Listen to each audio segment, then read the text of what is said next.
Look how many people there are! Should we get to it then? Pick up anything that seems the least bit device-like, and we'll make ourselves a pile. Well, if it isn't the hero of the hour, maybe you'll change our look. We've found bugger all without you.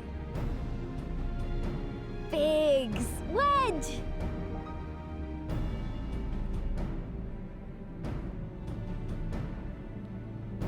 Aye, aye.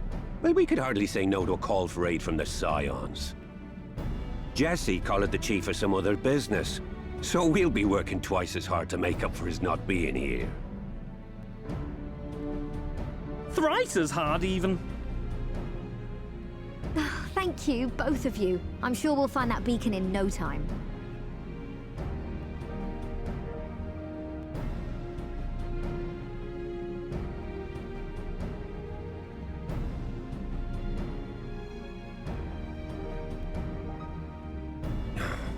I'm not seeing anything out here. Do you reckon you could squeeze in there, Wedge? And get stuck halfway? No, thank you. I could try if you like. Tataru, no! We couldn't ask you to do that. Oh, I'll be fine. This receptionist is not afraid to get her hands dirty.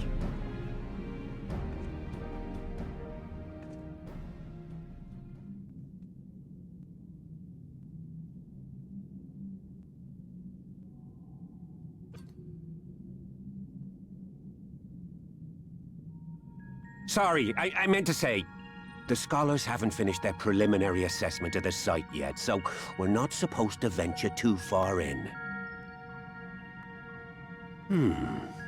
What's that you got there? Now that looks promising. Isn't that the Ironworks symbol? Counterfeiters? Now I have you. You are right. What's happening?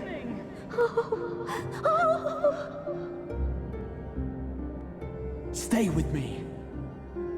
Focus on my voice. Let expanse contract. Eon become instant. Wait, this must be it. The device. Oh, this is supposed to happen. Throw wide the gates that we may pass. Oh, safe journey, warrior of light. Find our friends and bring them home.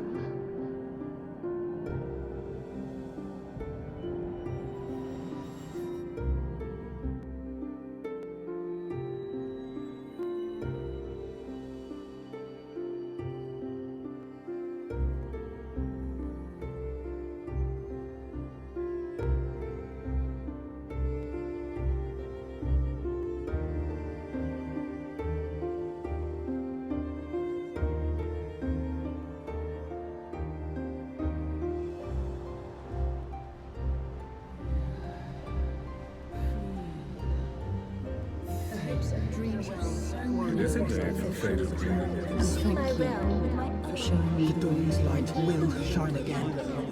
Oh, do not look at me so. You're slaves to a tyrant! There's no freedom in that! This is one battle you cannot fight. Away with you! I must say, your spirited approach always comes in welcome cheese. We did everything right! Everything that was asked of us, and still it came to this!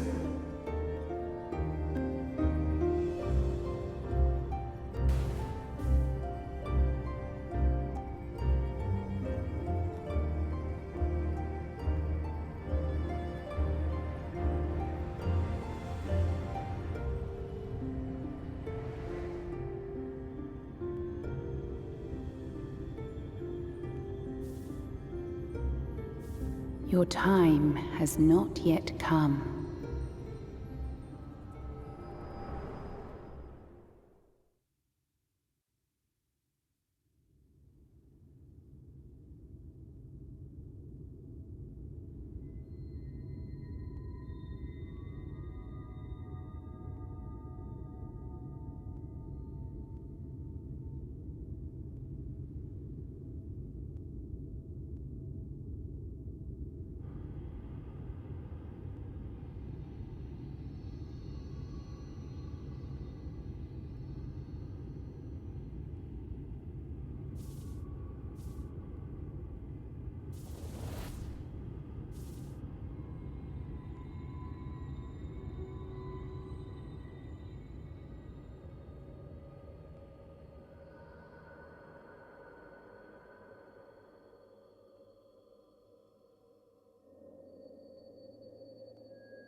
From endless dreams I awake.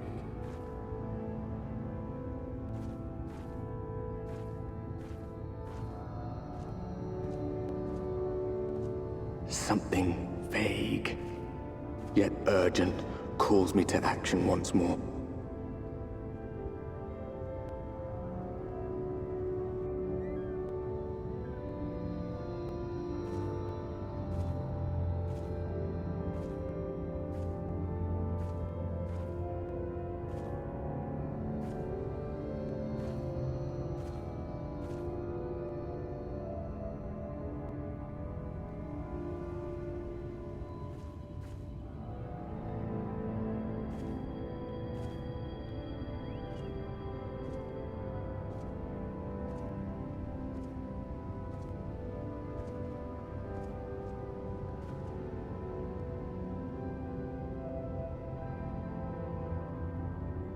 Rare to meet someone out here who's not a peddler themselves. What brings you into the wilds this time of night?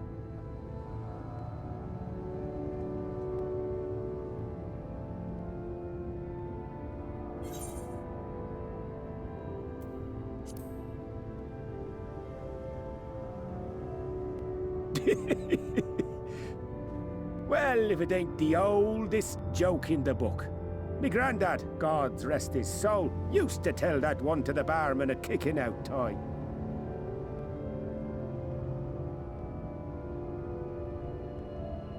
And when, pray tell, did we last have a dark night? You rotten old drunk, you, he'd reply. Yeah.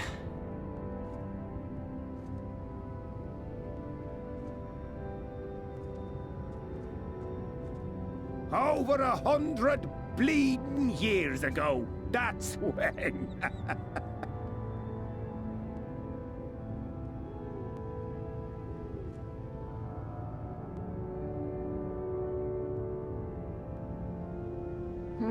You got that look down to a T. I'd almost think you meant it. Ah, got to you, did they? Poor beggar. That explains it then.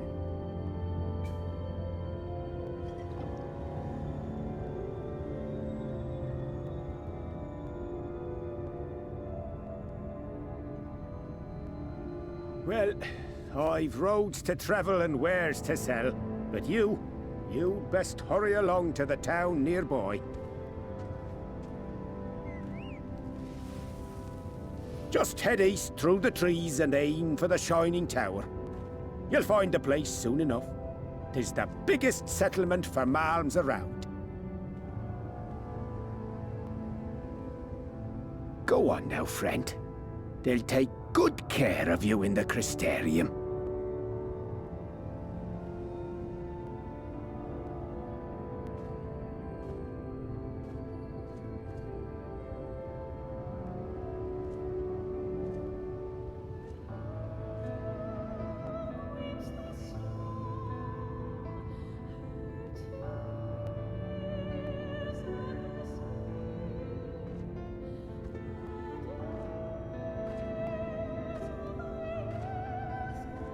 Dizzying heights it rises, the gleaming spire.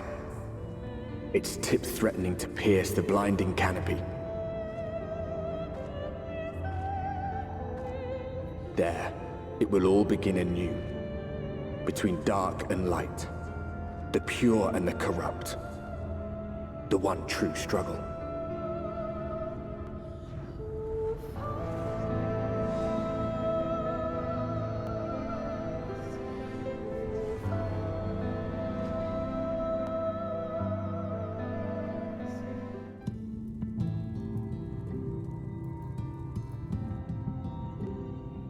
Halt!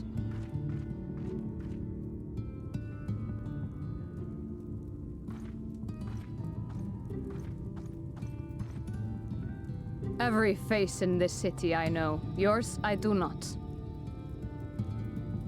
This is the threshold of the Crystarium, stranger, and I am its gatekeeper. If you would enter, you will answer my questions.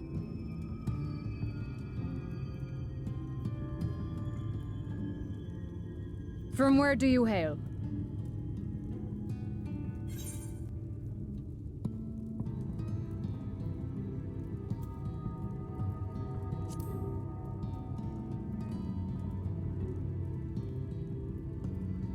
You will not say? Then I have even less reason to trust you.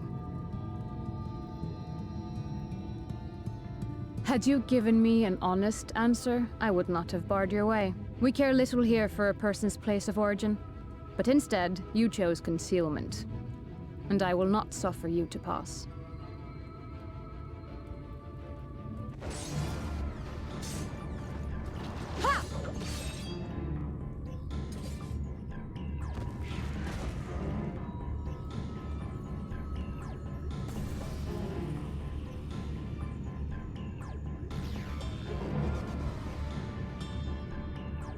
That one had eaten. It must have gulped down the whole hand, ring and all.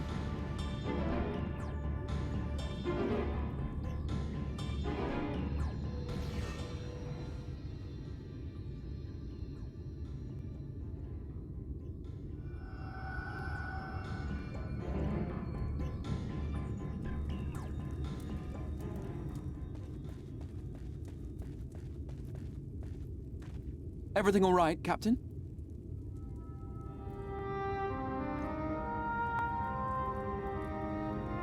Quite all right, my lord. Just a stray sin-eater, and a weak one at that. I see. Weak or not, we should be on the lookout for more.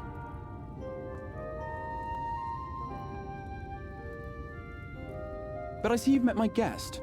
I will escort her to the Crystarium myself, if you've no objections. Another of your mysterious friends, is it? I should have known. Very well. I'll inform the others your guest is to be given the run of the city.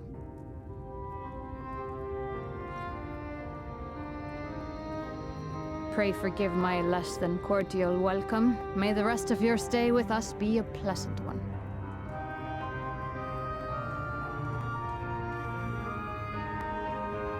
Come with me.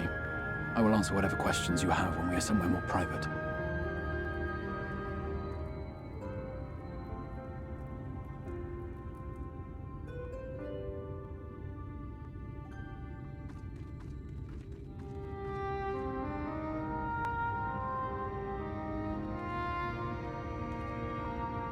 Right then, before we plunge into the wheres and wherefores, let me first thank you for answering my summons.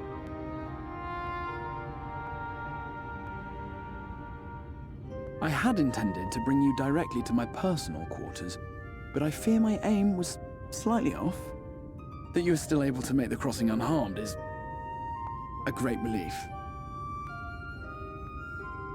And so, we come to the question of where. The realm in which you now find yourself belongs to one of the 13 reflections, or shards. The first, to be precise, even if its inhabitants are largely oblivious to the fact. As to wherefore, having been awarded the rather grandiose title of Crystal Exarch, I, in my capacity as caretaker of the Crystarium, thought to seek the aid of you and your companions.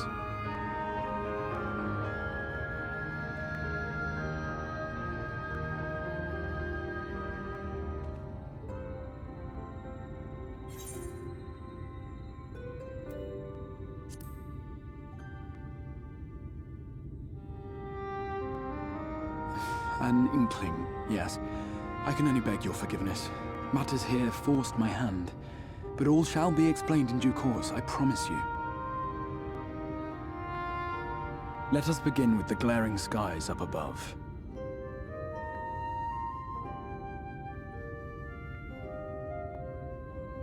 Here in the first, the world has been all but consumed by primordial light. It began a century ago, by this realm's reckoning. A luminous flood swallowing everything in its path. More than 9/10 of this star was lost. And the fortunate few who survived are hounded by abominations born of that catastrophe even now. Sin Eaters, we call them. The creature you saw earlier was one such monstrosity.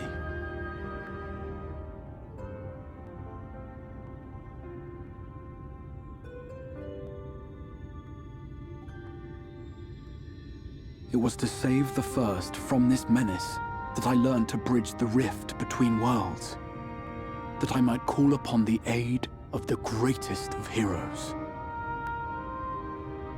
And though it meant depriving a world of its champion, I had to try, for in saving the First, you would bring salvation to the Source as well.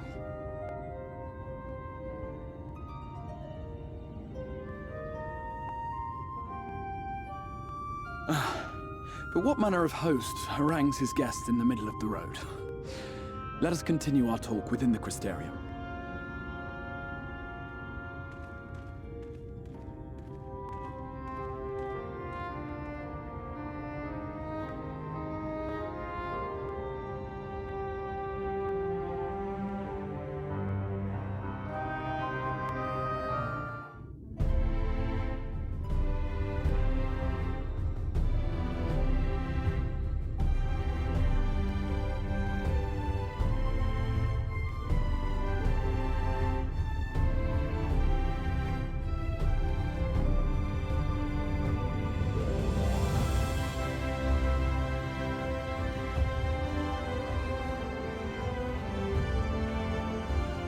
Proud and vibrant city. The sole sanctuary for the living in a world all but resigned to oblivion. Each stone was laid with hope. The town itself a symbol, a monument to defiance in the face of death. No would-be hero could fail to answer its call. For who among us does not yearn for salvation?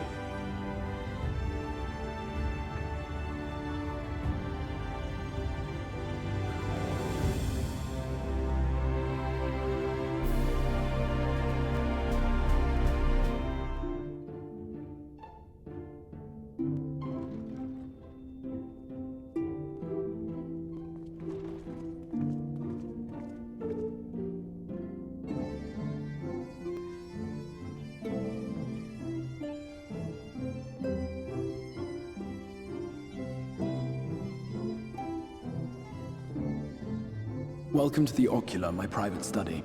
We can speak here without fear of being overheard. I have much to explain, but the truths which I must touch upon in doing so would cause only distress and confusion to the people of this world. Pray keep that in mind. Now, I am sure you are desperate to know the fate of your fellow Scions. To put it simply, they are here in the First. Their arrival, however, was not as recent as you may imagine. Here, time flows at a different pace from that of the Source. In the space of a single hour in your home world, an entire year might pass in the First, and the reverse could also be true. The pace fluctuates without rhyme or reason, and it cannot be predicted. That said, we seem to be entering a period of near equivalence. And thus, for the moment, you need not overly concern yourself with the passage of time. As for your companions, however, Y'shtola and Urianger have dwelled here for 3 winters, all told, while Thancred's count stands at 5. Even our more recent arrivals, Alphino and Alize, have lived in the First for almost a year.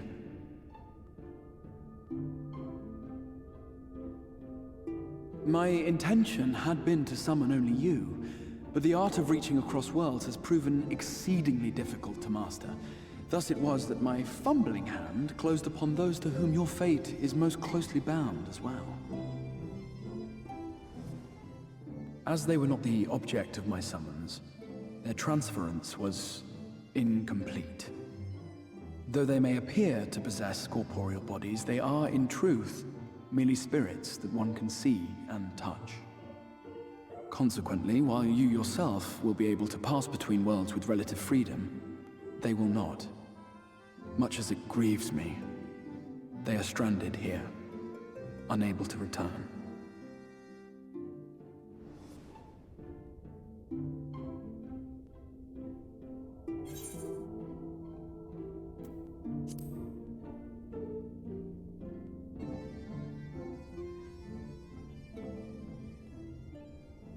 We spent every waking hour searching for a way to reverse the summoning. In the beginning, at least. As you may have surmised, however, our efforts met with little success. And then we all but abandoned the endeavor once Urianger shared with us the vision he had witnessed during his journey through the rift. In that chaotic no-man's land between realms, time and space warp and blend in unexpected ways. What Urianger saw was the future. That which would one day come to pass. In his vision of tomorrow, the First was rejoined with the Source. This collision of worlds brought about the 8th umbral calamity and the deaths of countless multitudes. Amongst those who perished, Urianger clearly saw the fall of the Scion's mightiest champion. He watched you die.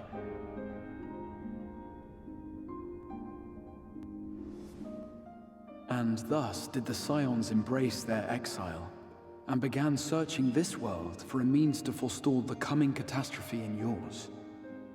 Their souls are stranded in the First, yes, but they have fought on, desperate to save their home and you from destruction. Nor have their efforts been in vain, for it was they who finally established that the elimination of the Sin Eaters will indeed serve to prevent the calamity. Considering these circumstances of our meeting, you would be forgiven for doubting my version of events. And so, before all else, I would suggest you track down your comrades and hear the tale from their lips. I shall of course be happy to assist in these reunions, and you need not make any decisions regarding your involvement until you are certain of where you stand. Meanwhile, I promise I will not rest until I have found a way to help your friends return home. What say you? Have I earned your trust for the moment, at least?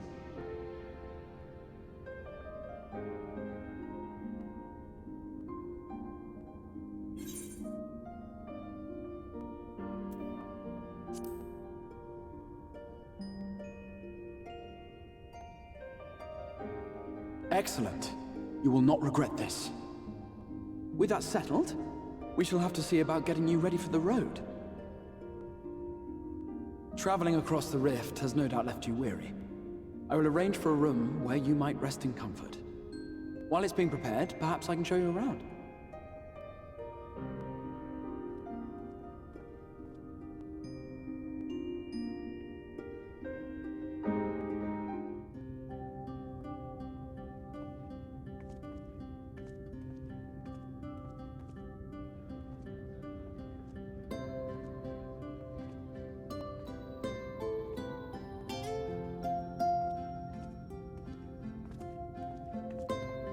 This is the Musica Universalis, the commercial heart of the Crystarium.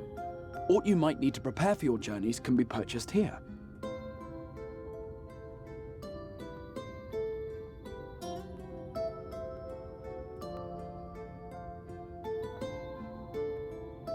Ah, yes. You must be curious about the currency. Fear not. The gil you carry will serve you well enough. Each nation once minted its own coins, but 'twas all a jumbled mess following the flood. After much debate, the local merchants eventually elected to revert to the old ways, wherein a coin's value was decided by the worth of its metal. As for a unit of measurement, we agreed upon the term gil, a word borrowed from coins uncovered within the Crystal Tower here. And as our traders peddled their wares across the land, so too did our usage of gil become common practice. From what your stola tells me, a standard coin from the source equates to exactly 1 gil here, or near enough not to matter. Our way of life has benefited greatly from the artifacts we recovered from the tower, some of which may be familiar to you.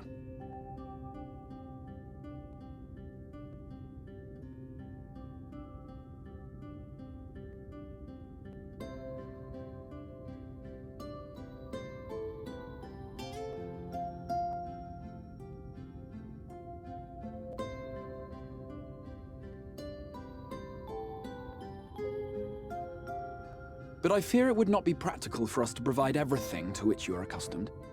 You shall need a means to access the commodities of your homeworld.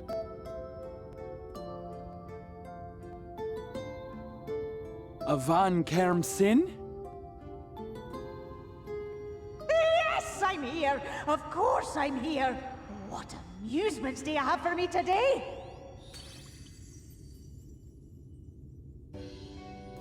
My dear Feo Ul, paragon of pixie kind. For you, I have the most vital task. This fine lady is a friend from a distant realm. And we have need of a means to ferry things back and forth from her home. Might you be able to assist us in this matter?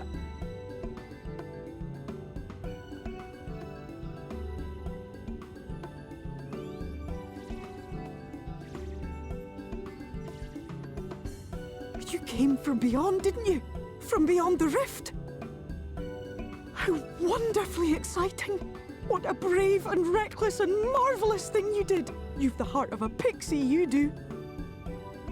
After careful consideration, I have decided to grant you my assistance.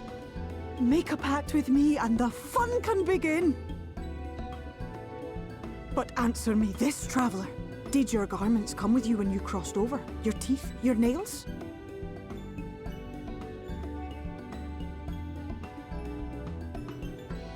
Just as I thought! Then you've a good stout connection with your home through which all your belongings, great and small, may easily pass.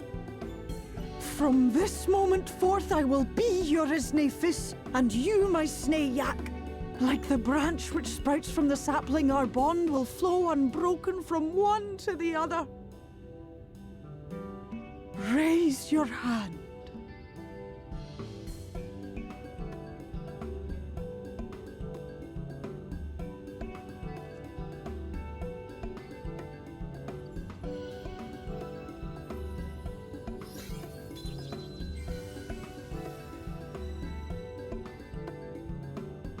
Tis done. We are bound now, dearest sapling. Come, come then. Make your request. Tell me your desire. I wish to visit this world of yours. Mayhap her message to your friends in the Source to inform them of your safe arrival.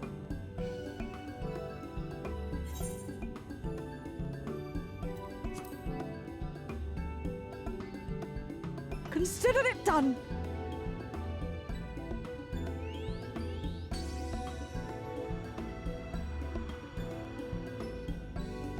As you heard, that was Feo Ul of the Pixies. Their kind possess an affinity for magic akin to that of arcane beings. They rarely show themselves in populated areas, but Feo is insatiably curious even by Pixie standards, and seems to have taken a liking to the Crystarium. Right, we were going to organize a room for you, weren't we? Come along.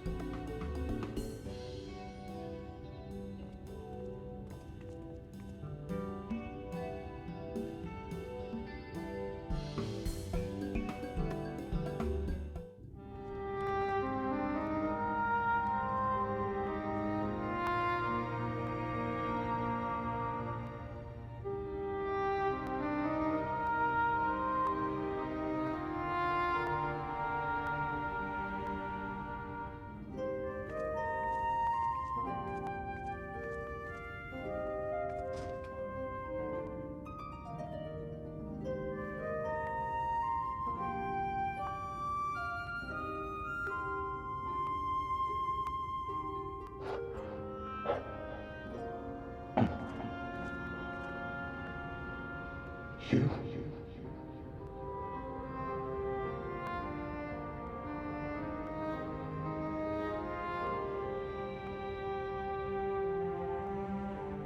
I know you. You're the warrior of light from the Source.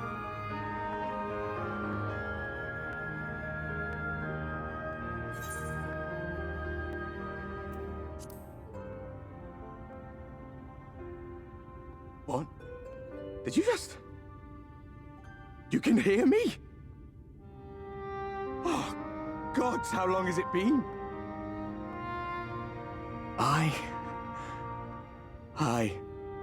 That was what I called myself in your world.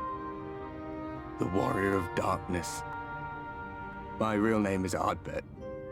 I used an alias in the source. A daft one, looking back. If you recall my tale, it was my comrades and I who caused the flood.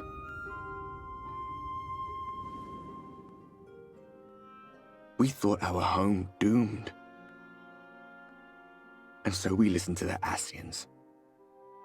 Let them guide us to the source, and tried to hasten their goddamned ardor.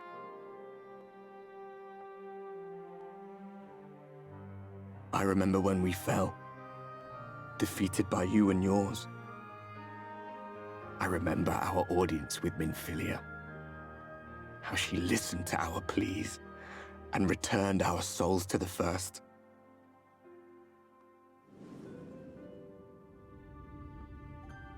The flood was poised to swallow Norvrant. Minfilia and my friends, they surrendered what little they had left to hold it back. Just faded away, leaving me to bear witness.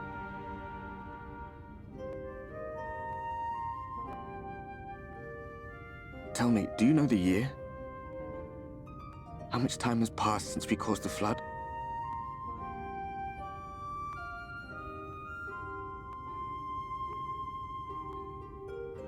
100 years. 100 long years.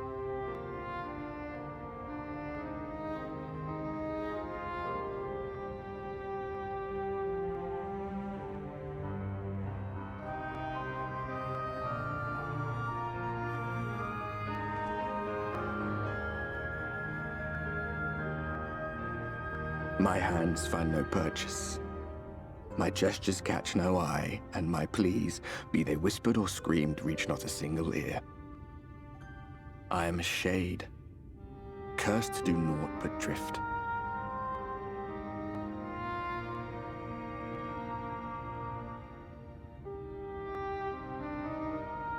I feel as if I've been walking forever. I hardly noticed when my mind and body began to fray at the edges. Then bang! My senses were sharp again. I felt like a fish being reeled in, and before I knew it, I found myself in this room. Why is it that you can see me? What are you even doing here, come to that?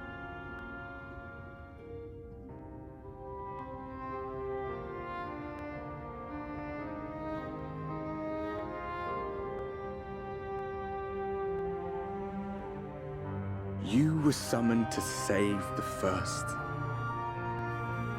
A waste of time. This world is beyond saving, like those who try to save it. Muddled as my mind may be, I've not forgotten that. But if fate has brought me to you, the one person in this God's forsaken world who can see and hear me, then perhaps there is a reason I endured.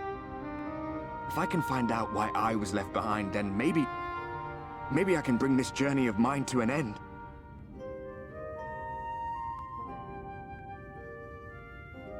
Well, I'll be watching, Warrior of Light. But do me a favor. Be careful out there. This world has had its fill of heroes.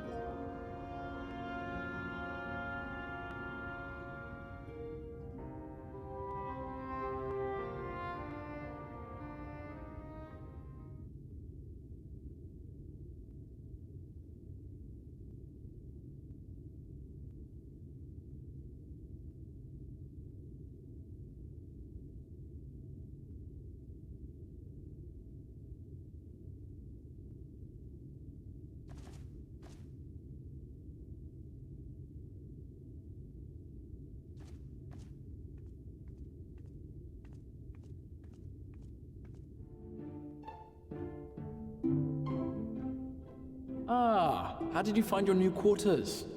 I trust you were able to rest?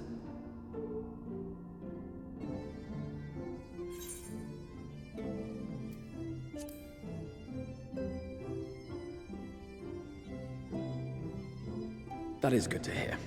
Should you want for anything, pray let me know. Now, let us return to the subject of the Scion's whereabouts.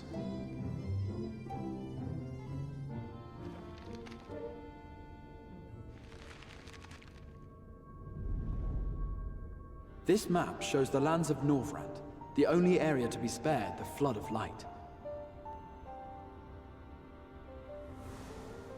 The Crystarium is here, in the region known as Lakeland. To the north is the fairy kingdom of Il-Meg. That is where you'll find Urianger. To the east lies the once prosperous civilization of Rak-Tika. Your Stola is stationed there, in the heart of the forest. Alas, neither location can be reached without considerable difficulty. As such, I would suggest you first seek out one of the twins, each of whom is stationed but a short flight from the Crystarium.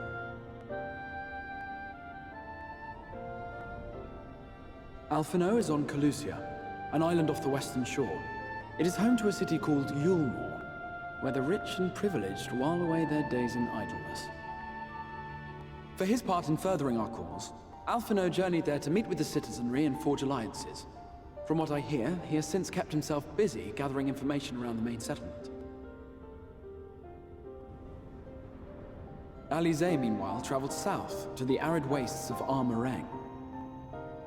They lie upon the very edge of the inhabitable world, where the Flood of Light was halted. Those who dwell there live in constant fear of attack by the Sin Eaters. In contrast to her brother, Alize felt that her energies would better be spent learning about the enemy, and thus she sells her services as a guard, both to hone her skills and gather information on our foe.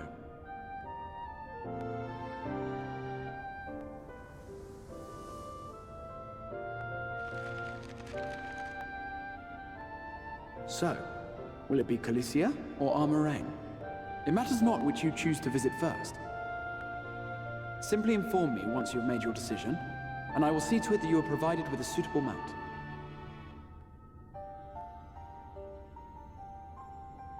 Ah, but you must be wondering about Thancred.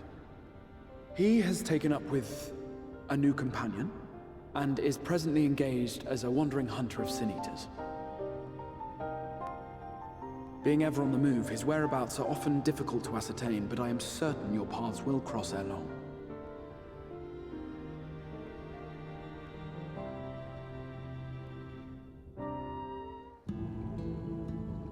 The whistling breeze, mute. The pounding surf, frozen. Time itself takes a breath. At Light's edge, all is perfectly still. The world captured in a painting, locked in a moment. Music, faint and fleeting, drifts coastward on the lifeless air. And in the distance, beyond the broken earth, a city beckons.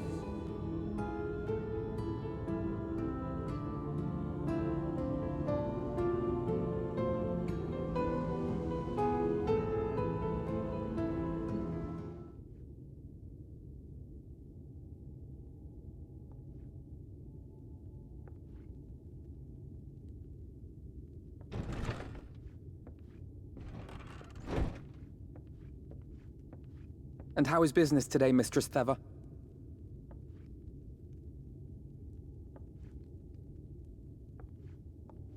Oh, frenetic. Look, I have a new customer.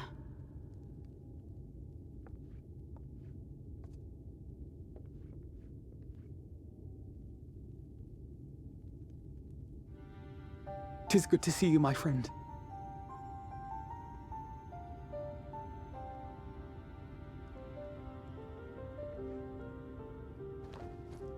The barley seeds you wanted. They should produce a better harvest than the last. What, just like that? Oh, Alphino, you really are a dear. Well, I'd best be tidying up some of those empty shacks before the pests move in. Keep an eye on the place while I'm out, eh?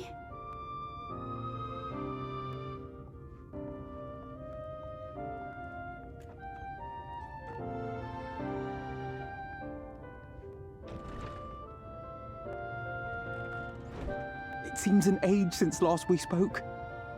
Not since the prisoner exchange in Doma. And Yotsu. It has been even longer for me, of course, if you count the days I've spent here. But the time has only added to the relief I feel seeing you safe and well.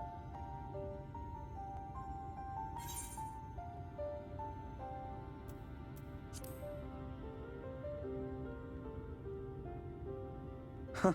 Alize said much the same thing. I don't think I've ever had such a scolding.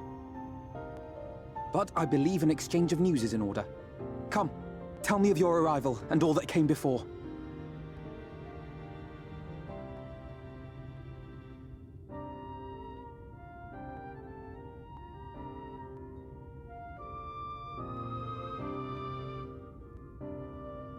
I see. Both the Exarch and Alize told me what they knew of events, but I had stubbornly clung on to the hope that all-out war might yet be avoidable. And poor Tataru. She must be sick with worry. We must endeavor to return as soon as we may. It would be nice to bring her good tidings for a change.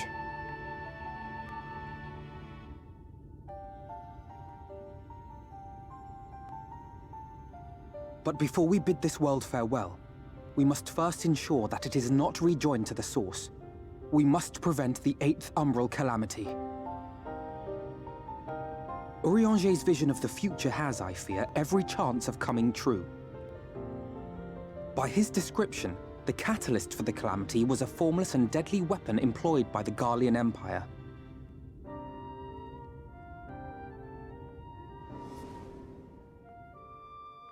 Which can only mean one thing. Black Rose. Gaius was telling you the truth. When we were on the trail of the Ascians, we saw evidence that the gas was being manufactured once more. Gaius was adamant that the project had been scrapped, but so long as there are wars to be waged, there will always be those determined to win by any means.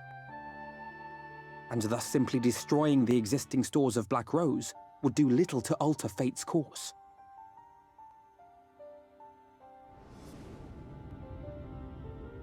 In that sense, our involuntary journey here to the First was something of a boon.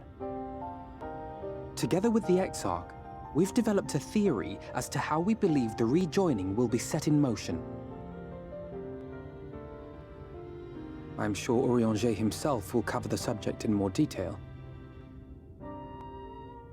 But I can tell you the process requires that both worlds, the Source and the First, be facing an existential threat. One being Sin-Eaters, of course. They are a menace that I would dearly love to remove, and not just to avert a calamity. I may be a stranger to this world, but I will not stand idly by and let innocent people be slaughtered.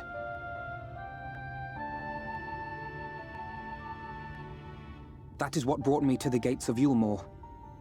Ignoring its pretensions as a kind of capital city to what remains of the world, it is nonetheless a center of power and authority. If any solutions are to be found, I believe our search should begin there. What say you, old friend? Hungry for another adventure?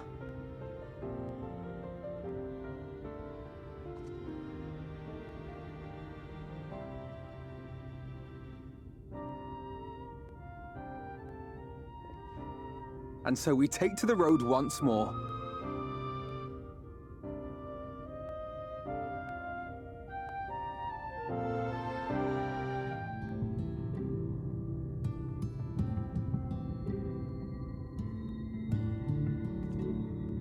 That gate up ahead is known as the Open Arms, and Yulmore itself lies beyond. This, meanwhile, is the aptly named Gate Town, the dwelling place of the many desperate souls who hope to be chosen to live in the city proper.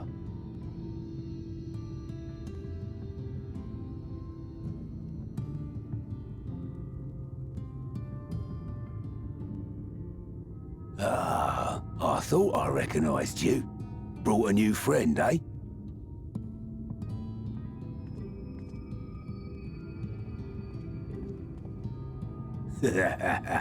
I'll bet you got a trick or two up your sleeve. Maybe even 3. Care to show me?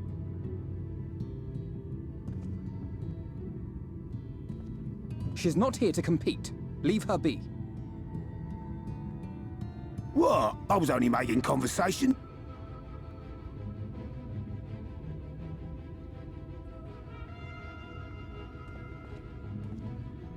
Ladies and gentlemen, your attention, please!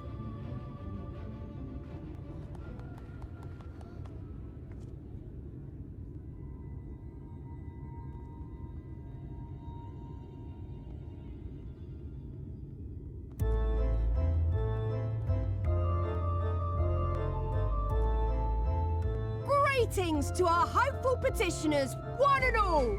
Yulmore extends its warmest regards.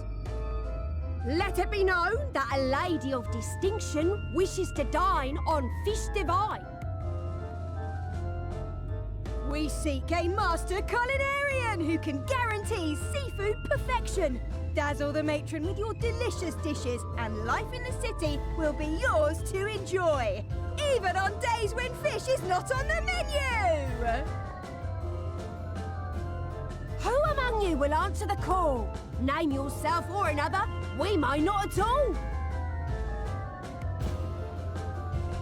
Fish, is it? Was there anyone? What about that girl? Do you recall how I said Yulmore was a center of power and authority? Well, that is not the only reason for its fame. It is also known as the City of Final Pleasures. The noble and the wealthy who survived the flood gathered here to live out the rest of their days in decadent abandon. A poor man could sooner pass through the Iron Needle than Yulmore's gates. The only way the common folk can enter this perverted paradise is if they fulfill the whim of one of the privileged, and so they are picked over like market produce.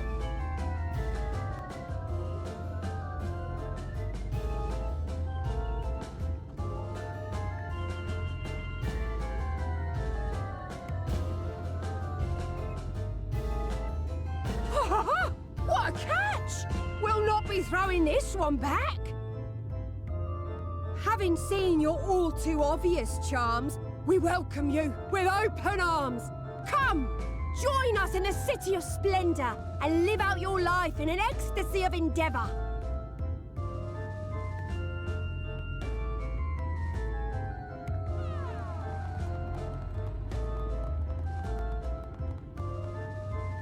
Oh, just look at those expectant faces. What could you possibly be waiting for? Well, what have we here? An extra share of meal to celebrate our newest resident!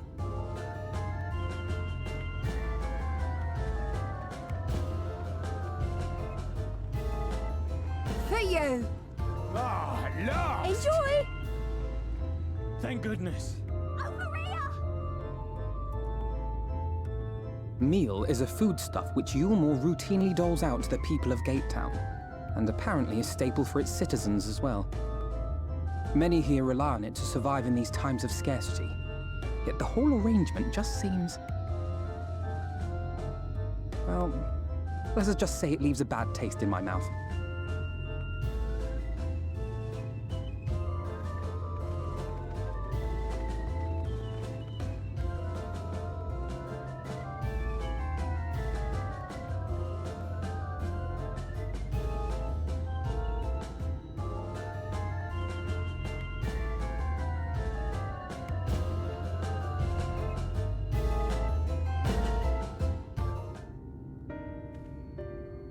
There you are.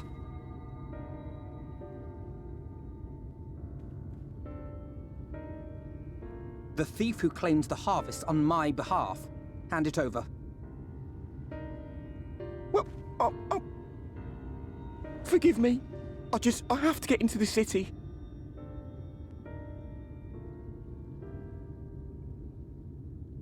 I have no family and all my friends have already been chosen. No one here gives a damn about me. When the meal gets handed out, I'm lucky if I get a smell of it. No matter what I do, they won't call out my name. I'm so tired, I'm so bloody hungry.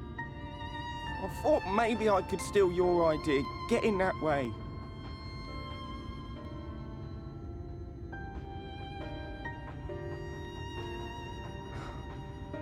What is your name? Kai Shear. Tell me then, Kai Shear, must it be Yulmore or nothing? What of the Crystarium? They may not offer charity, but you would be fairly compensated for any work you did. No, it has to be Yulmore. That's where all my friends are. We made a promise that we'd live together in paradise.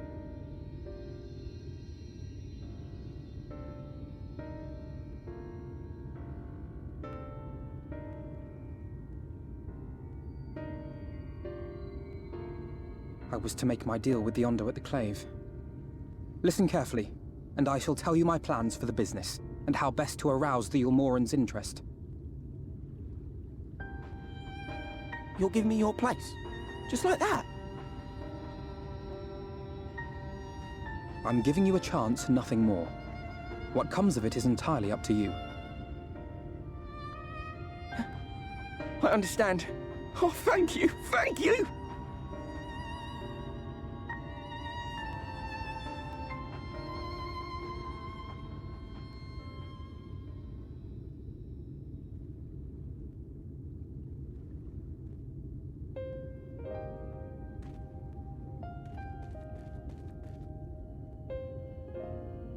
This was but one path.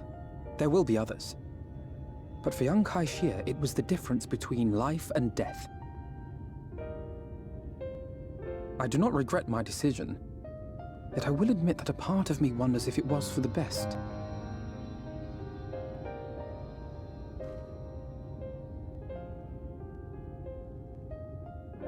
We strive to bring swift salvation to this world, that countless lives might be saved, not least your own. Even if it came at the cost of one man, should I have forged on regardless?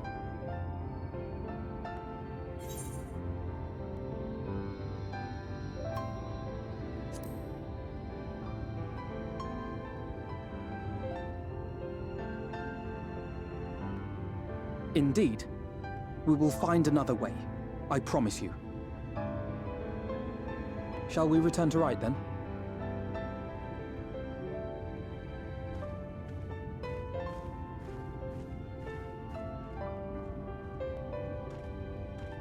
Is that?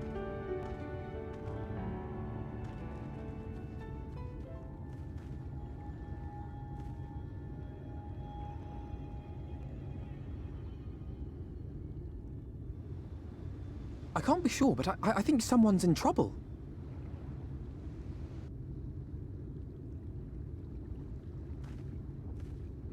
Come on, they may need our help.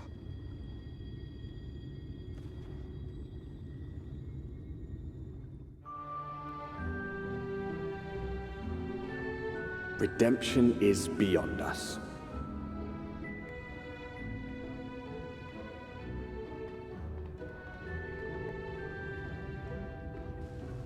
The lament of all but saints and fools, and the comfort of the lords and ladies of this accursed place.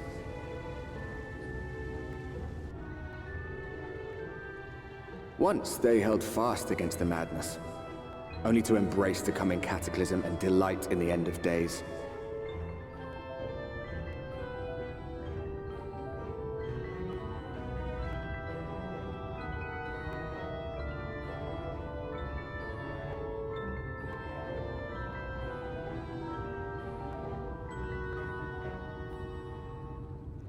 Perhaps in rapture they seek to lose themselves and the misery they share. Or perhaps for them alone, the promise of eternal pleasure really does hold true.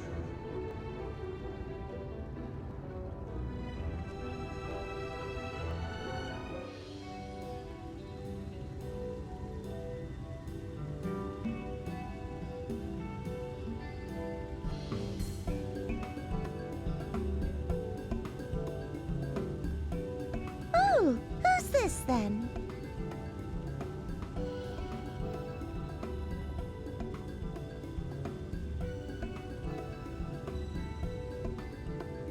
Lord and Lady Chai, pray forgive our intrusion. I am given to understand you were in search of an artist. Ah, you must be the new, Oh, goodness me! What an adorable boy! That silken hair, those pearly cheeks, oh, and you even smell wonderful, like a bed of flowers.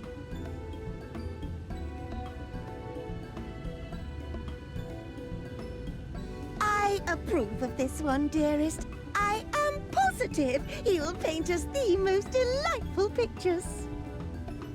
Yes. Well, as long as he paints better than that talentless wretch we sent packing last week.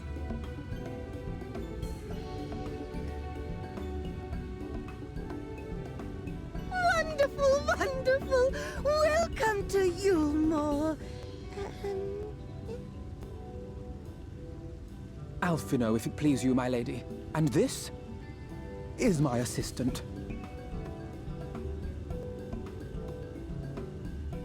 Your assistant? I've heard of folk bringing in family members, but this seems a bit irregular. Aren't you a little young to have a protege? We are family in all but name, my lord. Though we share no blood, we have stood by each other through life's many challenges, resolved to prevail together or not at all. Of all people, 'tis she who best understands my work. With her unique insight guiding my hand, the art I create is sure to satisfy your expectations. Once the picture is begun, of course, I shall have no need of constant encouragement. And so I wondered, rather than her being in your way, might it then be permissible for my assistant to explore the city she has so longed to see? Out of gratitude for her priceless contribution to my art, I thought it only fair that I make this humble request on her behalf. Oh, did you ever hear of such devotion? Of course your assistant must have her wish. She shall be free to roam to her heart's content. Isn't that right, darling? Oh, yes. Yes, of course, dearest. Quite right.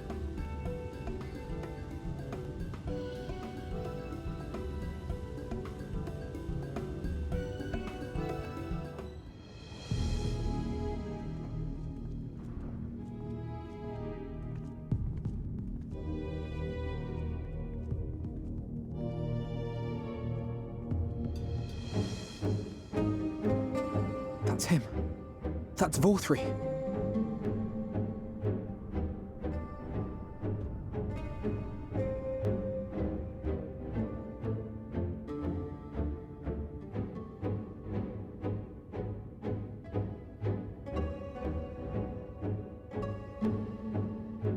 He's attended by sin-eaters.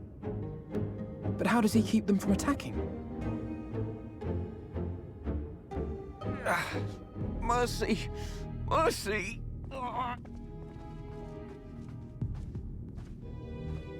By the 12.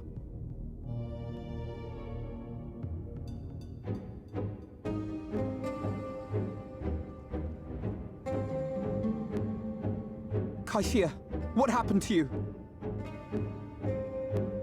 Who are these impudent louts? I do not recall requesting their presence.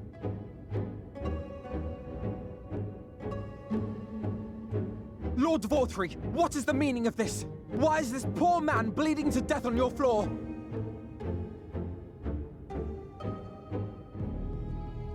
Why? You ask me why? Because criminals must be punished. And this man is guilty of fraud. He came to us, claiming to be a man of business. Yet his subsequent conduct has shown him to be anything but. Yulmore is a city built on love for one's fellow man. Those who have naught to give and live only to take are a blight upon our society!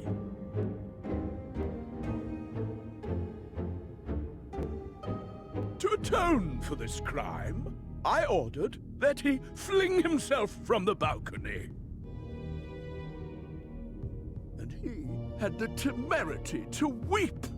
Please, my lord, anything but that! What then is a man of mercy to do? But offer the sinner another way to show his contrition. Another way? Meaning what exactly?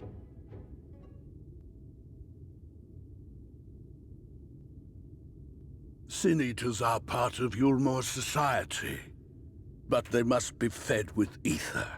Living ether. So, I demanded an offering of flesh, carved by his own hand, from his own hide. And still, he could not do as I asked. A wholly unsatisfactory performance.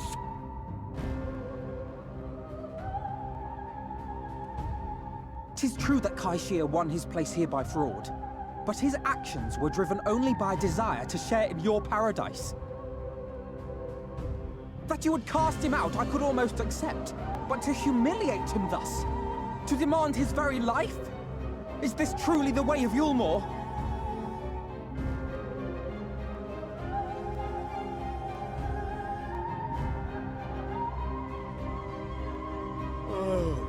Dim, deluded child. Have you ever paused to consider what it takes to maintain such a paradise in this barren, broken world of ours? The guarantee of safety and stability. The knowledge that if one only abides by the rules, one has naught to fear. I alone can offer these things, for I alone can command the Sin-Eaters. And thus am I alone the voice of justice, and any who oppose me, villains to be punished.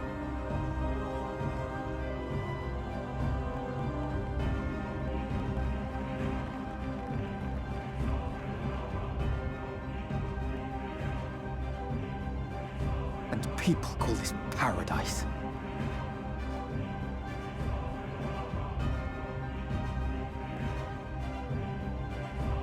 You were granted a place in my city for a particular skill.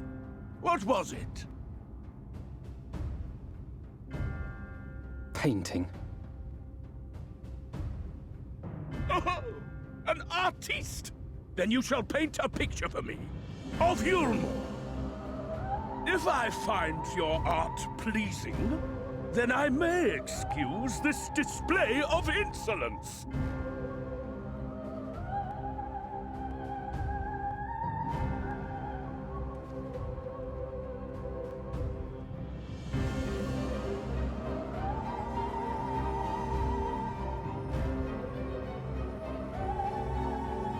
Who gave you permission to tend to that criminal's wounds? I told you to paint me a picture!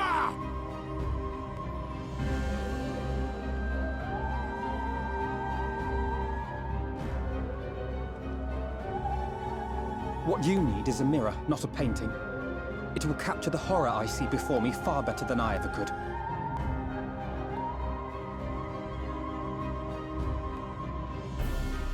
Can you walk? I think so.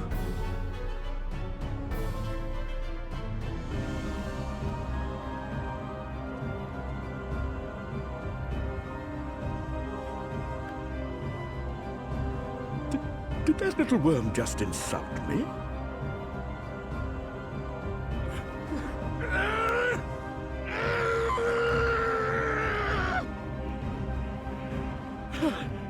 I'll kill them! I'll kill them all! I'll enslave their minds! I'll torment them! Torture them! Then tear out their hearts!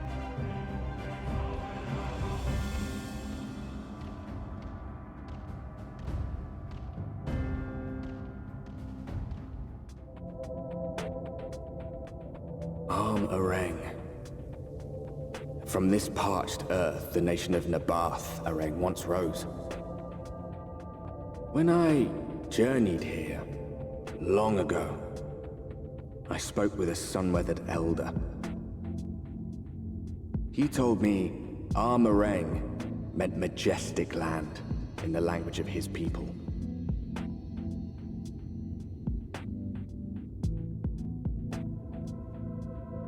And so it might still be, were it not for the light's unrelenting onslaught.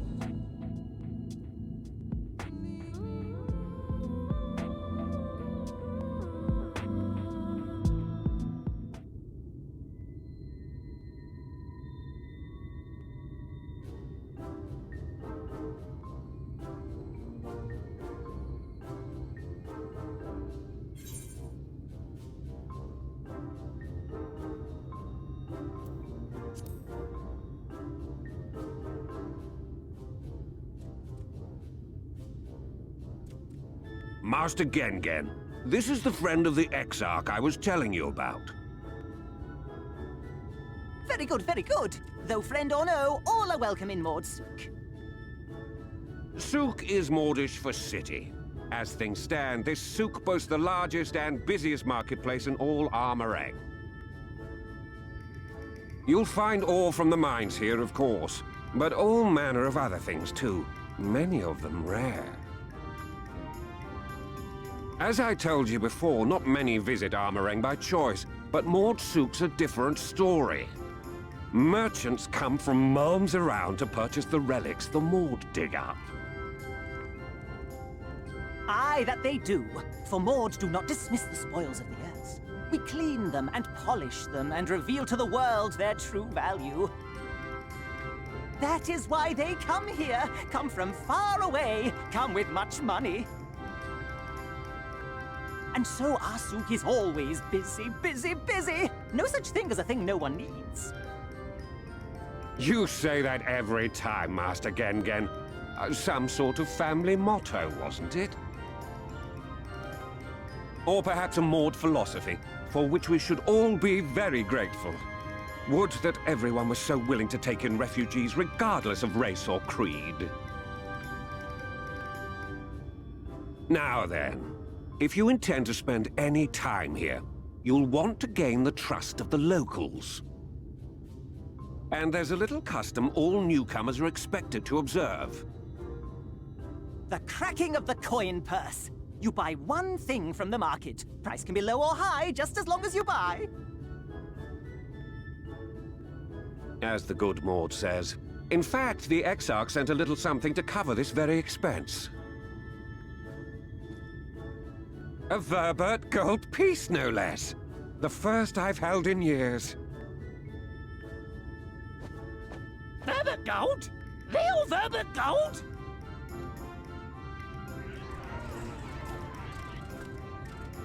Here, newcomer! Crack your coin purse with me! Oh no, you want my goods, newcomer. I have jars and pots all smooth and shiny. Over here! Come and look! You buy, you buy.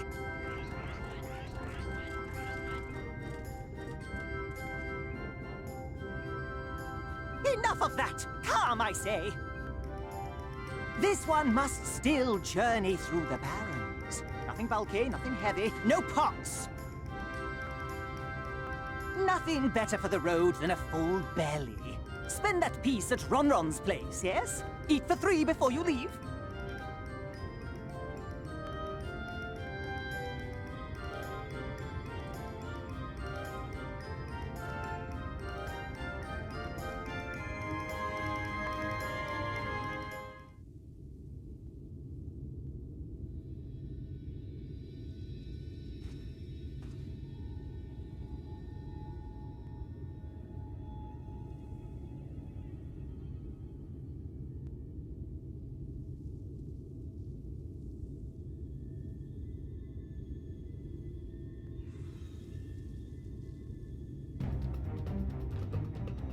Get back here!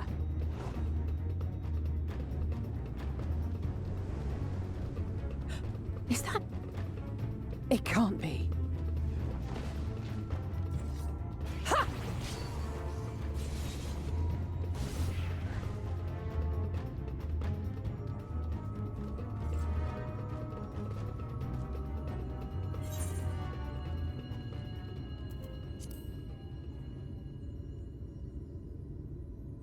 Just a lesser sin eater.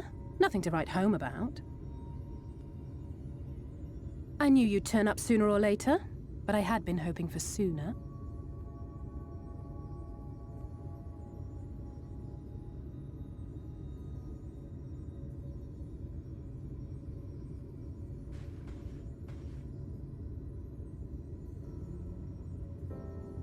How are you?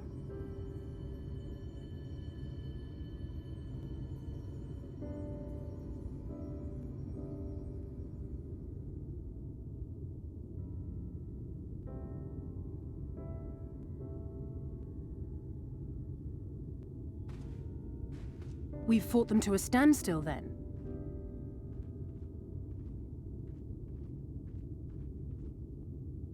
The Exarch did say that the Empire seemed to have drawn back when he last looked in on the source. But without knowing for sure how fast time was passing there, I couldn't help worrying that a lot might have happened since then. I'm heartily relieved to hear that it hasn't, just as Alphino must have been. As you can imagine, both he and Urianger were desperate to hear the news from home when I arrived. I haven't actually seen Thancred and Y'shtola yet, but they will have heard all the latest developments from the Exarch by now, or should have at least.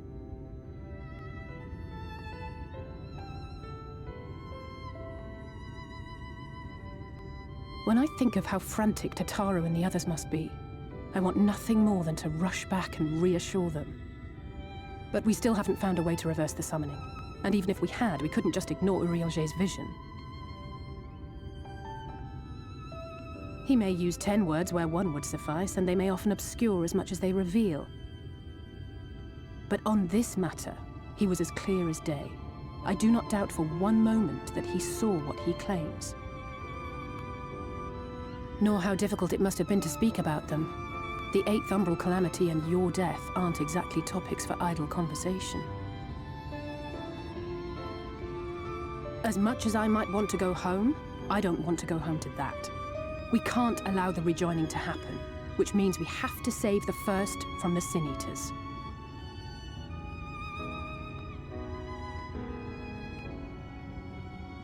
That great wall of white is a remnant of the Flood. 100 years ago, the balance in the First tipped decisively in favor of light. From that moment, it rose and swelled with each passing day, and then, without warning, it burst forth like water from a broken dam. A colossal wave of pure light, drowning everything in its wake. Only Norvrant was spared. For the most part, living things are composed of ether of various different aspects. But when exposed to such a flood, their etheric harmony is shattered, and their natural form breaks down.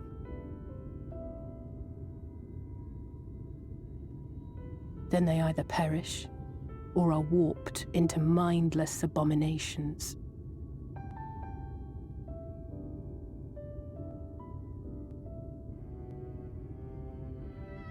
Yes, that's how the Sin Eaters came to be. They were once living creatures, or people, that were caught in the path of the Flood. Once the change is wrought, there is no going back. In that instant, they are gripped by an insatiable appetite for ether, and will happily gorge themselves on any living thing within reach. But even that is not the worst of it.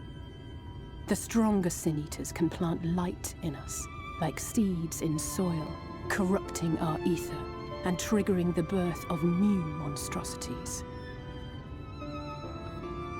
They are creatures of base instinct, that exist only to feed and to multiply. They feel no pity, know no remorse, and are utterly deaf to reason. Which is why they must be destroyed. Every last one of them. The infirmary is full of the Sin Eaters' victims, left here to spend their final hours waiting for the change to overtake them.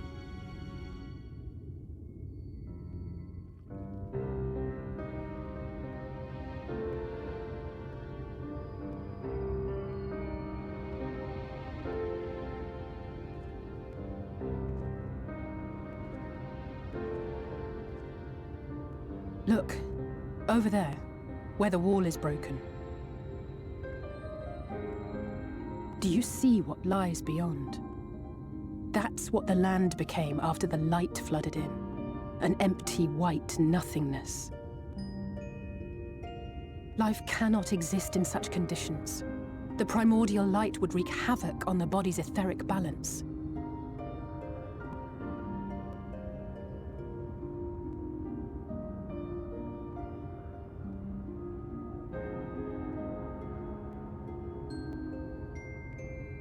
That nectarine you bought, it's Halric's favorite fruit.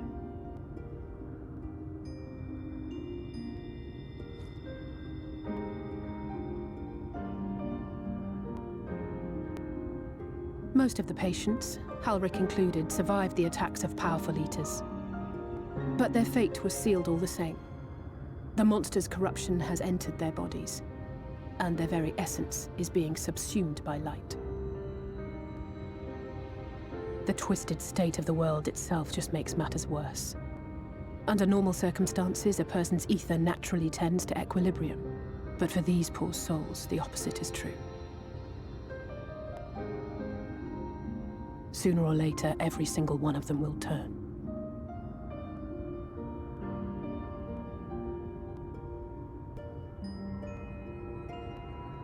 Tesleen and the patients, they all know this.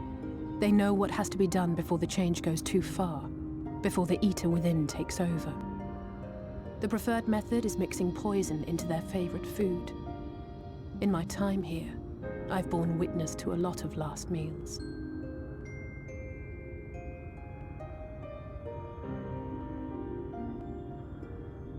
I feel just as helpless as before. No matter how hard I fight, it's never enough.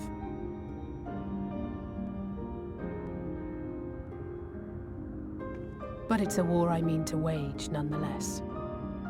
Speaking of wars, do you remember how I made you promise not to leave me and then promptly collapsed? Well, let's just say I had a few choice words for the Exarch concerning the timing of his summons.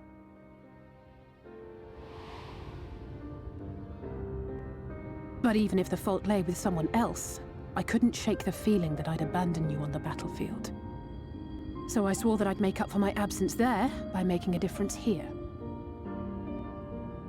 And that's what keeps me moving forward, even when things seem hopeless.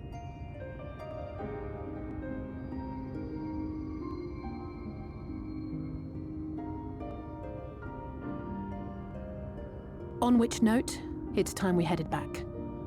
The longer we keep Tesleen waiting, the harder this will be for her.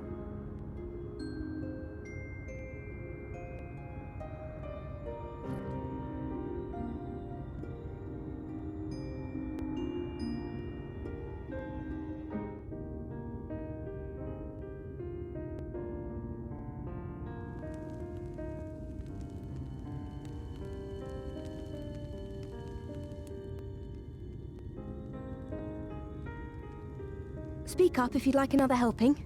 I made a little bit more than usual today.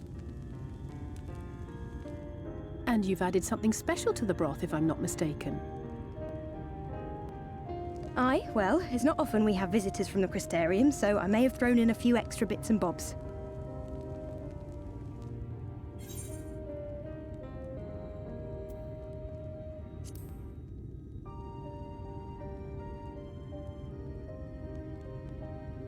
That's what I like to hear. Give me a moment to warm up the pot.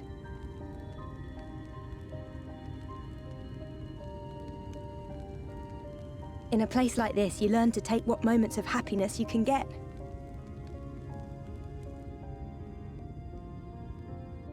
I remember when I first came here with my mother. She was showing the early signs.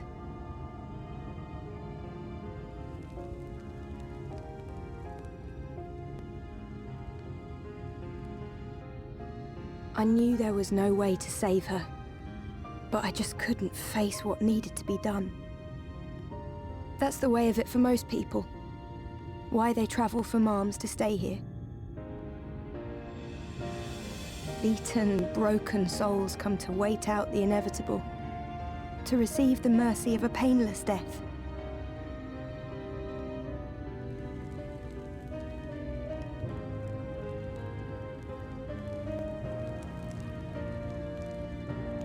When my mother finally left this world, I was mad with grief, but also thankful that her passing was a peaceful one.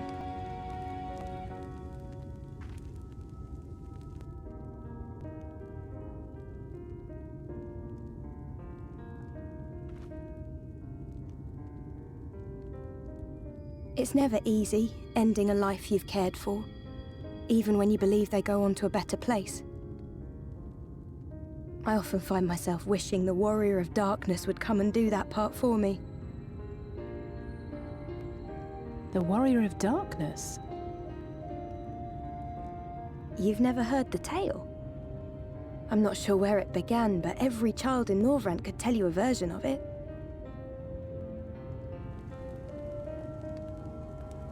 Warrior of Darkness, servant of death, take care of our souls at our dying breath. Let sinners and eaters of sin go with thee, that all may return to the sunless sea. Well, that's the version I was taught anyway. It's just an old bedtime story. He's certainly never deigned to visit us here. Which is a good thing, surely. He sounds rather ominous. Do you think so? I always liked the idea that he treated every soul the same, even the Sin Eaters.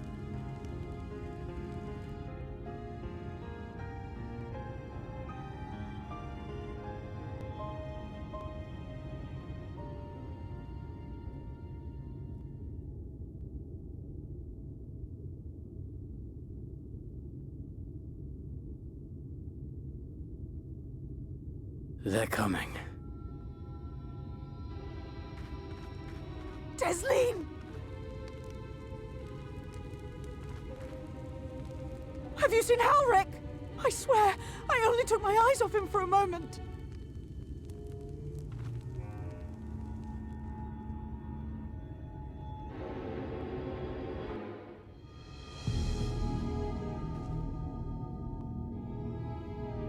Any sign of him?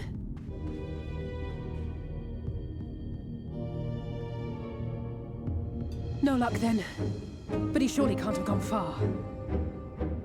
We should keep looking. The Sin Eaters are out in force, and if we don't find him soon, you can be sure they will.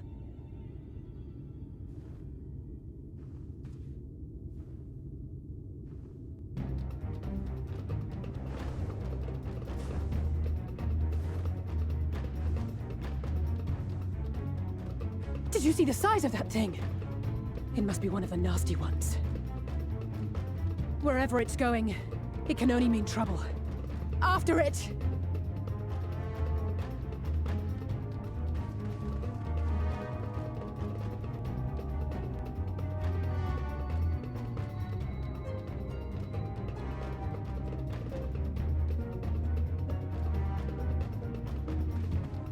There it is! Is that... Oh no!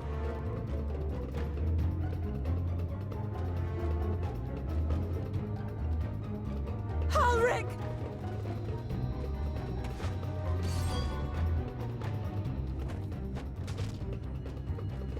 We have to run!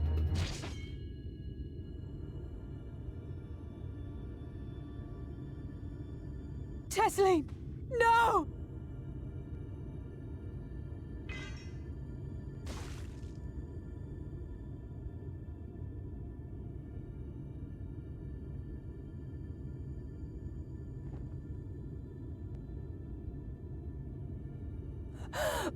We all deserve happiness, wherever we can find it.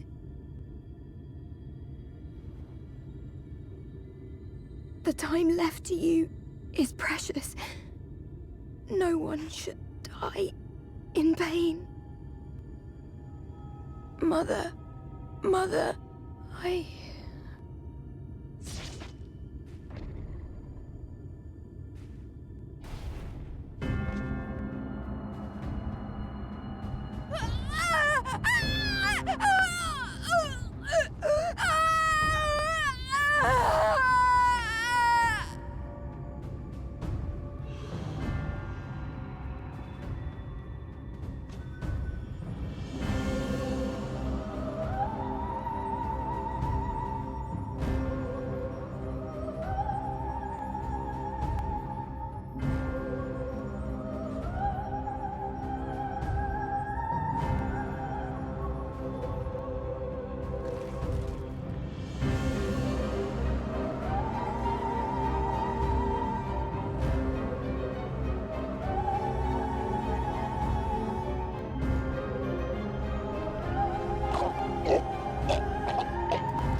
No, no, no!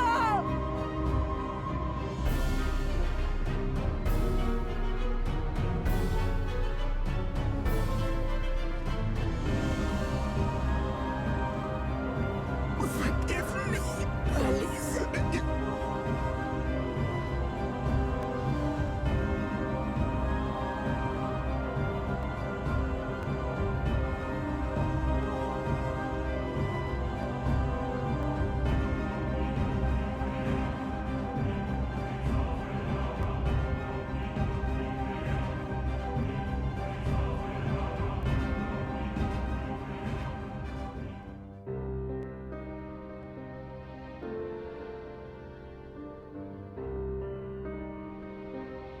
And so you return. Have you gained a better understanding of the crisis now faced by the First? Better is not the word I would use. Some lands may have been spared the flood, but the survivors live only to suffer. There seems no end to the horrors inflicted by the Sin Eaters. Indeed. Those abominations are a calamity in their own right. And I can well imagine how hopeless the task of eradicating them must seem to you. But after countless battles and untold sacrifice, we have identified a potential weakness. Sin Eaters are drawn to serve the strongest of their kind, a class of creature we call Light Wardens. And from what we have been able to ascertain, only a handful of these entities exist.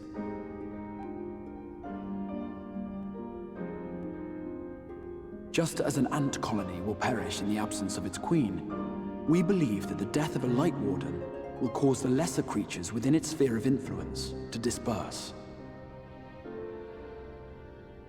I have a feeling Yulmul might have something to say about any concerted action we take against these monsters.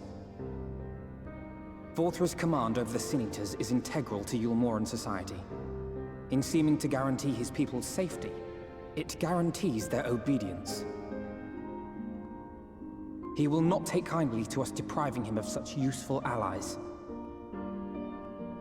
Agreed.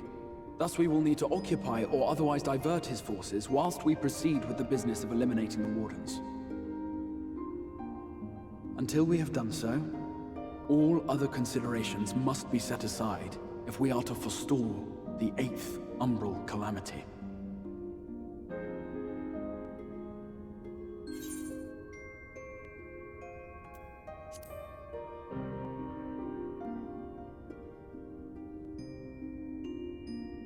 Your uncertainty is understandable, given the circumstances. Perhaps a more detailed explanation is in order. To begin at the beginning, then.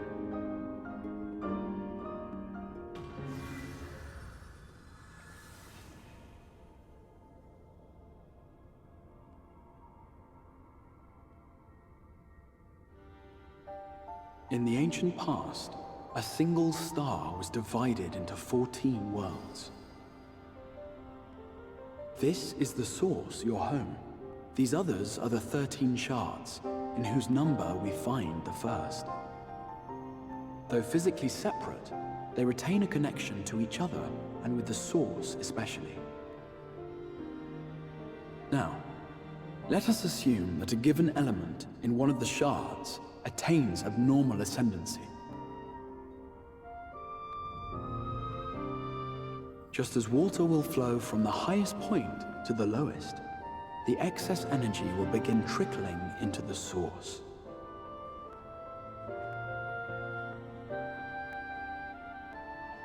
And such an influx of ether will of course exert a palpable influence. If the element in question were fire, then drought and wildfires might ensue. If it were ice, one might expect the weather to turn bitterly cold. As ether continues to pour in, such phenomena will become more and more extreme, until eventually, a single, untimely event triggers a disaster which cracks the barrier dividing the two worlds.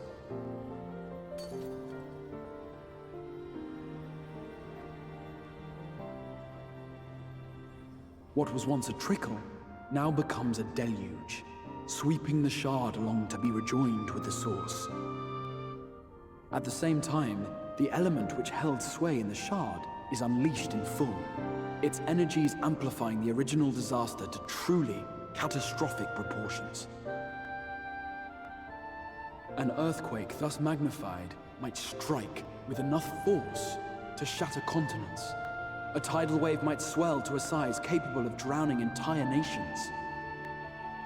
These devastating events are what we refer to as umbral calamities. 7 times has a calamity befallen the Source. 7 times has a Shard been absorbed.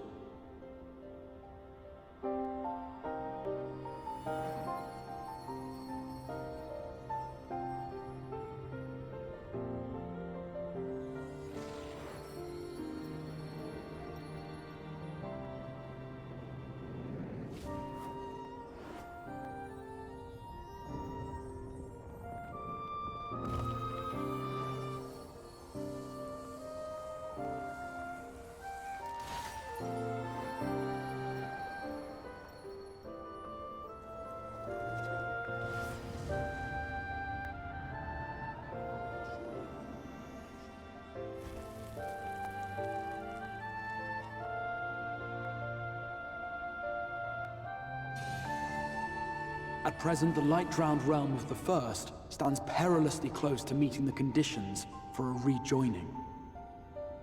It is the Sin Eaters who are to blame for the Light's continued dominance. In addition to attracting their lesser kin, the Light Wardens I mentioned earlier radiate ether, saturating every corner of their territory with light. Even here in the flood-spared region of Norvrant, their influence is strong enough to banish night from the sky. Thus, if we are to restore balance to the First and head off a potential calamity, it is imperative that we put each and every Light Warden to the sword. We've been doing our best to take the fight to the enemy ever since we first heard the Exarch's explanation. Though we have yet to claim any meaningful victories if truth be told. Apart from being confoundingly elusive, the Light Wardens possess a troublesome quality which compelled us to delay our plans until such time as you arrived.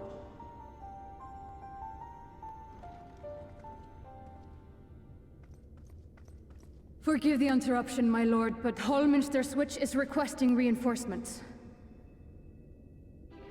They say the Sin Eaters are attacking in force, and the village could soon be overrun.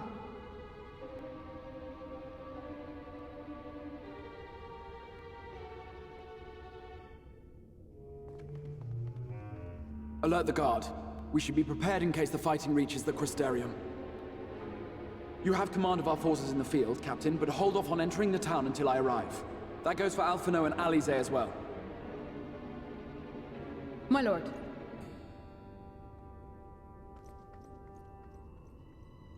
Pray, lend us your strength. Such a fight will provide you with far greater insight than any explanation I could offer.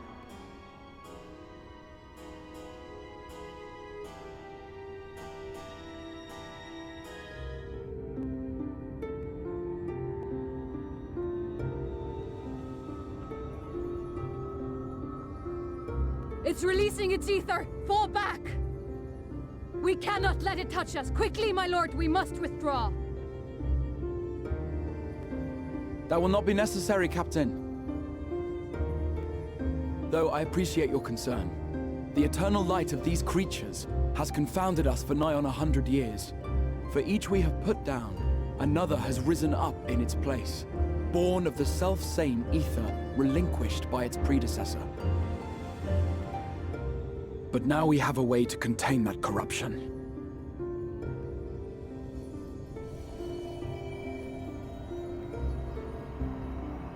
The blessing of light, and the hero who wields it now stands before you.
Behold! The monster's power is broken, and the world, twisted by its touch, returns to its rightful form.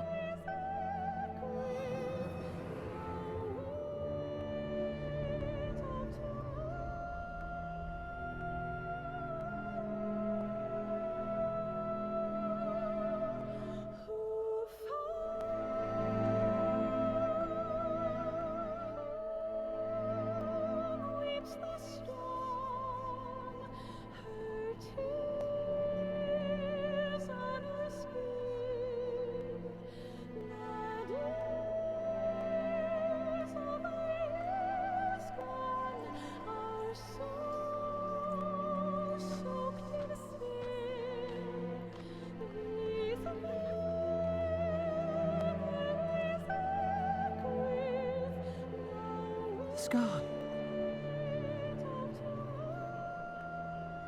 It can't be. What's happening?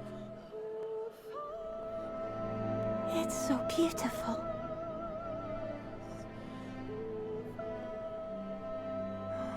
The sunless sea. The warrior of darkness has come.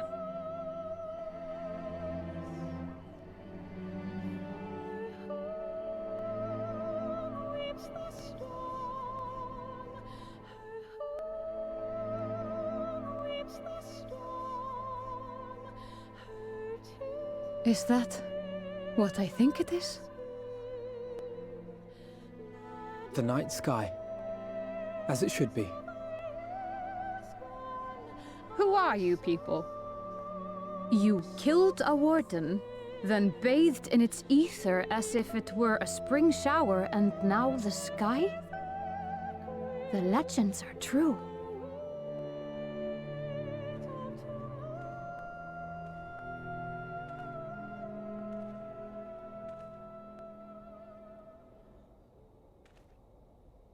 My lord?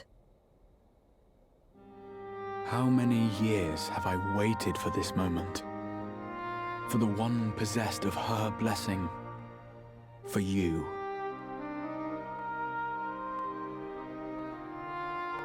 You have vanquished the Light Warden of Lakeland, and for the first time in a century, darkness has returned to the mantle of night. Without the ever-present light to sustain them, the Sin Eaters will have no choice but to retreat. Yet our victory is far from complete. Though darkness has fallen here, the other wardens yet bask beneath burning skies, feasting upon what little life remains. Even should it cost me all I have, I would see each and every one of them slain, that this world might be spared from oblivion. Not only for the first, but for the source as well. Save one, and we save the other. But, be that as it may, I concede it was wrong of me to summon you to this fight against your will. I swear, on my life, I will one day atone for that deed, but for the present, I beg you, stay and see this fight to its conclusion. Cast down the wardens and restore darkness to the first.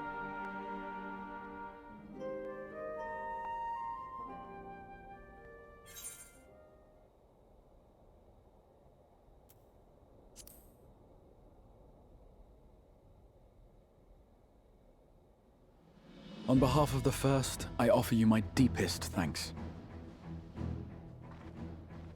I understand there is much at stake here, Exarch, but why do you risk yourself so readily? It must have been a dangerous drain on your ether to summon even one person across the rift. I do it for my people, of course. To give the Crystarium the tomorrow it deserves. That is true now, yes, but the city had yet to be built when you first called forth the Crystal Tower. I'm simply curious to know what prompted you to commit yourself so completely to this particular course.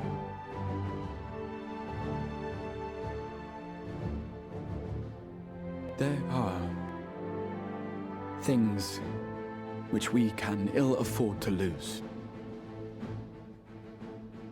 And I sensed from the first that I had a part to play in preserving them.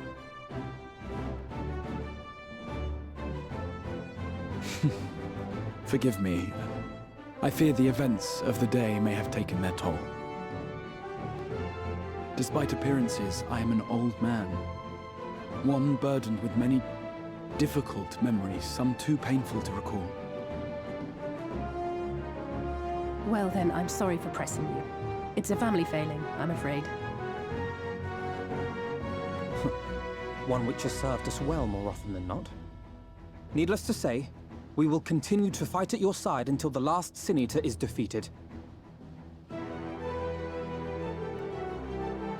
Come then, my warriors of darkness. Let us gather the surviving villagers and make our way back to the Crystarium.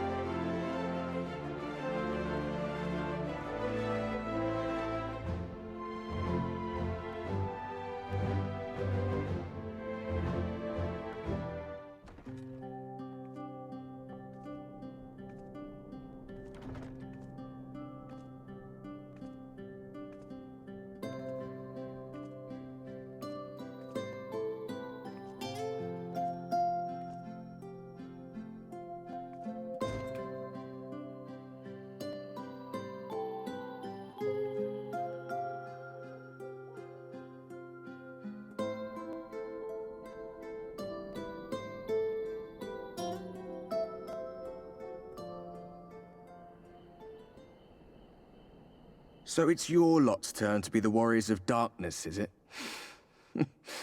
It's funny how things work out.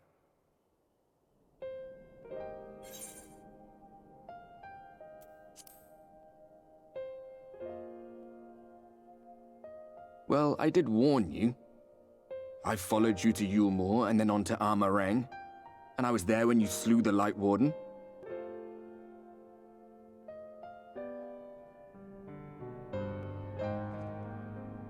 Those white-haired twins who were with you. I remember them from our battle in the Source. Are they your friends then? Through thick and thin?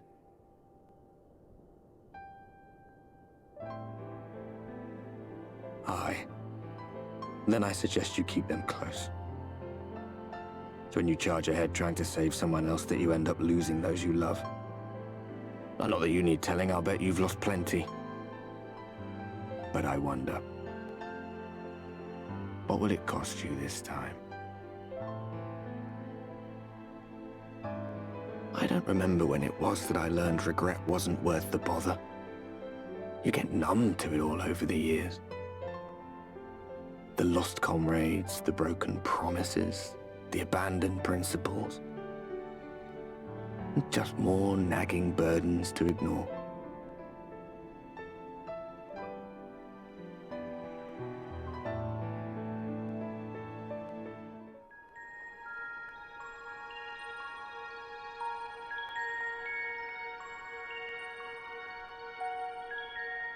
So this is what the light was hiding.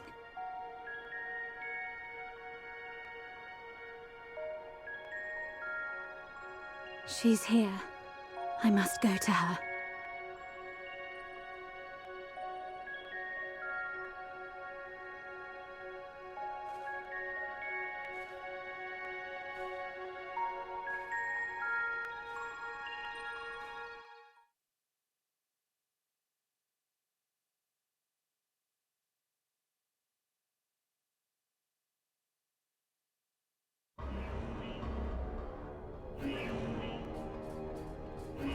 Intruders!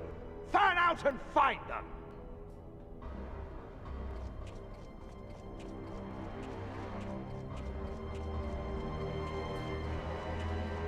Out of my way!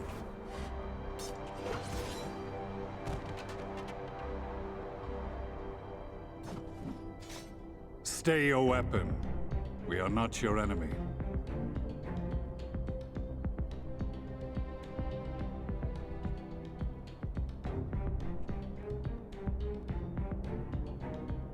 When the alarm sounded, I wondered what we had done to betray our presence. But I see now we are not the only intruders. Saristinian, I presume. The dragoon who plucked the warrior of light from the jaws of death? Your armor is most distinct.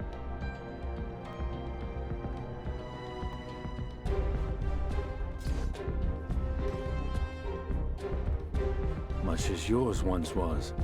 But even without it, I see a former legator still has eyes and ears in unexpected places. Van Baelsar in the flesh. Though I understand you prefer Shadow Hunter.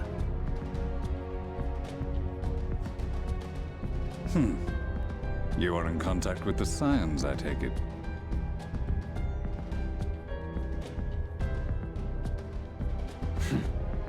Through no choice of my own, they tracked me down and conscripted me to their cause. I swear their receptionist was trained as a spy. Not that anyone can escape that Baldessian woman once she has caught the scent of your ether. If they have resorted to using freelancers, I must assume their attempts to wake the afflicted have failed. And what of their champion? Away on other business. Thus, it has fallen to me to root out any trace of the Empire's new weapon.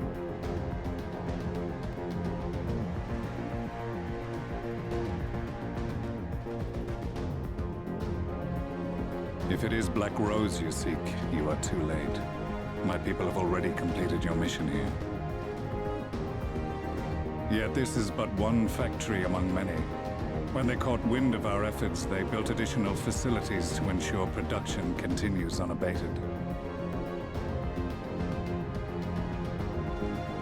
There will be no one left in the lands they conquer. No citizens to conscript. No skills to exploit. Nothing the Empire needs. And they will call it victory.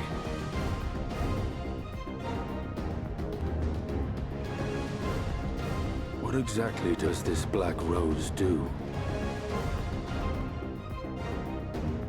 The gas is described as a poison, but its actual effect is more arcane in nature. It was created to disrupt the ether in living beings, to bring the flow of their life energies to a standstill. Inhaling even the tiniest amount will cause all bodily functions to cease, much as a potent venom will stop a man's heart. Released over a city, Black Rose could conceivably kill every inhabitant, and all without damaging a single structure. Search every corner! Rouse the barracks if you have to! I want this facility secured! I have more questions, but now is not the time. Sir Estinian, I have an offer for you, but I will make it only once. Since it would seem we seek the same answers, you are welcome to join us. Ha! From what I hear, you need all the help you can get. In case you don't know, Varys himself confessed that your empire was a creation of the Ascians. I am aware of what his Radiance said at the parley. Thus I would return to the capital, that I might behold the truth of this corruption with my own eyes. My path leads to Garlemald.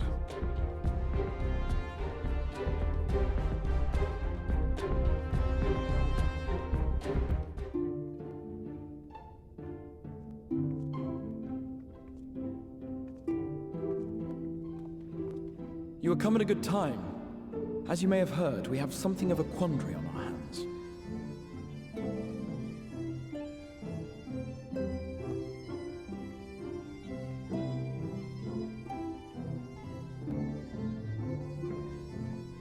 Laxon Loft here in Lakeland.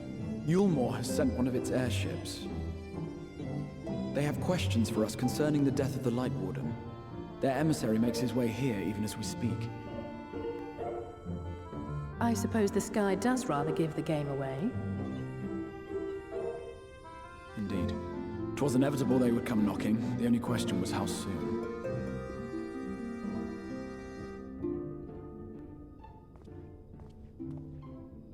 My lord, I am come with the Yulmoran emissary. May I show him in?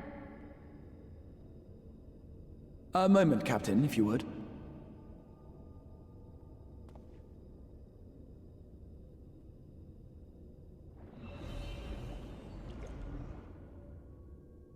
Everyone, gather round.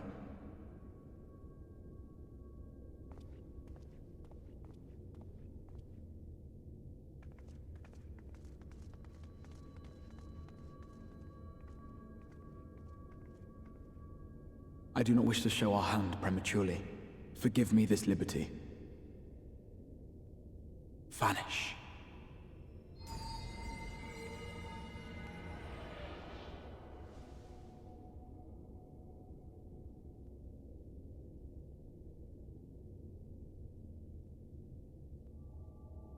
Enter.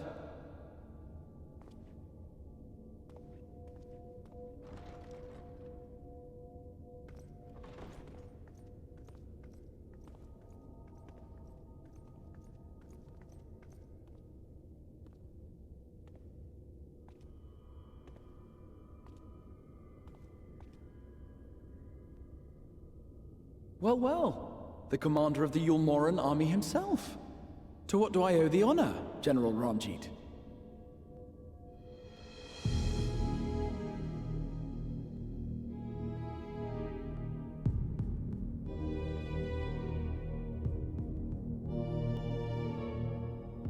The Light Warden is dead, Exarch.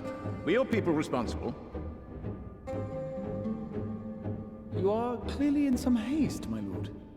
But before I address your question, you must allow me one of my own. What is Yulmor's interest in this? His Benevolence, Lord Vorthri, is gravely concerned that the actions of an ignorant few may jeopardize relations between man and Sin Eater. Should it transpire that the Crystarium is guilty of abetting the villains responsible for this outrage, my lord has decreed that it suffer the same retribution.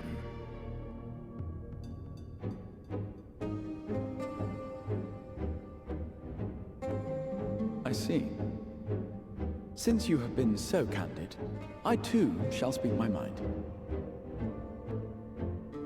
Regardless of who is responsible, the Crystarium rejoices in the Light Warden's death and welcomes the return of the night sky. If Yulmor considers this tantamount to aiding those you term villains, then by all means, carry out your retribution. Know, however, that even should every innocent soul in the Crystarium perish, nothing can stop that which has been set in motion.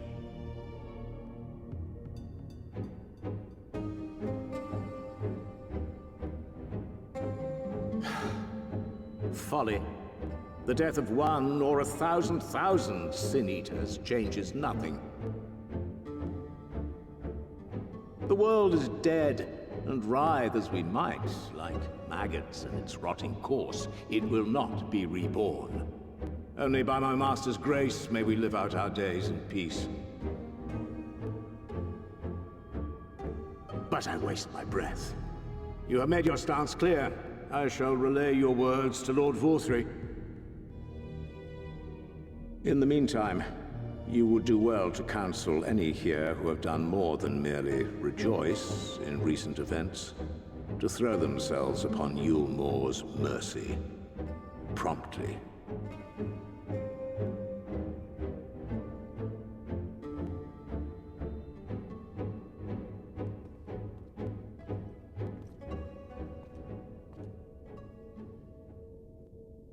One last matter. We are searching for a young artist and his assistant. Know you of whom I speak?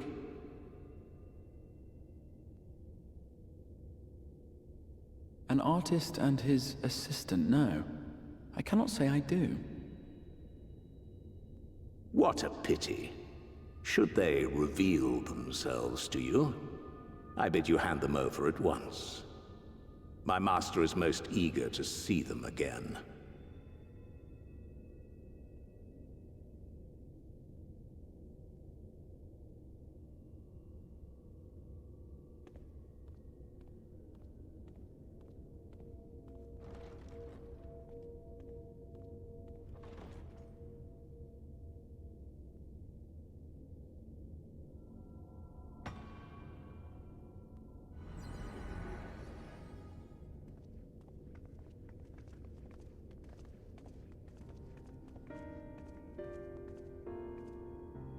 Am I imagining things, or did he just stare straight at us? I fear he did. The General is not a man to be trifled with. He is a warrior of fearsome repute who has led Yulmor's army since before Vorthri's time, when the nation still spearheaded the fight against the Sin Eaters. One does not command the world's mightiest army, and for so long, without possessing exceptional instincts. If Yulmor chose to send such an individual, we must assume this talk of retribution is more than an idle threat. While we are grateful for your support, my lord, we cannot in good conscience put your people in harm's way. 'Tis noble of you to say, Master Alphino, but my people have been in harm's way since long before you arrived. Yulmor has ever yearned to rule over what remains of the world. Even should we surrender the Warrior of Darkness to them, they would find some other pretext upon which to invade. The people of the Crystarium know this only too well, which is why, when the time comes, I am certain they will fight to the last man. If truth be told, I would not have been surprised had Ranjit declared war here and now.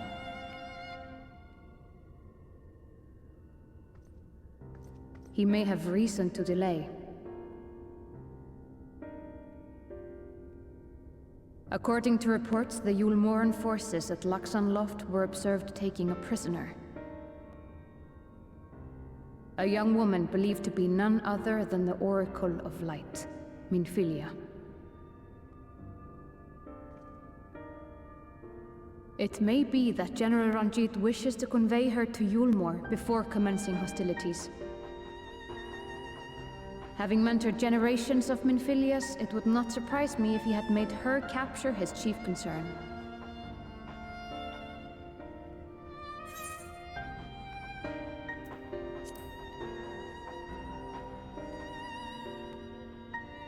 Ah, of course.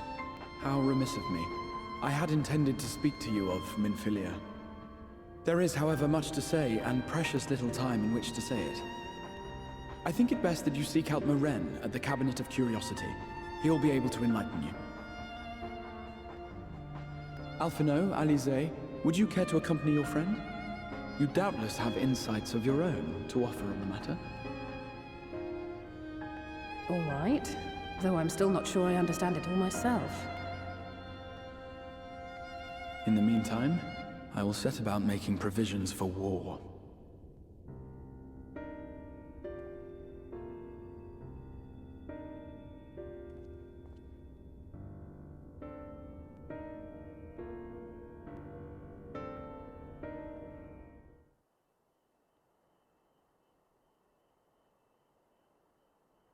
You are doubtless eager to attempt Minfilia's rescue, and with your combined strength, you may well succeed. But as I said earlier, I do not wish to show our hand unless absolutely necessary.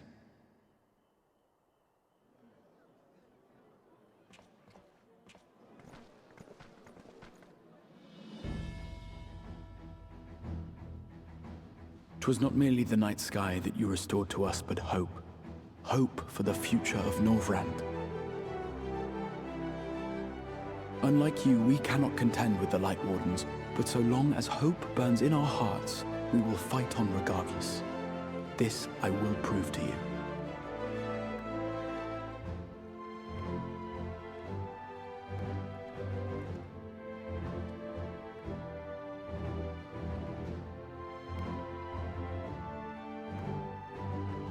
My friends, I thank you for gathering at such short notice.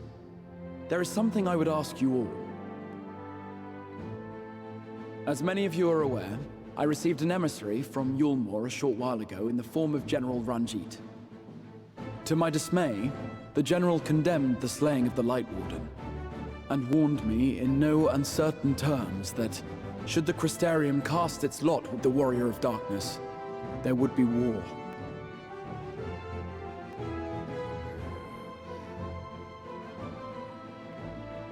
Let none be mistaken.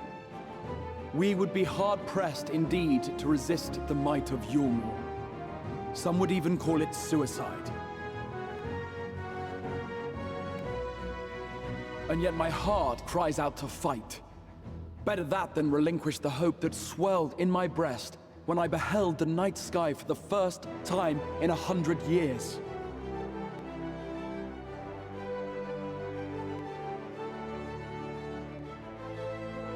Or so says my heart. My mind, meanwhile, reminds me that to follow my heart would be to risk everything we have accomplished thus far. Clearly, this is not a decision to be made lightly, nor less alone. And so I put the question to you all. What should we do?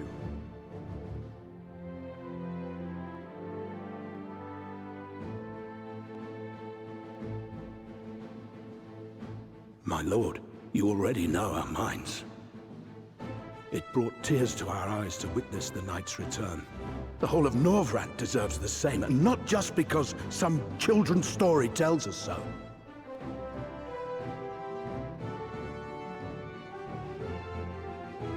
Yulmor's influence is far-reaching. Should war break out, trade would be subject to restrictions. The flow of goods will dry up, and we will struggle to make do with what little trickles through. But make do, we will. Aye, we can weather such hardships. Is that not the very thing the Crystarium was built for?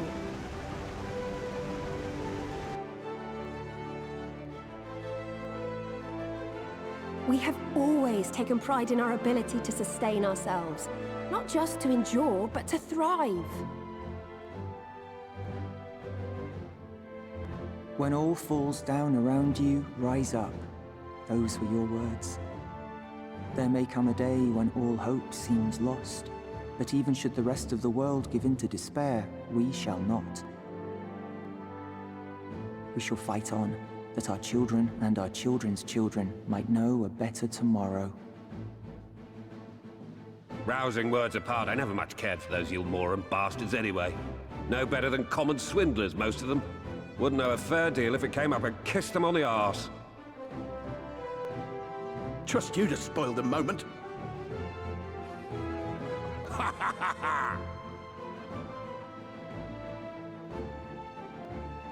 It appears we have a consensus. Let it be known that the Yulmoran host at Laxon Loft has taken the Oracle of Light captive. They fear the power she holds over the Sin Eaters, and doubtless intend to imprison her once more. So, I move that we rescue the Oracle, grant her a place among us, and let that be our answer to Yulmor's ultimatum. Hear, hear! Hear, hear!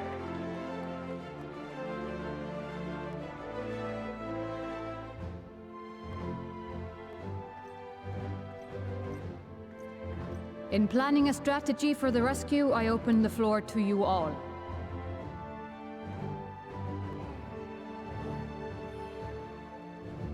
And there you have it. If Yulmor wishes to denounce us as villains, then we shall embrace our villainy. Will you do so as well?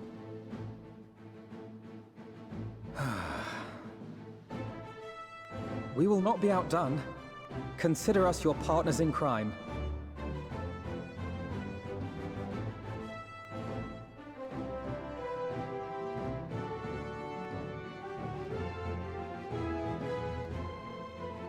My lord, our proposal is as follows.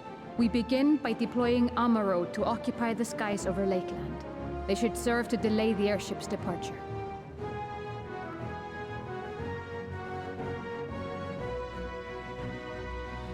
At the same time, we scatter dream powder from the air.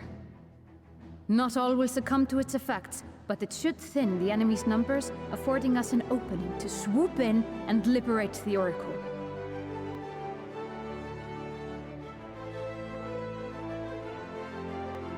Very good. Cease your preparations.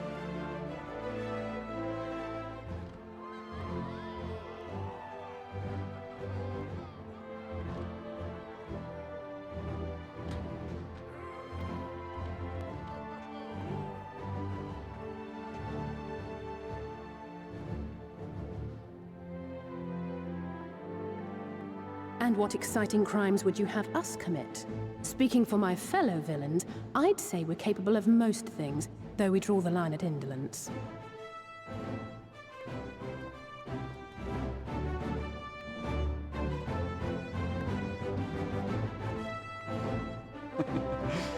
If excitement is your desire, then I bid you join the Guard. Captain Lena will give you your orders.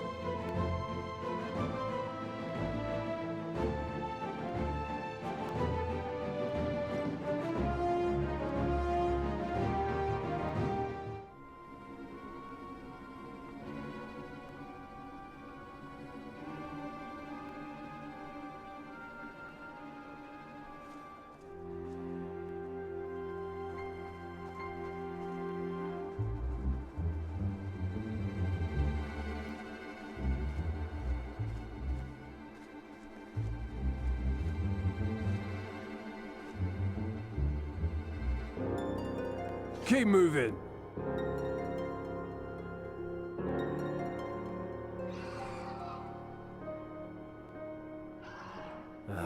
What now?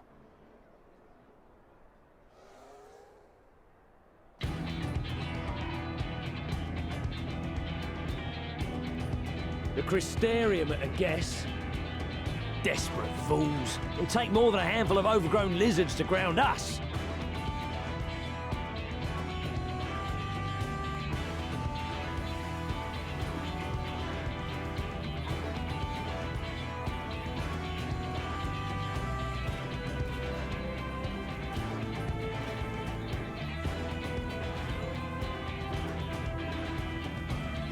Gonna be...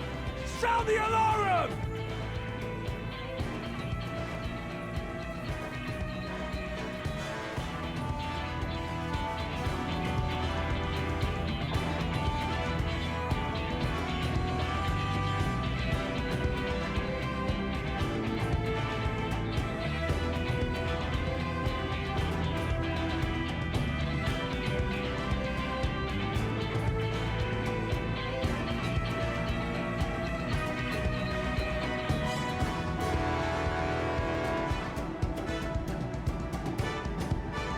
Captain, the powder has taken effect. It is time. Let us free the Oracle from their clutches.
You, boy. You bear a striking resemblance to the artist my master seeks. By all means, keep your counsel. You will all have ample time to confess your crimes back in Yulmore.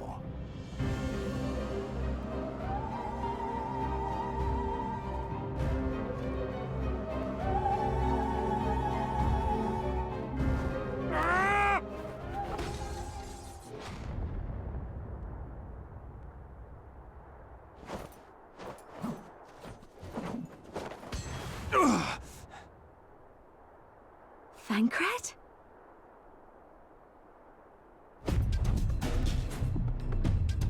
So, you are the wretch who stole her from us.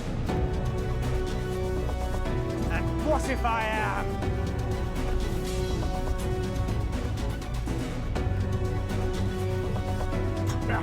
What?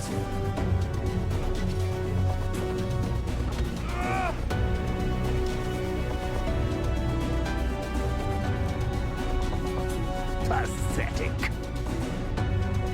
Vermin such as you are not worthy of the Oracle.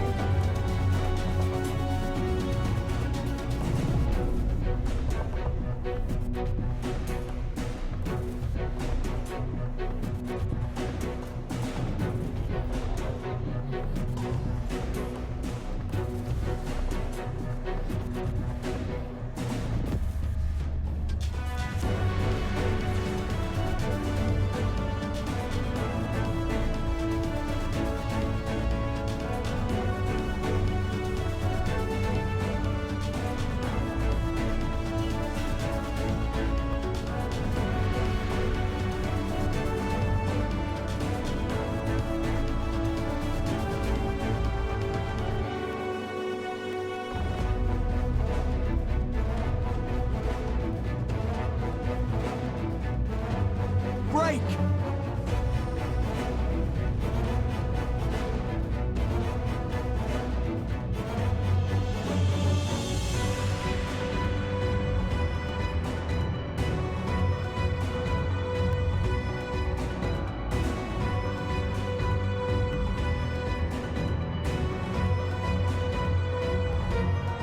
Fool!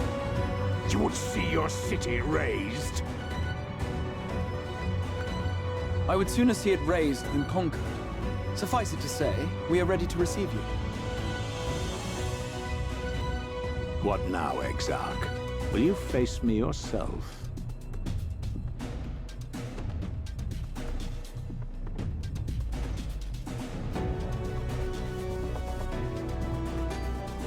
I think not, General. I've quite exhausted my tricks.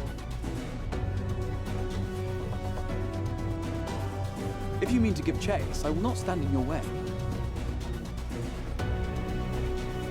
But you would do well to tread warily, for your quarry goes to a place where even Yulnor dare not bear its steel.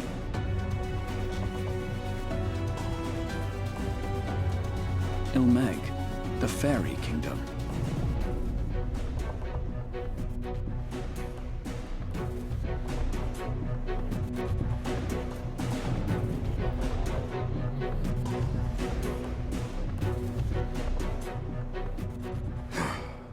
To think that mountain of indolence still had the energy to unleash his hounds. Even the most pointless of conflicts may alter a world's course. And now the plan has gone awry. But how? How did the so-called Crystal Exarch bring the hero of the Source to the First? As if I didn't have enough on my hands already.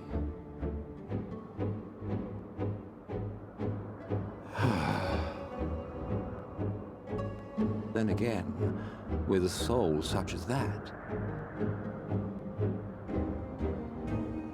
mayhap there is another way. One which does not require bloodshed.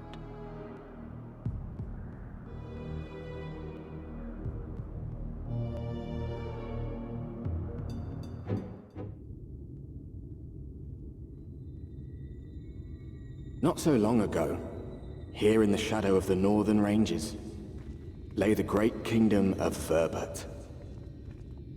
A nation with a proud history that the Sin Eaters cut short, just like all the rest.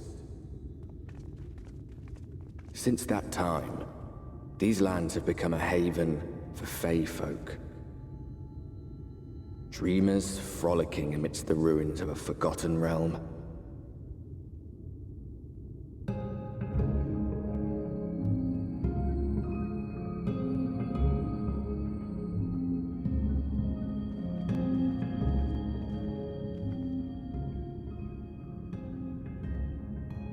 We should be safe enough here.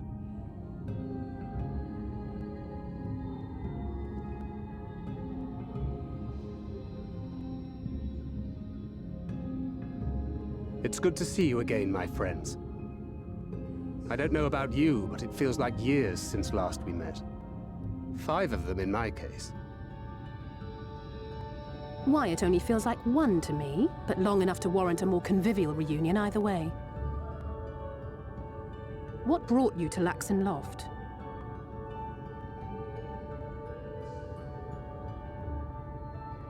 The girl, Minfilia, she and I were traveling together, hunting sin-eaters. But as we were nearing Lakeland, she abruptly ran off on her own.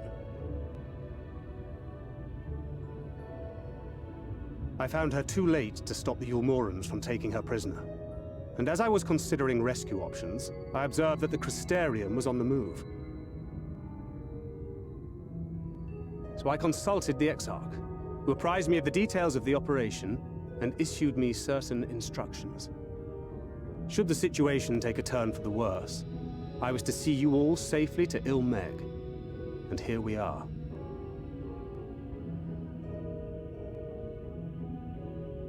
Urianger has called this place home for a while now.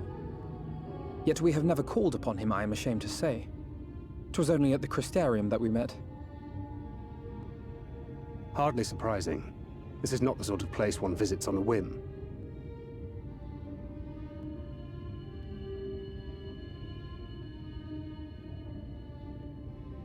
Happily, having trespassed on Urianger's hospitality for a spell, Minfilia and I have an idea of how things work around here. Sooner or later, the Ulmorans will come after us. But before they do, the Exarch bids us accomplish 2 things. First, rendezvous with Urianger. And second, eliminate the Light Warden of this land.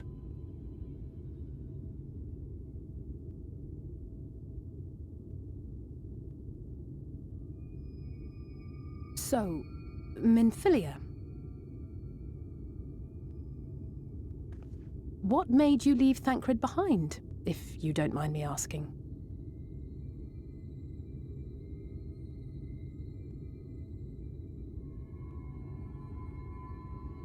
You. The hero from another world. I was asleep when I felt it. A presence. Someone I was meant to meet.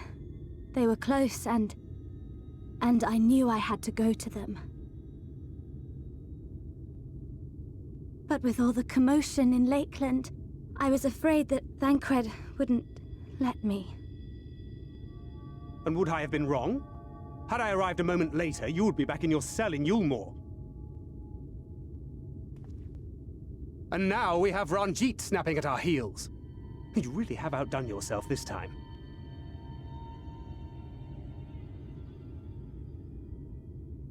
I'm sorry. Thank you for saving me.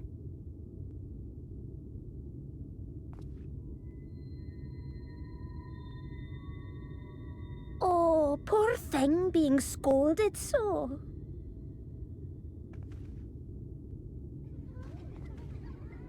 Poor thing. Poor thing. Who said that? Show yourselves. Come now, put away that frown and have some fun with us. Yes, let us have some fun. Lots and lots of fun. Which way was it to Urianger's?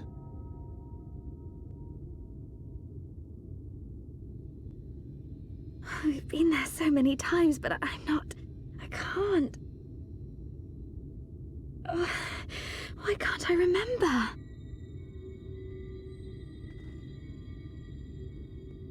Damn it all. We're already caught in their spell.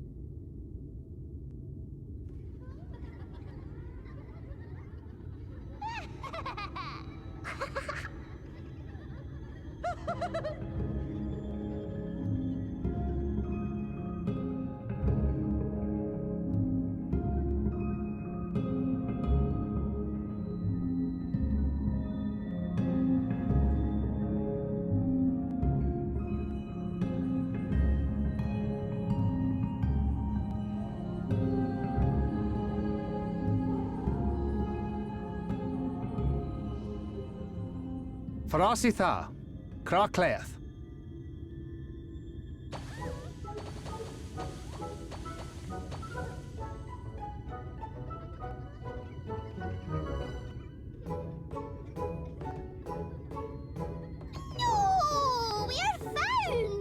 How did this mortal know our trick? Wait! I recognize their souls. These two have been here before. Look! Twins! How adorable! Aww! Play with us! We have neither the time nor inclination to play. We have come to see Urianger. Oh yes, Urianger, the peculiar one. In return for a place in El Meg, he agreed to a riddle contest with us for 7 days and 7 nights without any sleep.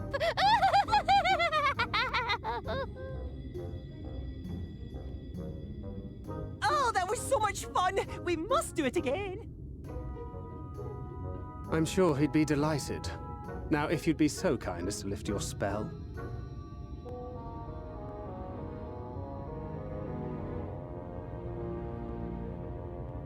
Shall we? Should we?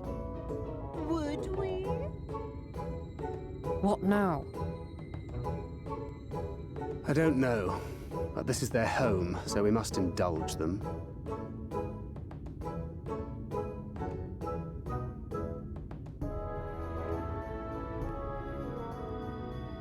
Right, we've made up our minds. We will lift our spell on one condition: that you first lend us a helping hand, or 2, or 3.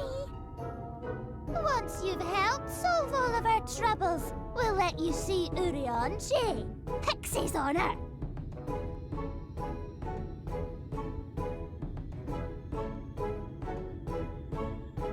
Well, there you have it. Pixie chores.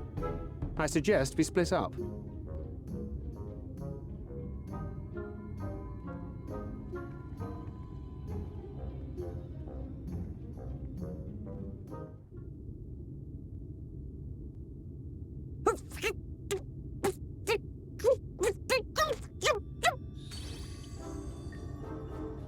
You're late! Late! I've been waiting for you to summon me ever since you came here. Waiting and waiting and waiting. But my sapling didn't so much as utter my name. Such a heartless thing she is. Cold and cruel and heartless!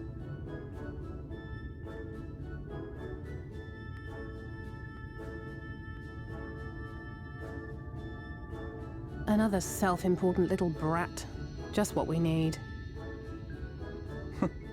Reminds me of my childhood.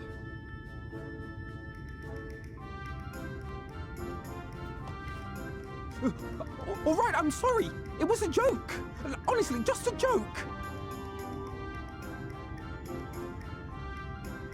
But just now you called for me so earnestly, so fervently. I couldn't possibly stay angry at you. Very well.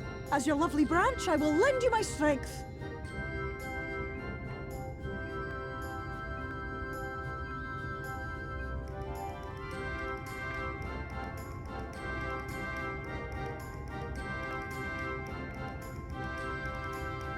Well. If it isn't Theo Ool, the mold Theo. It's been too long. Not long enough for you to think of any new games, though, apparently. If I were you, I'd be bored of myself. Now let me make something clear. That mortal is mine. No matter what you do, she will never be yours. Never, never, ever! Oh, not even a bit. But what about the others? Surely we can keep them. No, you can't keep them either. They're for my amusement and mine alone. And if you lay so much as a finger on my sapling, I'll scatter the contents of her bag all over your precious village. There'll be cold, hard metal, furry, festering food, stinky, sweaty small clothes, and all manner of other terrible, unmentionable things. How would you like that,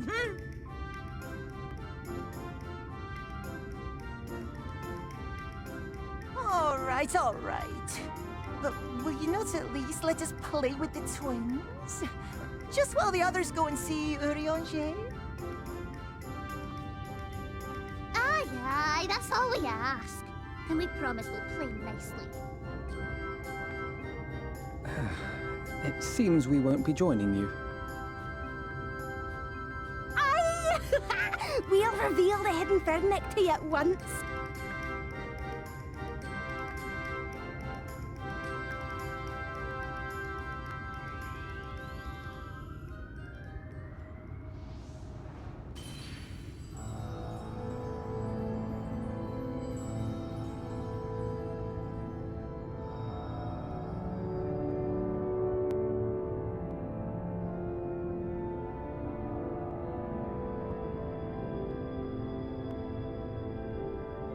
So this is the true Ilmeg.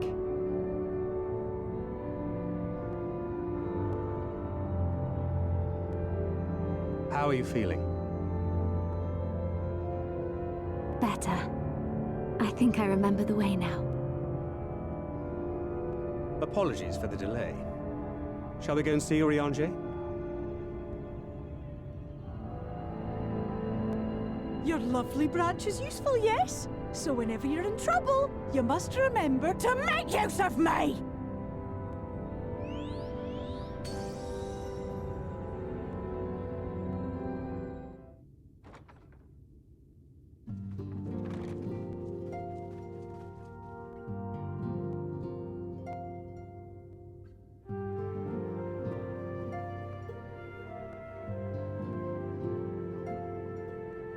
Urianger, are you in? Unto a world weary of heroes, a hero wends her way. The Exarch did send word that thou wouldst seek me out, but ne'er did I imagine thou wouldst arrive so soon.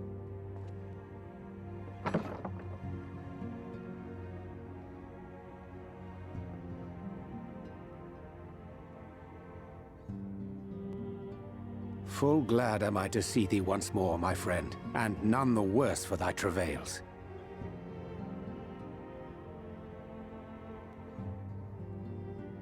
Run along, Minfilia. We'll meet you outside. But... Another one for you to imbue, if you'd be so kind.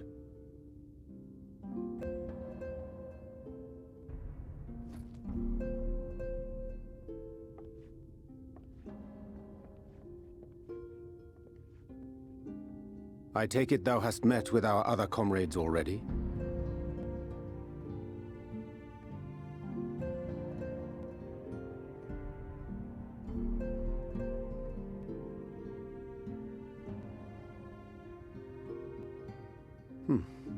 That Master Alphino and Mistress Alize now travel in thy company is of great comfort to me. As for the rest, it beginneth in earnest.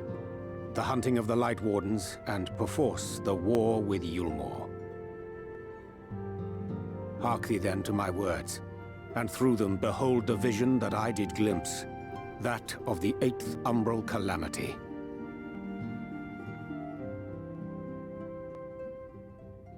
As I drifted hither to the first, traversing the boundary twixt reality and potentiality, I did bear witness to events yet to come.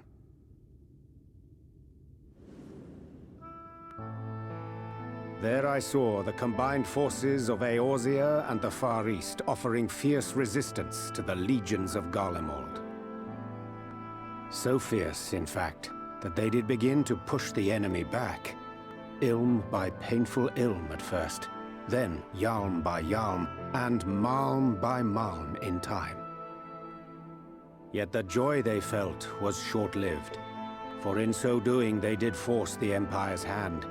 Faced with defeat, the Garleans turned to a weapon most vile: Black Rose. Its potency defied all reckoning. Once released, the gas took on a life of its own, wreaking untold carnage not only in Eorzea, but in the provinces of the Empire besides. From fighters upon the front lines to babes in their beds, none were spared. And as the casualties became too numerous to count, so did the fabric of civilization begin to unravel. Nor did the land itself escape unscathed, for spreading from the site of its release, Black Rose brought death to the very soil.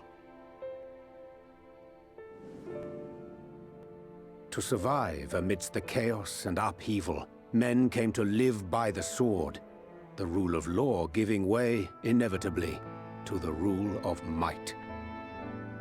Thus was the spark struck and the fire kindled, and swiftly did it spread as a blaze in a field of straw to engulf every corner of the world. Nations worthy of the name did then cease to exist, and those souls brave and true who might have risen to restore order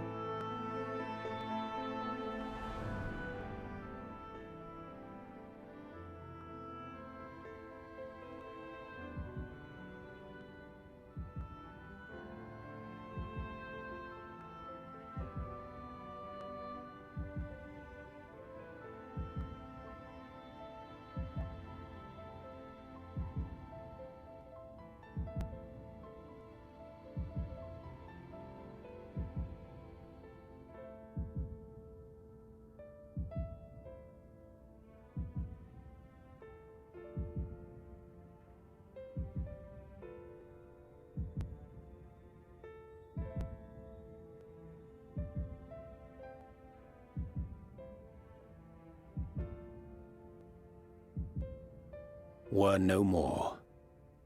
For the weapon spared not one, not even thee.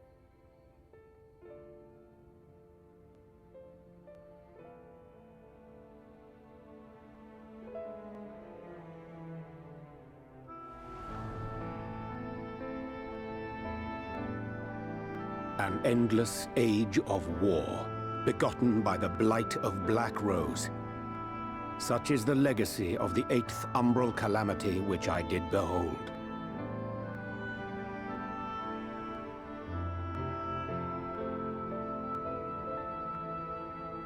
No matter the cost, we must forestall this tragedy.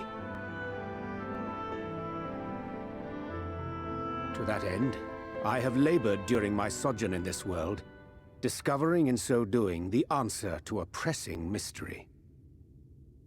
That of Black Rose's inexplicable potency. Come.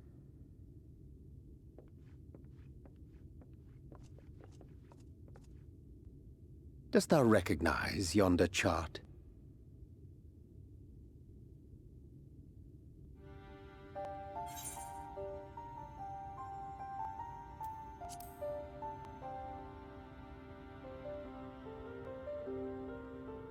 Indeed.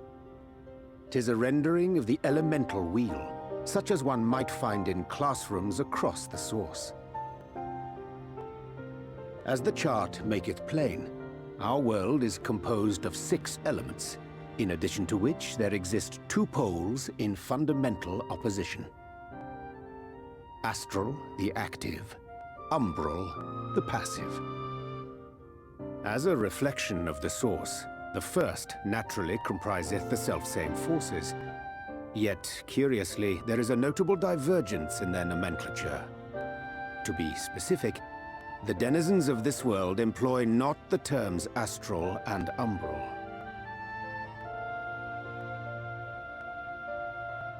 Thus was I moved to inquire what names said forces had been assigned.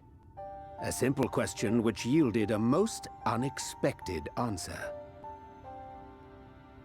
Upon demanding the name of the pole aligned with activity and growth, I was told that as life's myriad colors combine to produce black, the people of the first had called it darkness. At this, did my mind begin to race. Yet 'twas only when I asked what name had been given to the pole aligned with passivity that mine eyes were opened to the truth. Peace and tranquility being as purest white, unmarred by color, I was told it had been given the name of Light. That's umbral light and astral darkness, yes? I'm no etherologist, but it strikes me that the nomenclature of the first is rooted in the generation of the two forces, while our own appears to focus on their effects. Which makes one wonder, have we had it backwards all this time?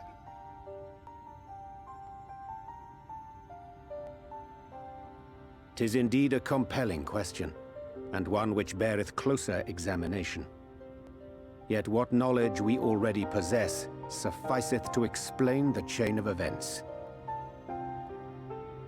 The phenomenon of etheric thinning observed in the source is the consequence of light, the power of stasis, flowing in from the first to stifle the movement of ether within the land. And according to Master Alphino, Black Rose slayeth by halting the circulation of ether within living beings. Should such a weapon be unleashed even as the first were rejoined, replete as it is with light, we would have a disaster of untold proportions on our hands. A calamity. Well, at least we have a better grasp of what we're facing. Our objective, however, remains unchanged. We are to eliminate the Light Warden of Ilmeg. Speaking of which, were you able to ascertain its whereabouts? Aye. 'Tis all but certainly ensconced within Leargear, the castle which standeth in the midst of the lake. To enter said stronghold, we must needs turn to the Pixies for aid.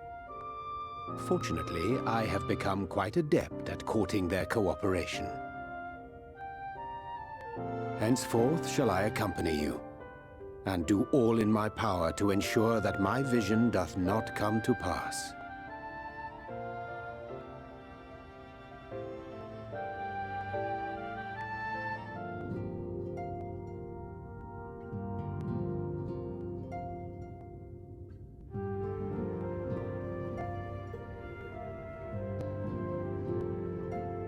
"'Tis done. The Pixies shall be well pleased with these gifts. Ah, lest I forget.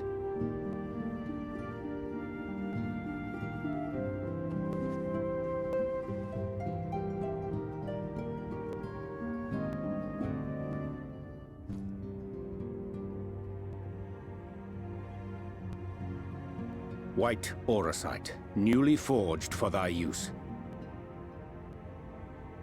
Our mission being to thwart a rejoining, we will most assuredly cross paths with those who crave the contrary, our eternal enemies.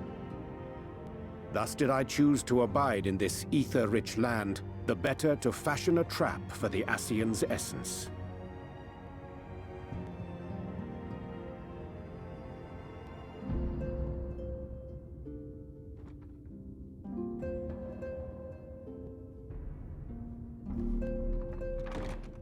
May I come in now?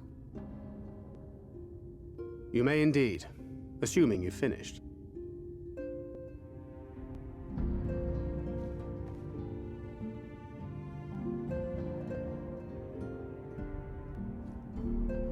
I did as you asked. That's my girl, thank you.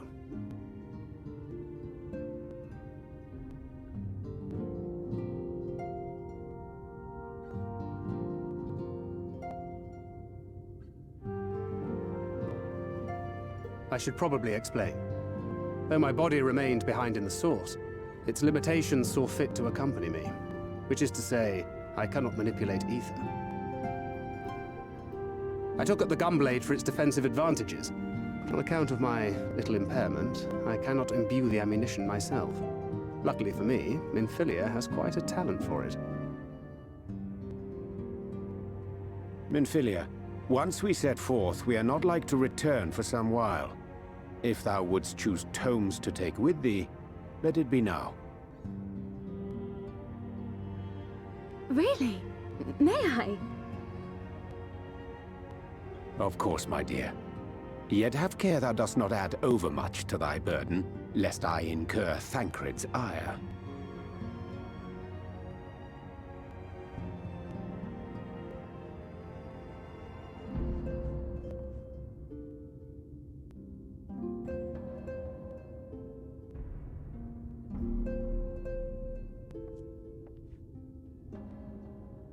Hast thou spoken to her of thine encounter with the Minfilia of Eld?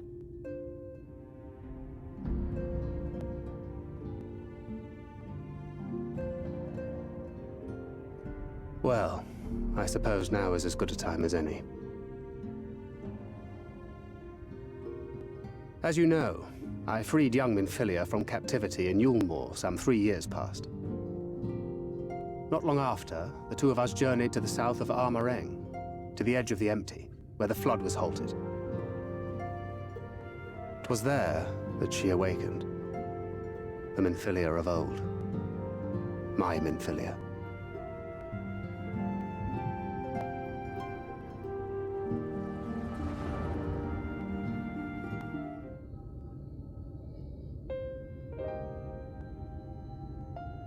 Tell me, what must I do to bring you back?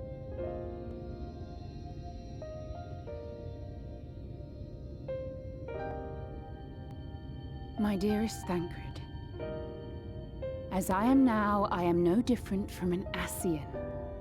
This child is but a vessel. One of many I have used that I might spread word of her enduring blessing and preserve the flame of hope. In my name, each has died, never having lived her own life. I have taken enough from these children. I will take no more. But what of your suffering? Your sacrifice? This isn't fair! I will not stand for it. I cannot! There must be something we can do. Tell me!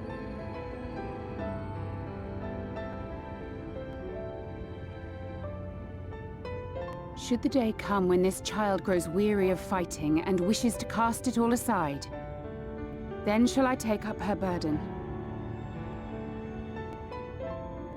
But should she wish instead to become the master of her own destiny, then shall I bequeath to her my all.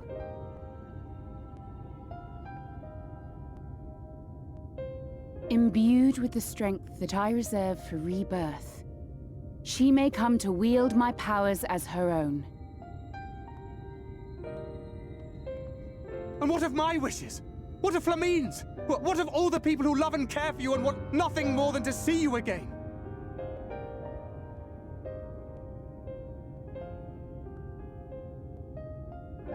It is not their decision to make. It is hers. This child's. This Minfilia's.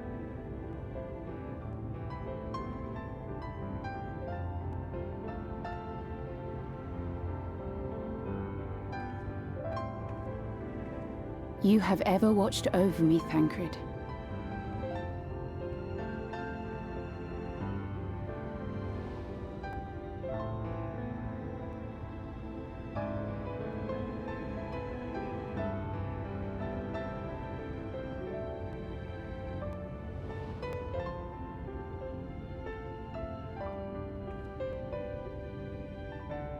Now I ask that you do the same for her. Protect her. Teach her. Stand by her as you stood by me. There is much and more she does not know. She needs a guide to show her the ways of the world, or she will never find her own path.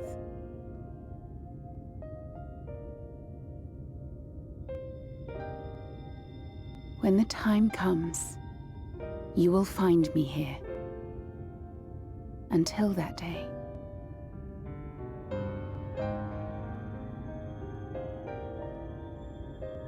Minfilia, wait!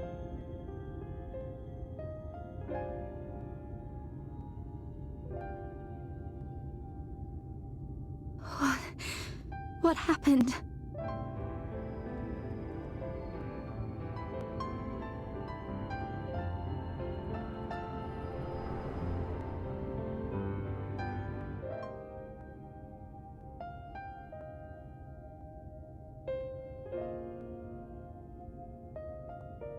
And then she was gone. Minfilia, the girl, claims to have no recollection of any of it. I have told her many things, where we came from, what we fight for, but of that day, I have not spoken.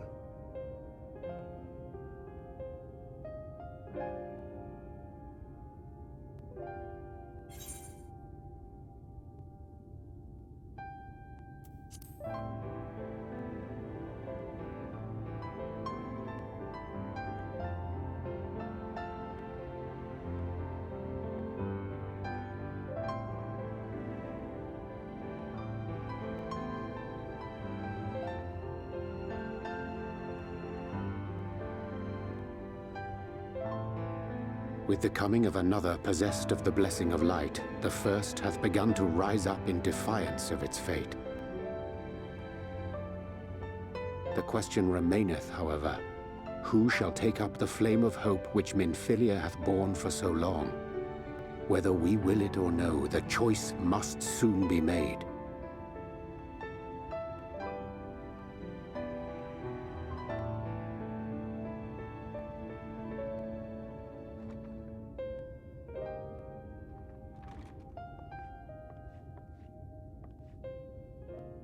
I'm sorry I took so long. It was so hard to choose. In the end, I settled on just the one. That is well. Now, if all is in order, let us set forth for Lida Loran.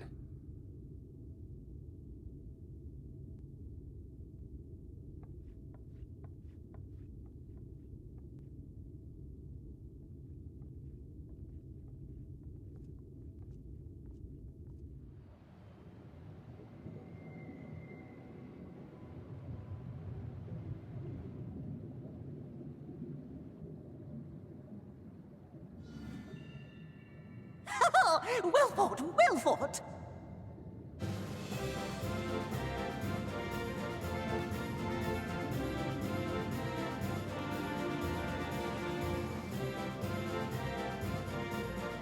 Bravo!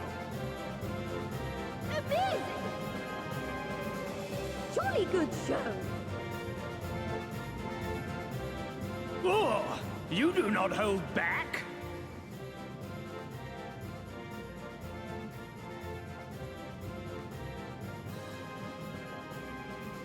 But I would have it no other way. Seldom have I enjoyed such sport. We have satisfied thy demands. Wilt thou now satisfy ours? Of course! Of course! There it is, the relic you seek. Yours for the taking. Have care you do not break it, though, yes.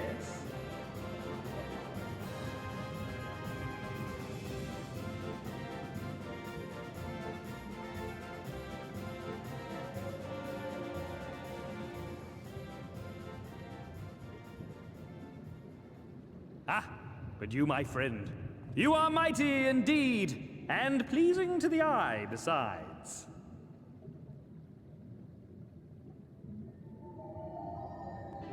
More! I want to see more of her! Yes! Yes! I could watch her forever!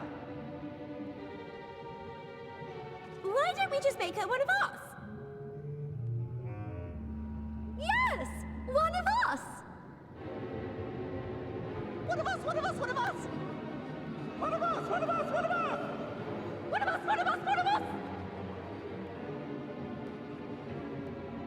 us! What a fine idea! Why ever didn't I think of that? You may have the crown, but in exchange, we will have you!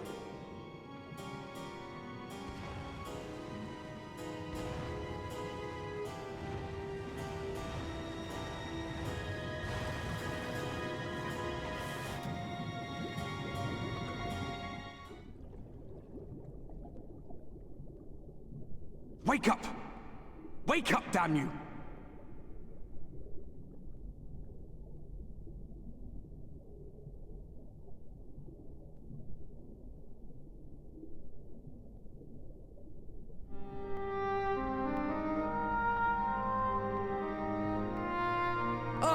You're alive.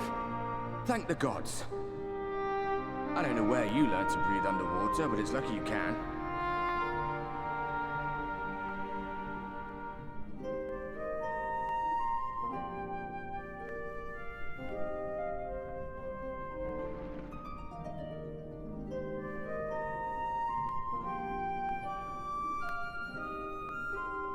I'm sure you had your reasons, but the first rule of dealing with the Fwaath is do not deal with the Fwaath. It's said that they are born from the souls of the drowned. Were it not for your little trick, you'd have joined them. Your friends are safely back on dry land, in case you were wondering. They'll be searching for you, I expect.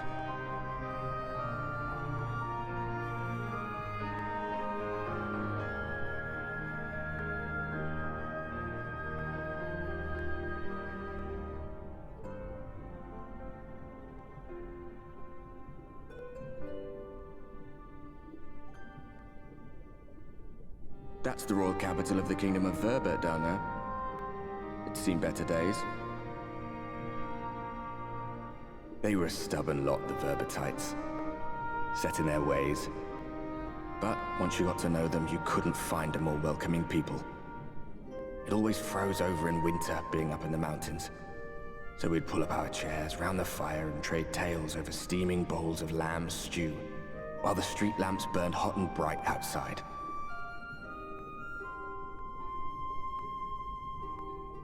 All dead and buried now.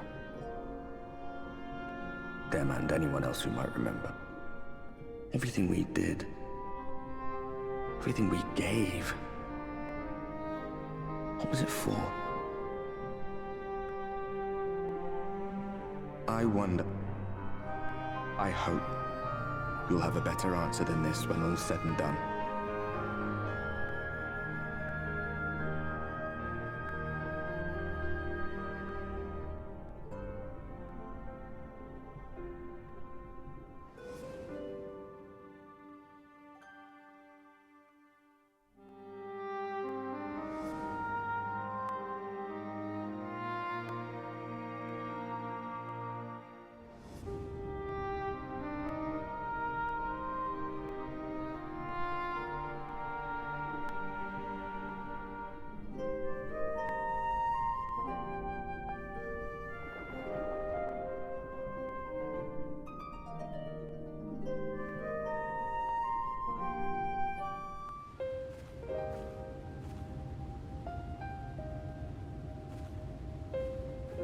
Oh, thank goodness. There you are. Those Numo were rather frightening. I'm glad you're safe.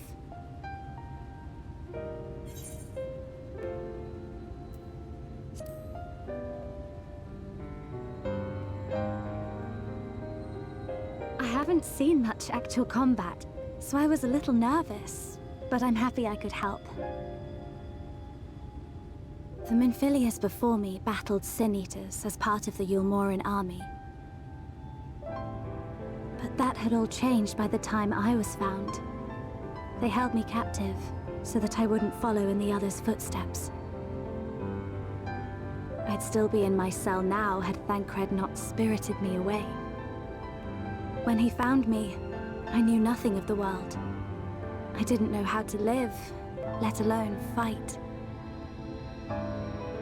Thancred once told me that if the efforts to summon you failed, it would fall to me to face the Light Wardens. I realized then that it was the only reason he kept me close. As a contingency. The truth is, he can't stand to be around me. Because I'm not her. I'm not his Minfilia.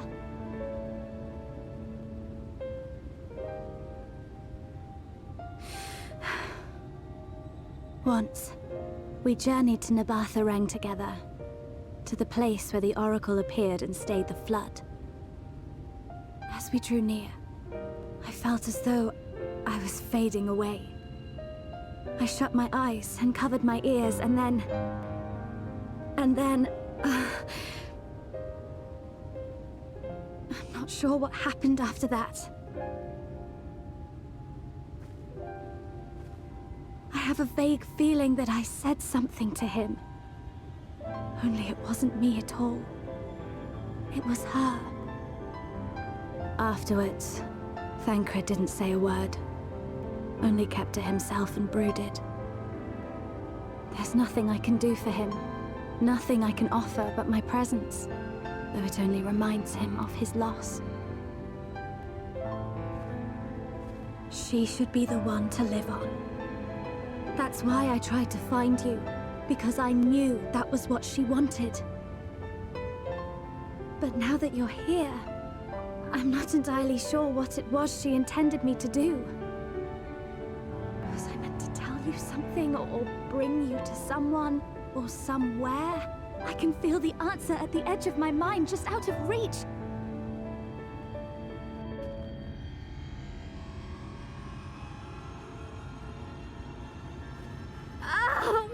What is that?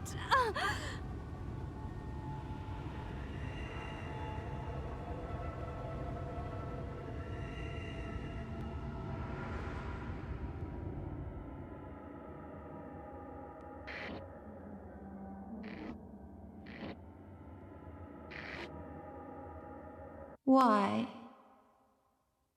Why did you imprison us?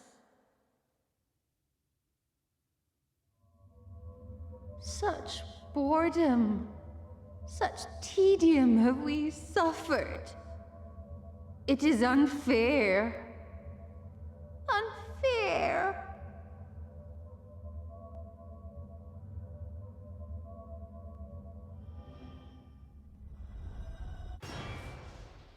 Come.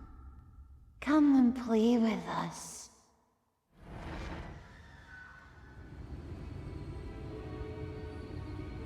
It came from the castle.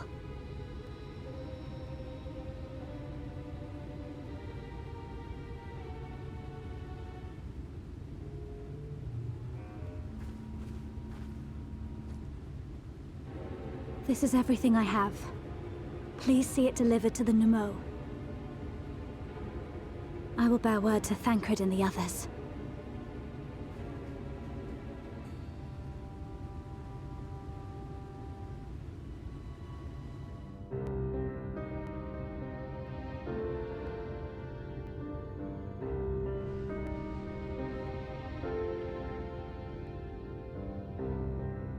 Ah, my medallion! You found it! Oh, I know not how to thank you. It is my most treasured possession. A gift from a dear departed soul. He was a traveler, and together we journeyed to the ends of the world and back again. When I was young. In those days, I could not speak. But we found joy in each other's company nonetheless. Oh, the memories. This medallion he found during an adventure. Fashioned it into a necklace for me, his partner in crime. I had not the words to tell him then, but it filled my heart with pride. I was so happy.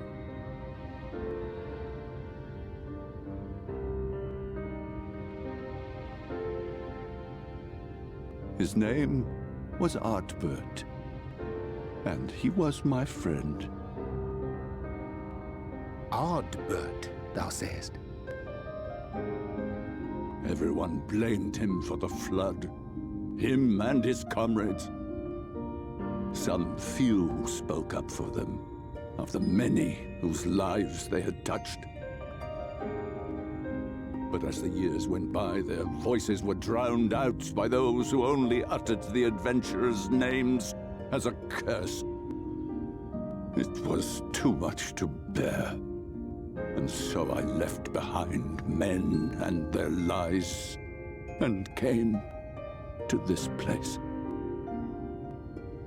Ardbert was a trusting soul, constantly being drawn into the troubles of others. Yet, in spite of this, he never thought twice when he saw someone in need. He always tried to help. It was no different then. The world needed heroes. It needed him. And yet... he was a good man. He deserved to be happy. I wish I could have told him that, at least.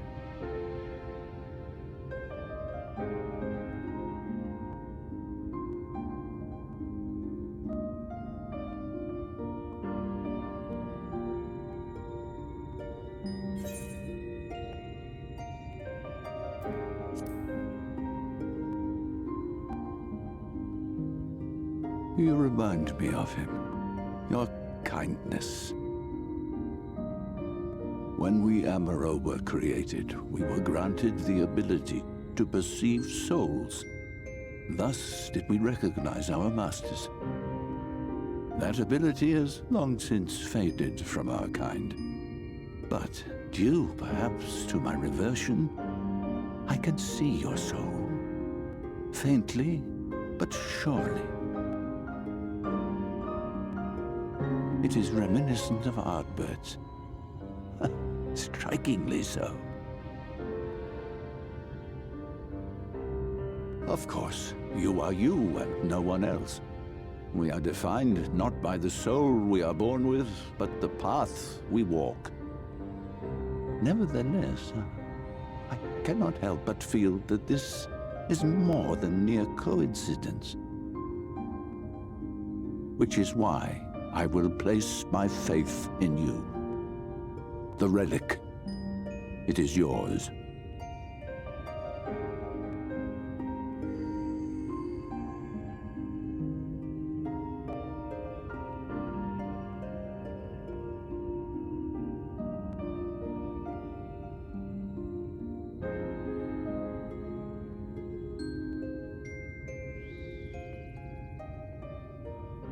There's trouble! Terrible trouble!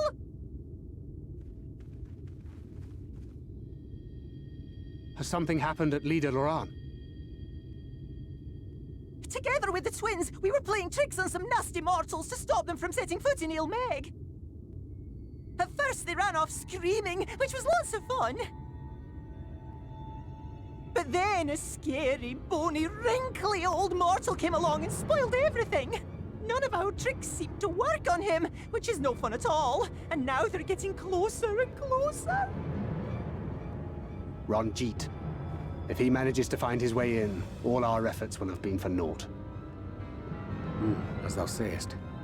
Should we be discovered ere our mission here is complete, and the Light Warden yet liveth, our task will be rendered nigh impossible. If we are to prevail, we must needs divide our forces. Thus do I propose the following. Whilst thou salliest forth to meet with the Light Warden, we shall join in the effort to obstruct the trespassers. Should we succeed in staying their advance, all the better. Yet even should we fail, if we can but delay our enemy's arrival long enough for thee to secure victory, our plan may still be deemed a success. So the moment the lights go out, we all beat a hasty retreat, yes? Let me come with you. I have the blessing too. No, Midfelia. You'll only get underfoot. Now come.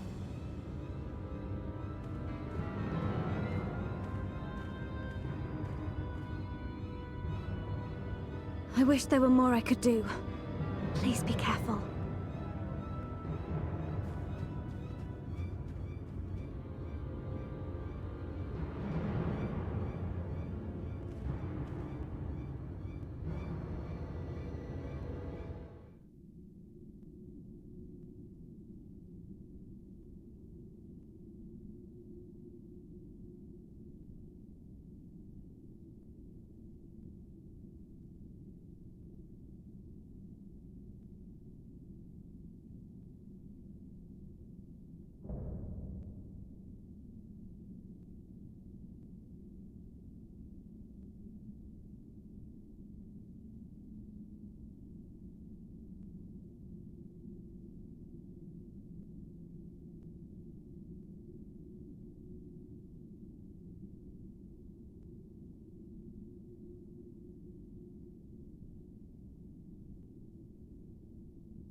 We can play no more.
You have freed our fallen king. Not that I expected any less, my Snayak.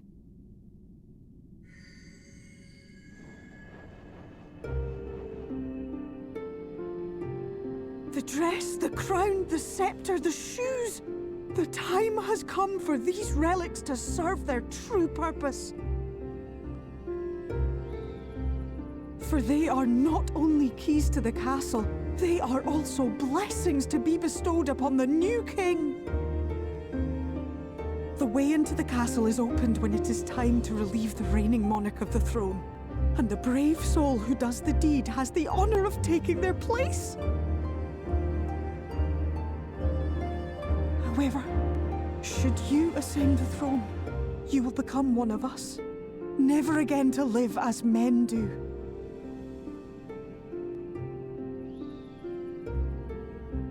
My adorable sapling, my precious mortal. We Fae folk live forever, but such is not your virtue. To strive for a dream you will never see, to sow seeds that others might one day taste the fruits of your garden, that is the beauty of your kind. Burn bright and shine as only you can.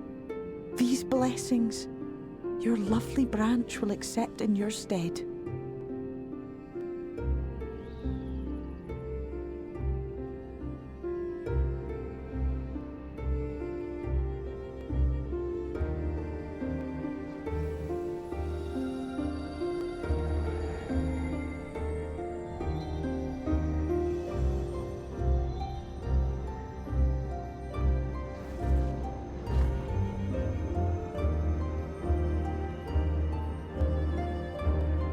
Kinla, Ilichla, Ilmeg, Okbra.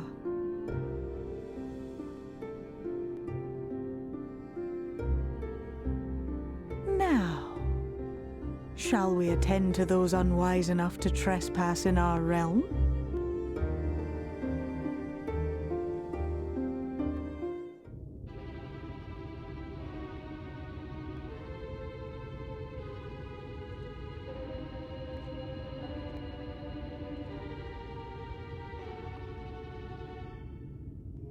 Confound it!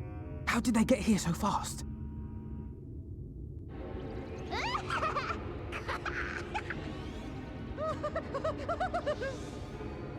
Damn these pixies and their tricks!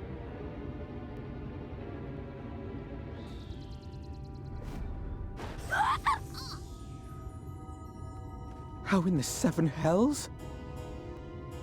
Listen well. We come in pursuit of villains who have fled to this land. You know who and where they are.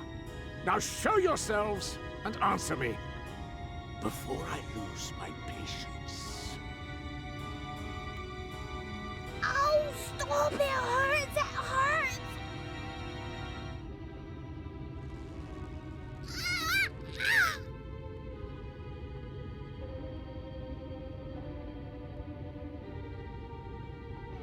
Enough! Lift the enchantment!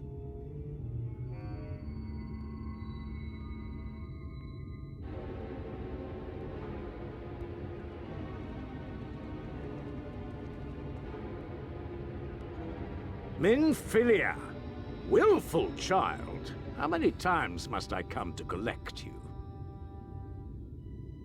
I won't return to your maw. And I won't let you hurt my friends.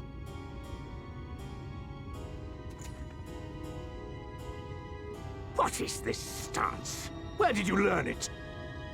No oracle I trained would make such an unseemly show of herself. Know your shame, gal. You're powerless. You have no life nor purpose, save that which our master sees fit to permit.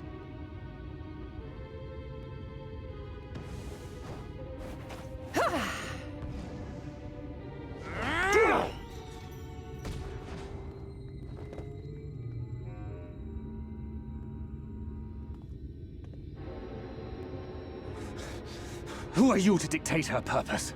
To lock her away and deny her a life? If she was powerless, it's because of you, you sanctimonious swine. But no longer. Fool! Defiance only begets more suffering. It is through acceptance alone that one may find solace in this God's-forsaken world.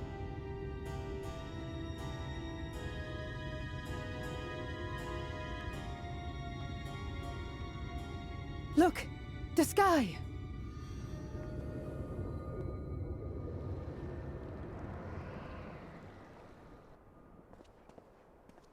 She's done it. The Warrior of Darkness has triumphed. General? What are our orders?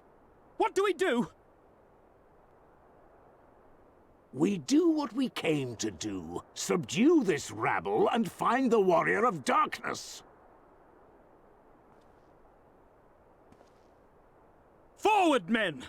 Take the villains captive! Are you deaf? I said...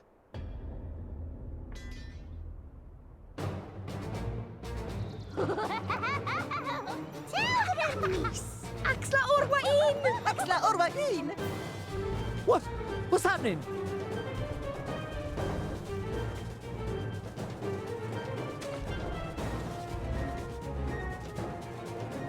Water? That wasn't there before.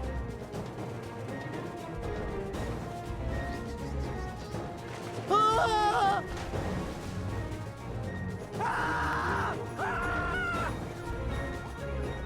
Orwa I kansasi, orwa I kinsi. Help me!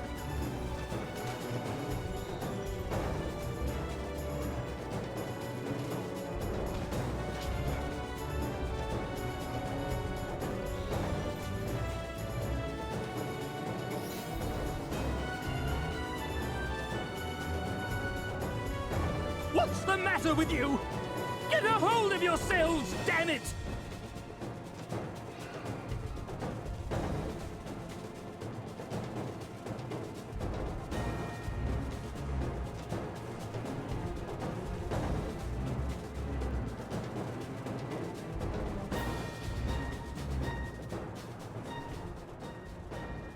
General, they come in greater numbers. We must retreat! All who stand with a Warrior of Darkness shall face justice. My master demands it.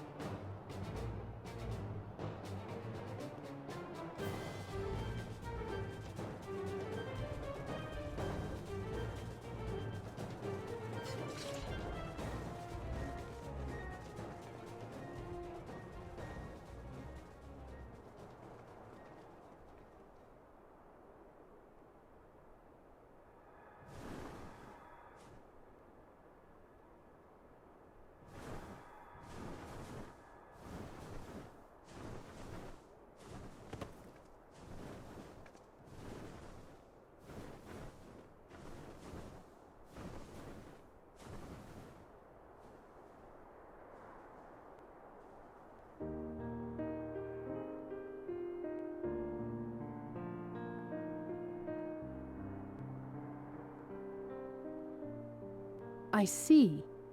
Well, it's a good thing Feaul volunteered to become king in your stead, for all our sakes. We are grateful for your timely aid, Feaul, or should I say, your majesty. It was the first night in recent memory.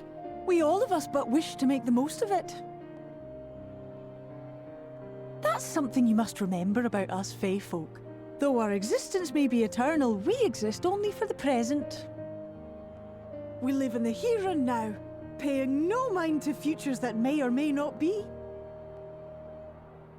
To wit, we are not driven as men are. We cannot fight for such causes as men do.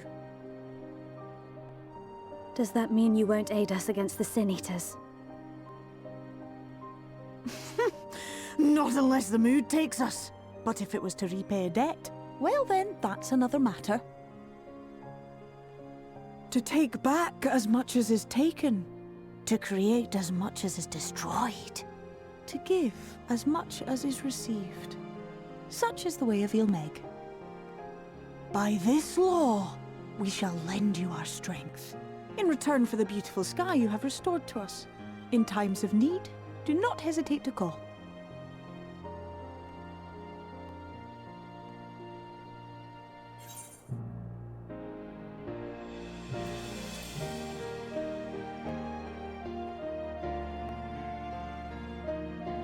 Silly sapling. I shall remain at your side. Even should my body be in the castle, 'tis a simple thing to have a little part of me accompany you. Treat them as you would Isnefis.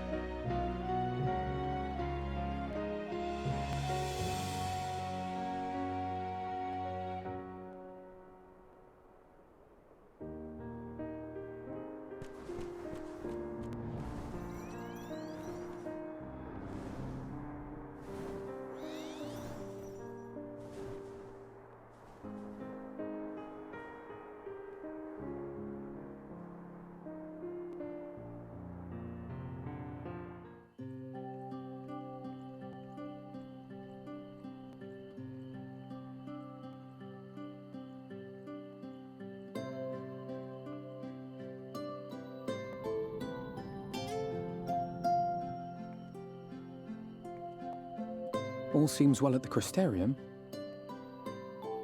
Yes. Yulmor was plainly more concerned with finding us. How flattering.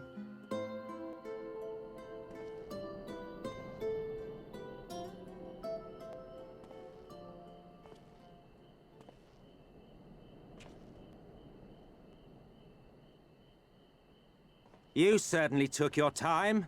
I had half resolved to complete the task myself.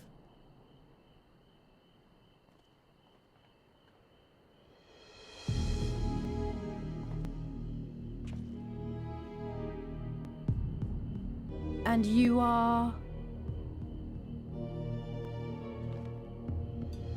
Were one to study the annals of Garlean history, one would find yonder visage on many a page. Though by rights its youth should long since have faded. Well, well, we have a historian in our midst.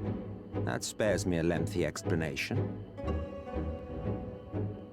I am Solus Sos Galvus, founding father of the Garlean Empire, and under various guises, the architect of myriad other imperially inclined nations. As for my true identity,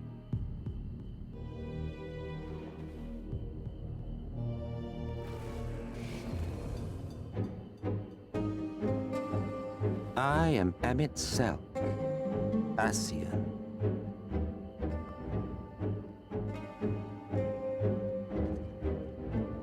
Gaius spoke of you, a native of the Source. Equal in rank to La Habrel. And you came all this way just to introduce yourself to us? Behold the sky, restored to its former glory. Have you ever seen a more affecting spectacle? Oh, it is truly, deeply infuriating. Do you have any idea how much you have delayed the rejoining?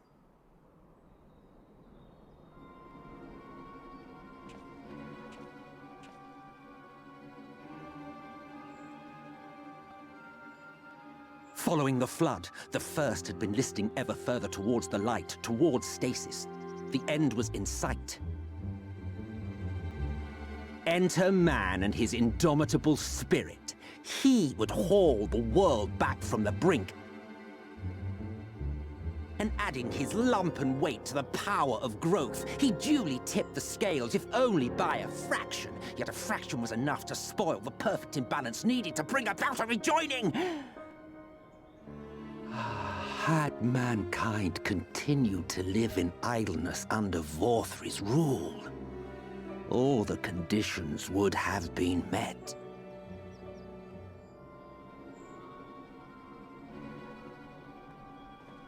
But you had to come and ruin it all. Thanks to your meddling, light supremacy is in doubt, and our painstakingly laid plans are in tatters! Well, I should begin by thanking you for confirming Urianger's theories on the inner workings of the Calamity. He will be most pleased. As for what happens next, might I suggest you admit defeat and walk away? Happy to let me go, are you? Because the murderous glint in your eye suggests otherwise. Indeed, it is enough to make me think better of confronting you alone. Look, it did cross my mind to simply side with Vorthri and kill you all. But that's no different from what Lahabred did. And we all know how well that ended for him. And so, while it is liable to be troublesome, I have settled upon a different approach.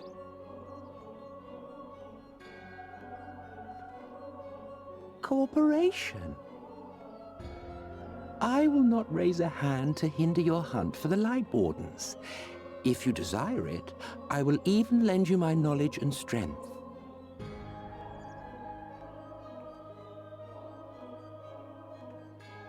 Since time immemorial, you and yours have labored to rejoin the 13 shards, at the cost of countless lives.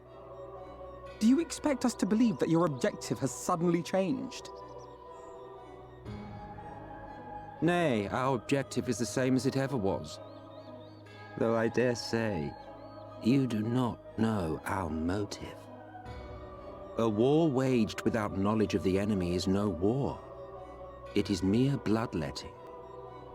Just once, might we not seek to find common ground?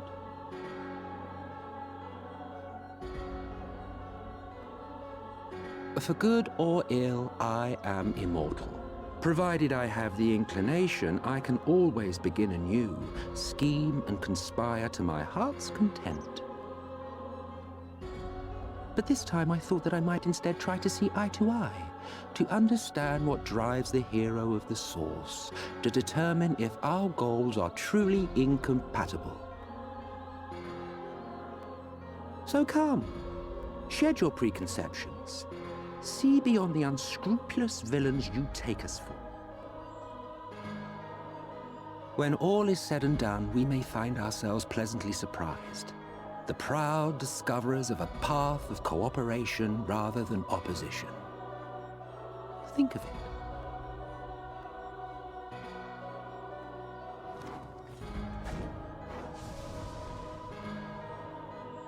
Thou hast delivered thy proposal, and we would not dismiss it outright. If I may offer thee counsel, however, to make thy case via an illusion reflecteth poorly upon thy sincerity. My apologies. You will forgive me if I'm not entirely at ease in the presence of a famed Ascian Slayer. I felt it only prudent to take precautions. Nonetheless, your counsel is duly noted.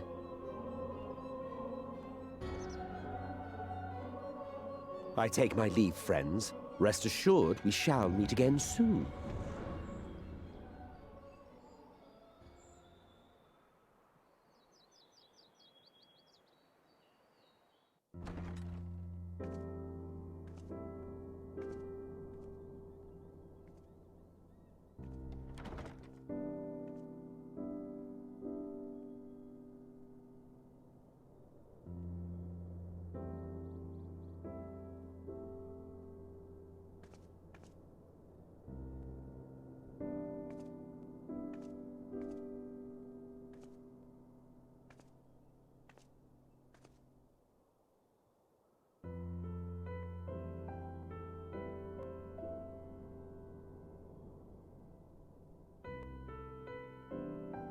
From the Exarch, is it? With that mirror of his, he can watch your every move, you know. He'll probably think you're talking to yourself. Still, he's keeping you well fed.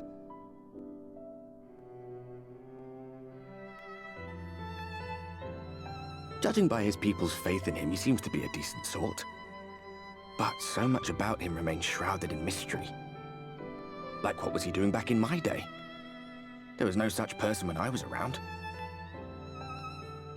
A lot's happened since the Flood, though.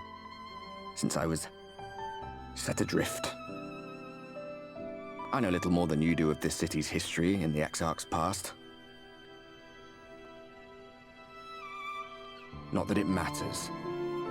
It's Emmett Selk we should be concerned about. When our world was about to be consumed by light, the Ascian in white appeared before us. He said that the only way for us to live on was to bring about the rejoining.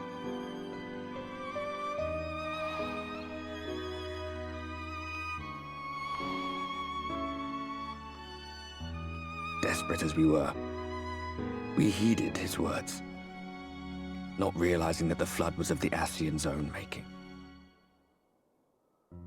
They cannot be trusted. None of them. But Emmett Selk had one thing right. One should not fight blindly. That's what we did. And it cost us everything we held dear.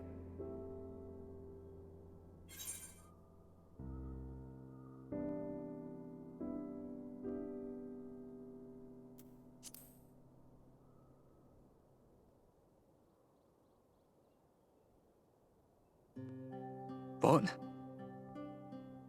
What about Seto? What is there to say?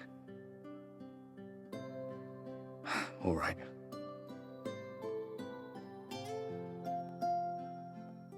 He's done some growing. When we were traveling together, he was nowhere near as big. And he obviously couldn't speak. I had no idea how much that medallion meant to him.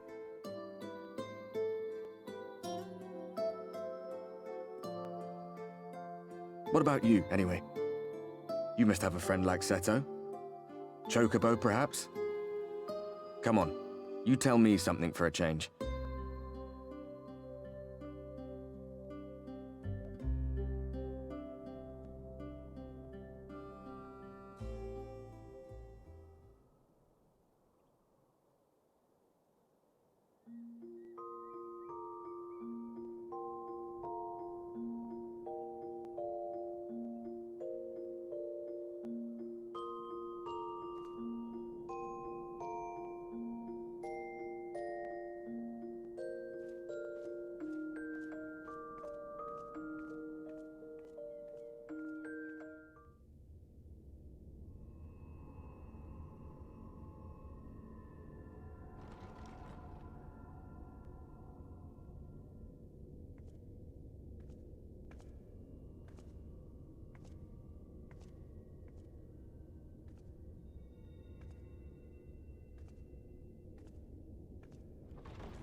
Ah, there you are. You're just in time to welcome our guest.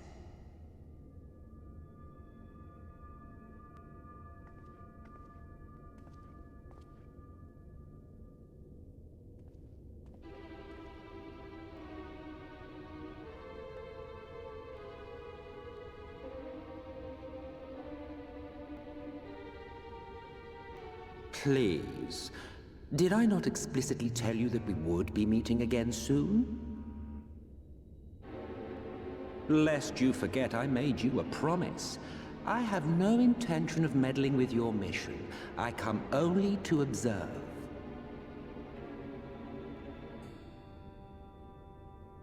Your Exarch friend in particular has piqued my curiosity. Summoning you all like that. Most impressive.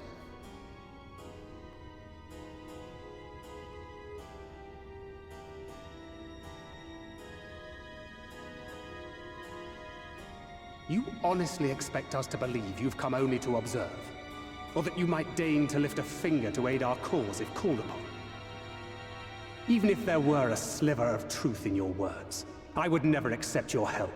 Not in my darkest hour. Not after all the suffering your kind has wrought. So petty. I meant what I said, and I said what I meant.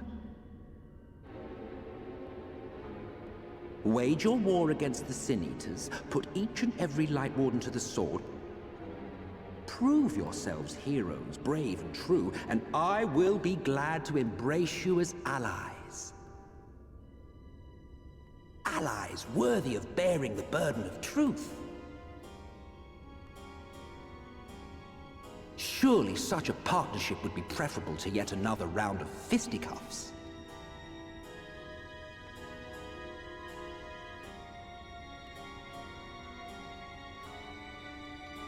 And thus did the olive branch wither and die.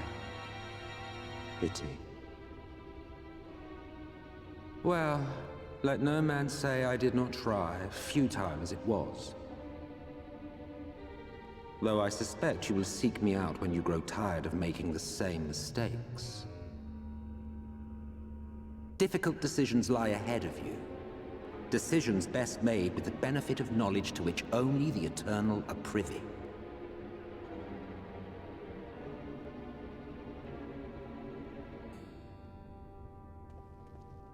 For now, I shall resume my shadowy vigil. Whatever you choose to do, make sure it's worth watching, would you?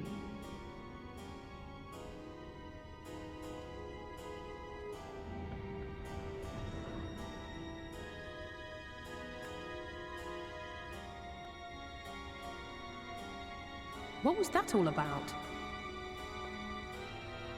A vain attempt to make us doubt our chosen course, most like. As if we'd believe a word that passed his lips. Unless you think there is some truth in what he says.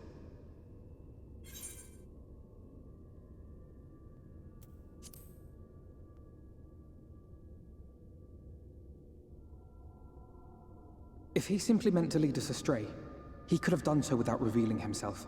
At least, not in the manner he did. It goes without saying that an alliance with the Ascians is out of the question.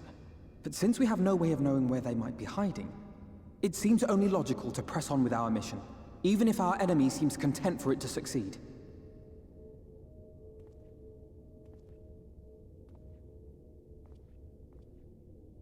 Then let us discuss the Sin Eaters. I would begin by thanking you all for your efforts thus far. In striking down the Light Wardens of Lakeland and Ilmeg, you have accomplished more in your short time here than all of our forces managed in the last century.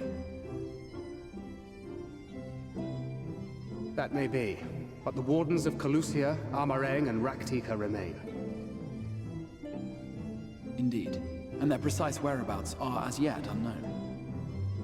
Which is why I propose we divide our forces and conduct a systematic survey of each region. Once we have found our quarry, we may then determine how best to proceed. I'll take Armareng in that case. I know the lie of the land well enough. If there are no objections, I will make for Calusia. I have connections there both in and around Yulmore that may prove useful. Then I would ask that you journey to Raktika. There you will find Y'shtola. With her assistance, I doubt the Warden will evade your grasp for long. Is Y'shtola the conjurer you and Urianger used to talk about? That's right. Though we haven't spoken much since she left for the forest. I fear I may be to blame for that. I had every intention of relaying the news of your arrival, but she is disinclined to speak with me. You have visited her, have you not? Might I trouble you to... 'Twould be no trouble. My thanks. While you are all out in the field, I shall be here attending to business. I had somewhat fancifully contemplated joining the search myself, but other matters demand my attention.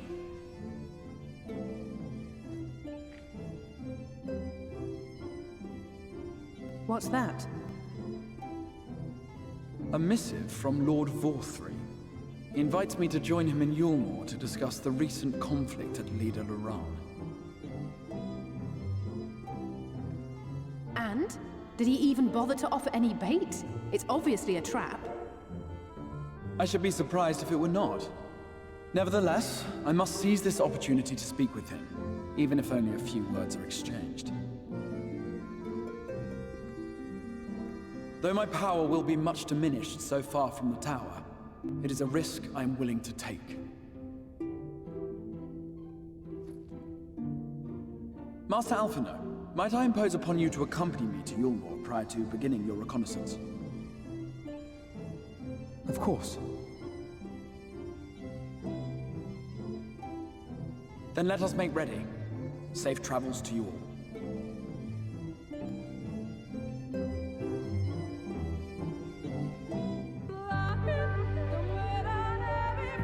No matter how far he goes, man cannot resist looking back on the path he has walked. The untold stories and secrets of the past can be more alluring than the promise of tomorrow. And so he braves the forests of Raktika in search of mystery and wonder. Of Ronka, to which all seekers of hidden truths are inevitably drawn.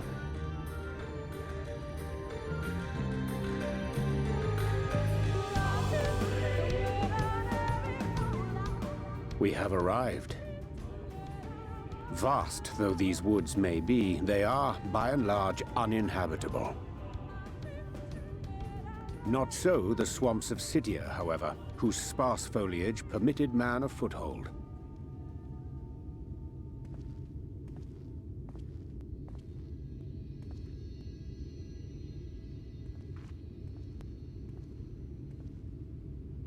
No lands must remain beyond our grasp. Go forth, conquer, rule!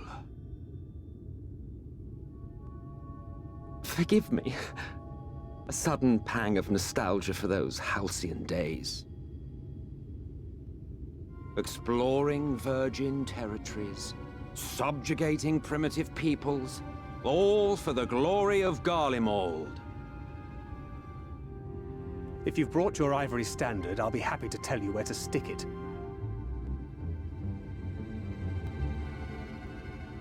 Can we not simply take a moment to enjoy the view together? Or would you rather I spied on you from the shadows? Much more of this, and I may very well begin to regret my show of good faith.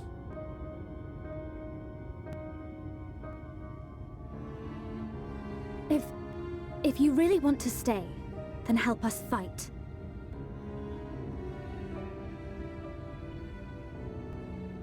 No, I think not. I am an observer, nothing more.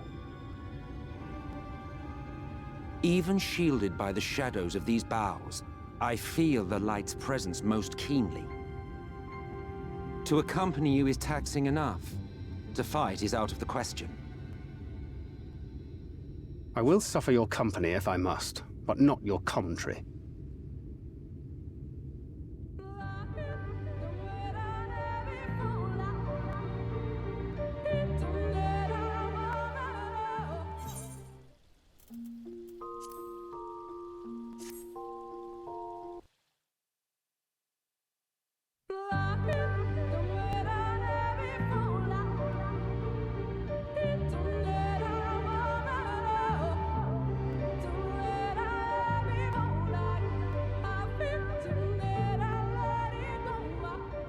I see little sign of recent activity, nor hath any meaningful progress been made with the reconstruction. Mayhap Y'shtola sought shelter elsewhere. Come, let us quit this place.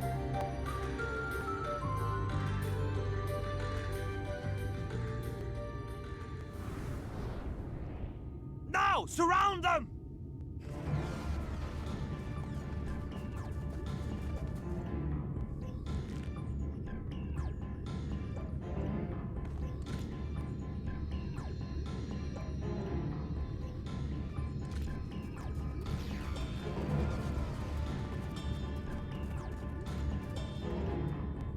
These Sin-Eaters, they're not like the others.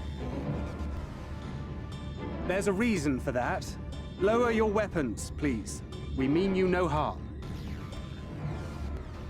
How is it they can speak? It's a Sin-Eater trick. They mean to kill us all.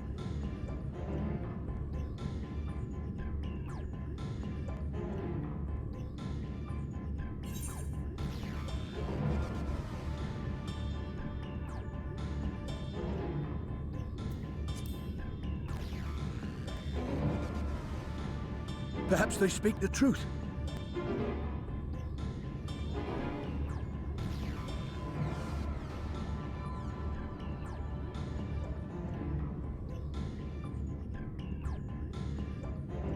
Oh, for the love of... I had hoped that by accompanying you, we might come to understand one another. But all I have come to understand is that you have a knack for inflaming the natives. You've committed the cardinal sin of boring me. And so I retire to the shade.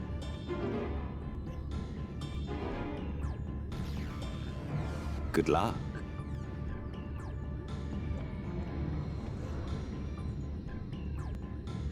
There! Did you see that one disappear? I think I preferred La Habrea.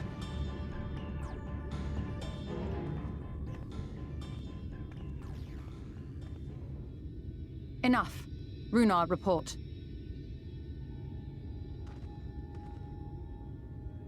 Master Matoya!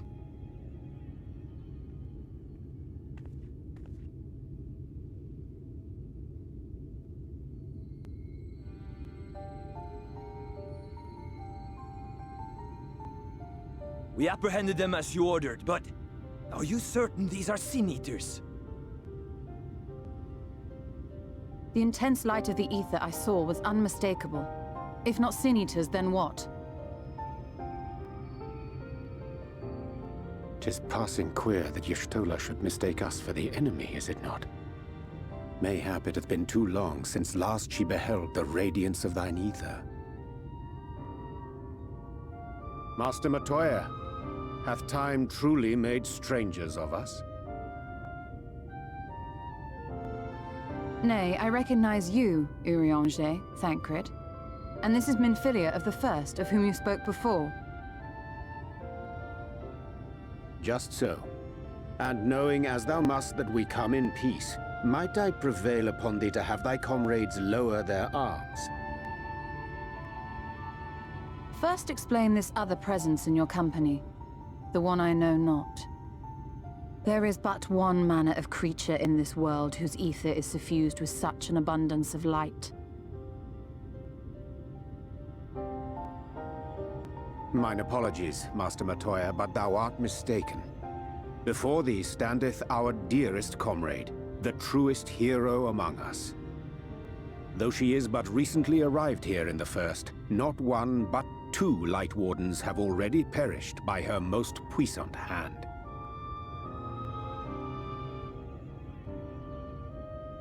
It cannot be.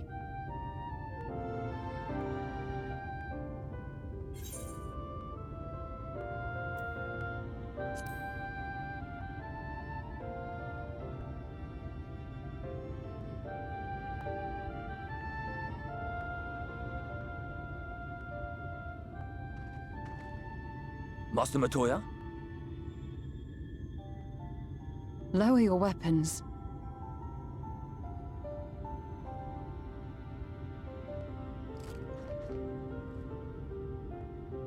Forgive us this hostile welcome.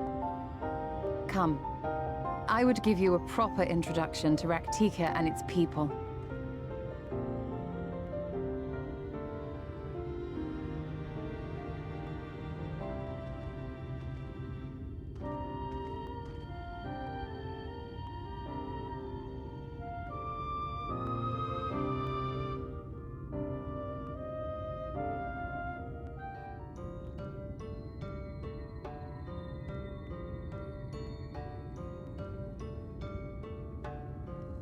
Slitherbow is the largest of the Blessed Settlements.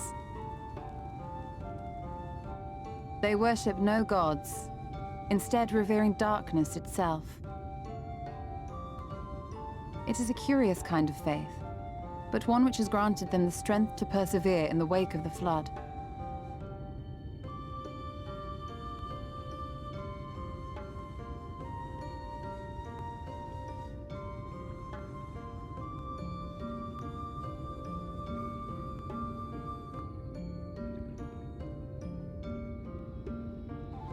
I hope you weren't expecting a grand feast by way of welcome. They are a simple people.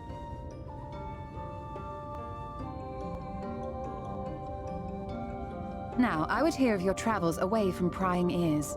Come.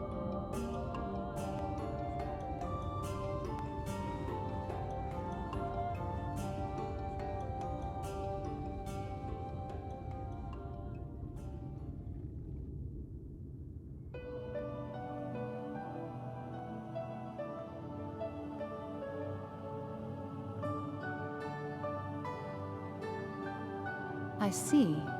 And now you seek the Light Warden of Raktika.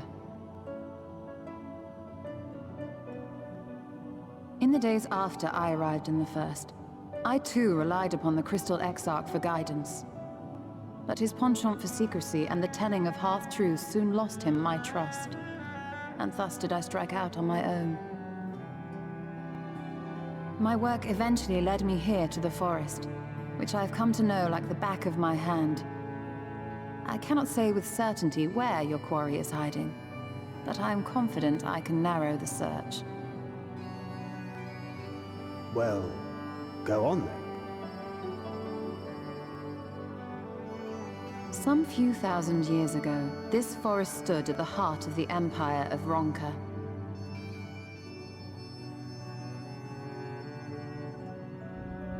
A great many relics of that civilization can still be found to the east in Ixmaya. Or rather, could be found, were the area not fiercely guarded. Ixmaya, you see, is home to a tribe of warriors whose lineage is said to date back to the time of the Empire. Any attempt to enter their territory is met with lethal force. They offer no warnings, and suffer no trespasser to escape. Needless to say, my every attempt to survey the area has been thwarted. Mayhap the Warden hideth there, full knowing none may approach it for fear of these protectors.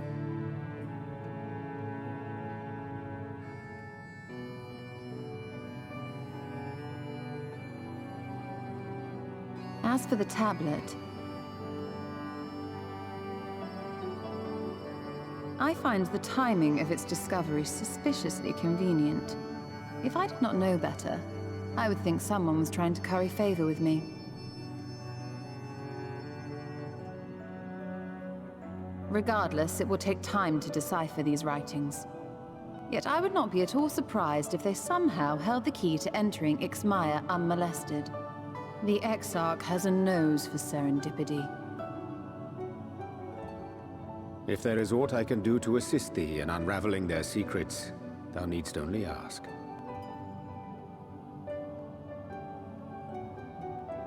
Thank you, Urianger. I may well take you up on that offer. While we set to work, might I suggest you take a tour of the city? Should you be in any doubt as to the importance of your role as the Warrior of Darkness, the people here will surely cure you of it.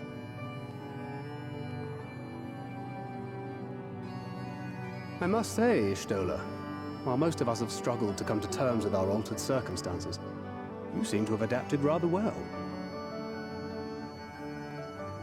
Lest you forget, Master Matoya and I dedicated our lives to uncovering the truth which hides at the heart of our world. Though separate, the fate of this reflection is nevertheless bound to that of our home.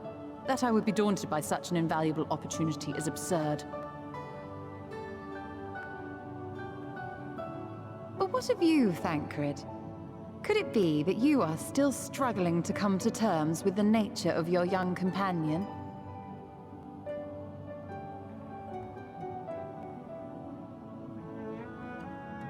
My struggles are none of your concern. Quite why you would speak thus and in this company, I do not know. Perhaps you left more of yourself back in the source than I assumed. If you'll excuse me.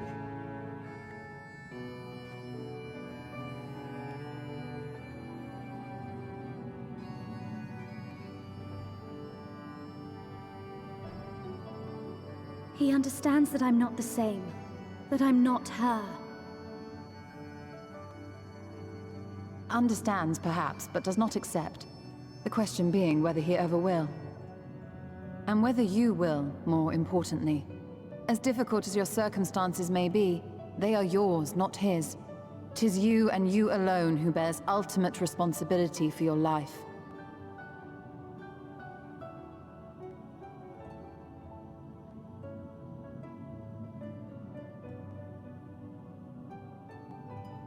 But you need not make any hard choices now. Why not go and get some fresh air, clear your head?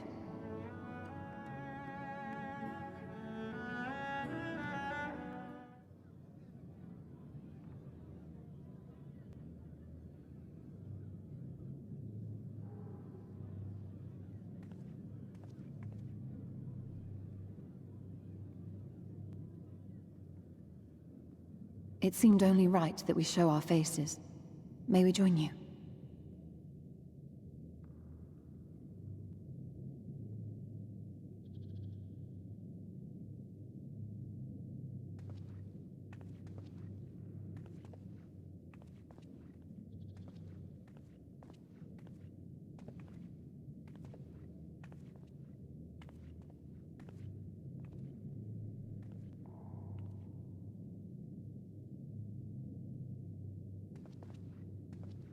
Let us begin.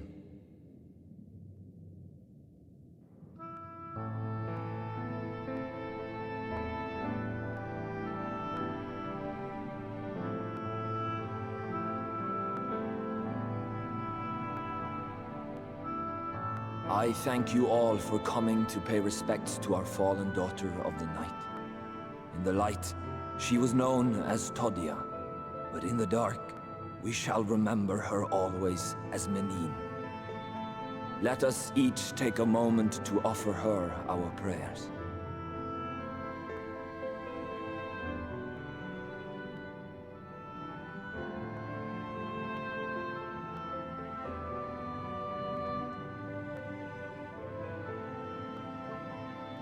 We entrust her now to the night's sweet embrace. In darkness will she be free from pain and suffering, now and forevermore. May her soul find peace in the sunless sea of heaven, and in the love we bear for her in our hearts.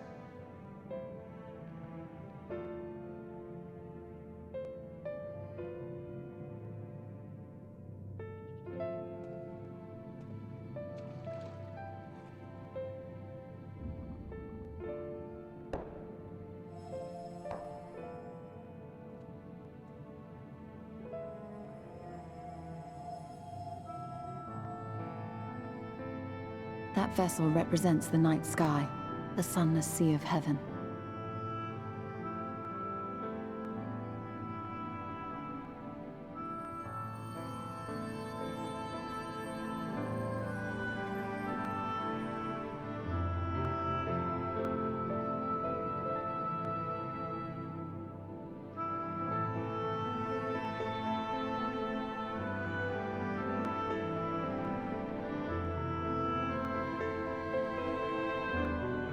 Call upon you now, O bringer of shadow, to lead this gentle soul unto the sea.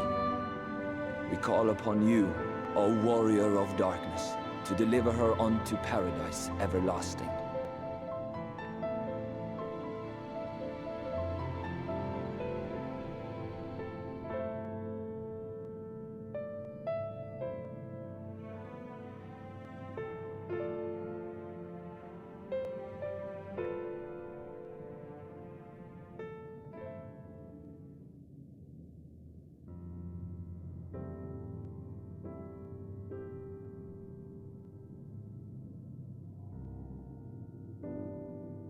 I am told you assisted in the preparations for the service. On behalf of the Blessed, you have my sincerest thanks. The enduring legend of the Warrior of Darkness owes much to the traditions of these people. And none were more ardent in their faith than Todia. She would have been greatly moved by your presence.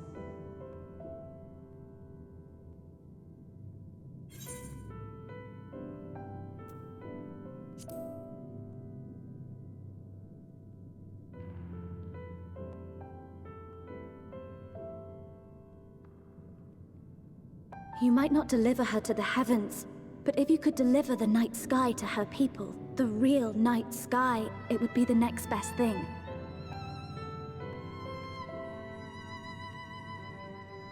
Their prayers would finally be answered. They could gaze up at the firmament and see their ancestors in every twinkle of the stars. We cannot allow their hopes and dreams to drown in the light. We have to bring back the dark. If we don't, who will?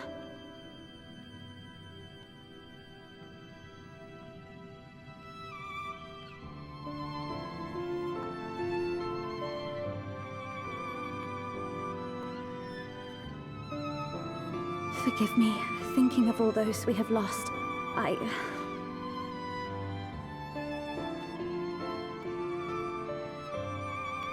No, it's all right. We will bring back the dark.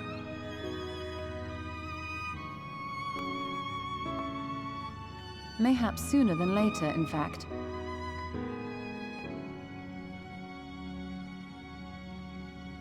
Urianger and I have finished deciphering the tablet, and its contents were most illuminating. Let us reconvene in my chambers. We have much to discuss.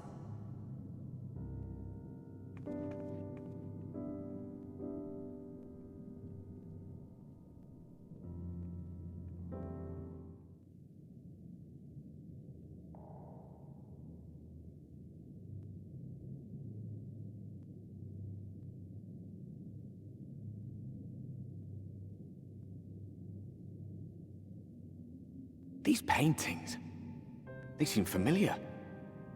Depictions of heroes throughout history. The Age of Gods, the Empire of Ronka, and this.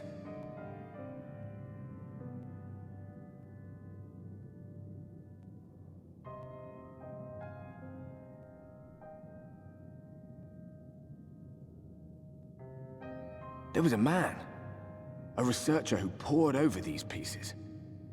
He offered us work when we needed it. Slaying beasts, delivering provisions. A funny old bugger he was. But he had a good heart.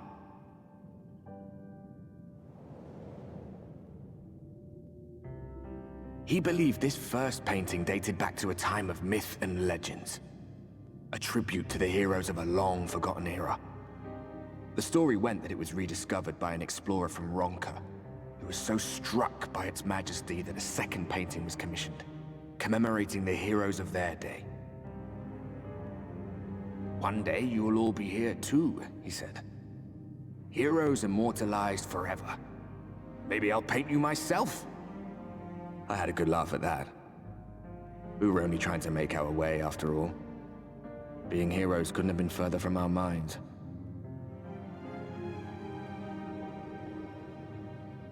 But it seems he actually went and did it. Before or after the flood, I wonder. Rather faded, isn't it, compared to the others? Or did someone try to scrape it off the wall? Well, maybe the man himself once he came to his senses.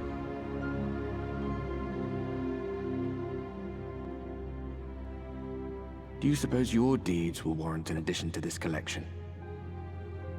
Or some other kind of monument?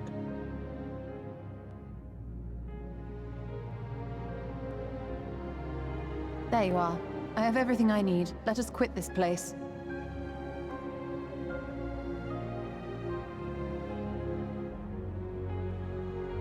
Is something the matter? We should go. The others are waiting.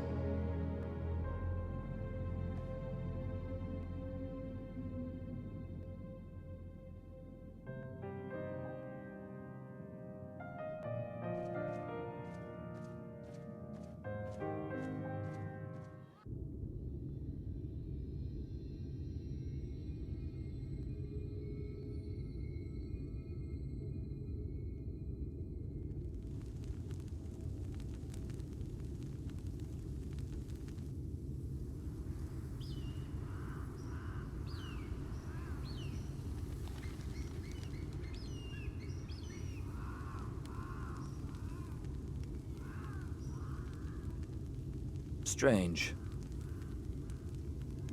The others on patrol should have returned by now. Our food will be overcooked if we wait any longer. We will just have to start without them. Would you call Master Matoya and the others?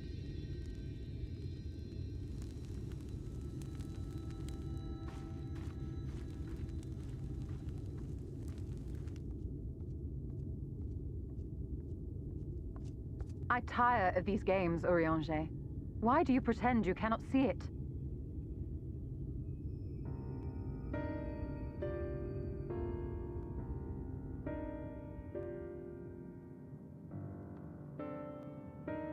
The blessing may spare her the fate of becoming a Light Warden. But you cannot be blind to the nascent corruption. She is not as she was in the Source.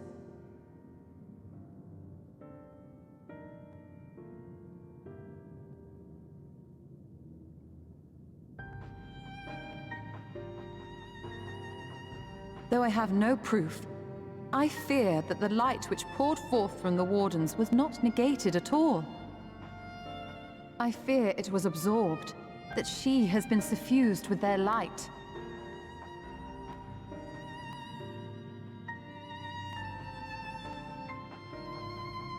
Though I have given thought to this possibility, I dare not speak until more is known.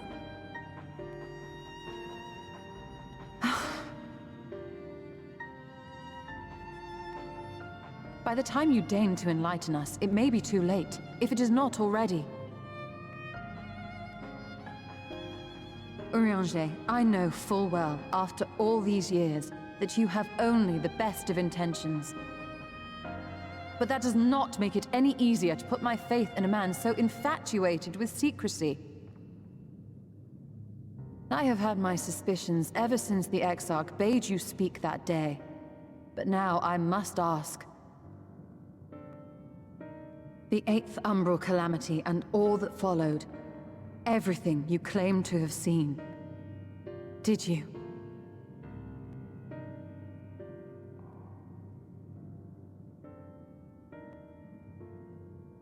Help! Someone help! The Umorans have come for us! We're under attack!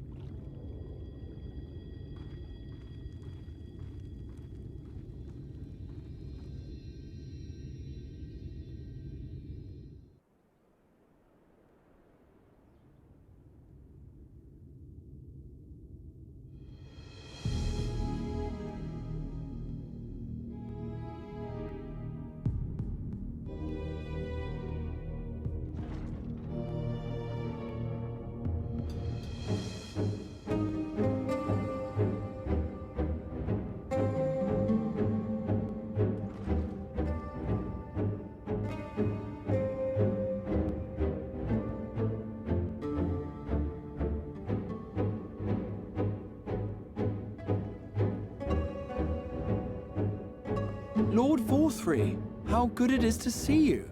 How long has it been? Not since your inauguration, unless I'm mistaken. Too long, at any rate. May I say, how humbled I am to be invited not only into your city, but your home. You are as generous as ever.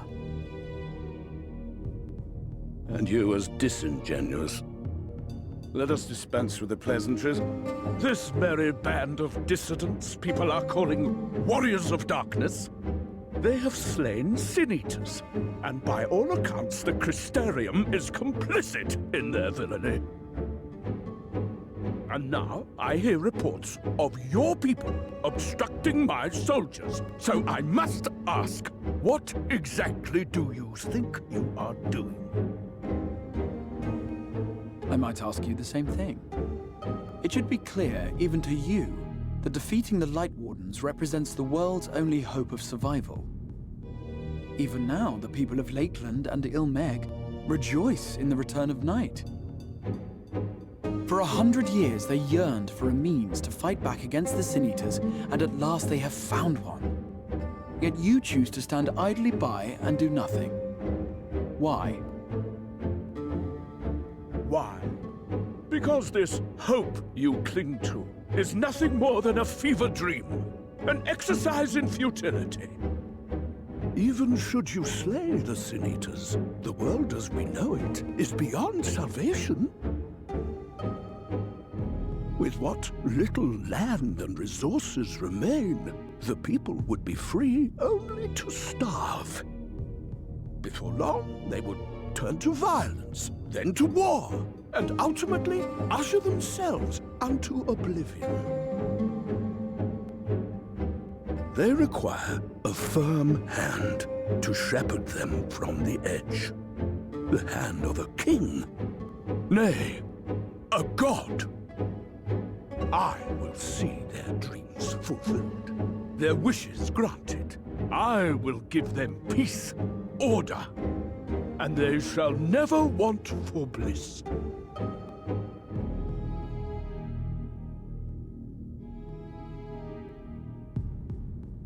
Men are fickle creatures who entertain vague ideals without the faintest notion what they cost. But a little fear can go a long way towards helping them realize what it is they truly need. Sanctuary.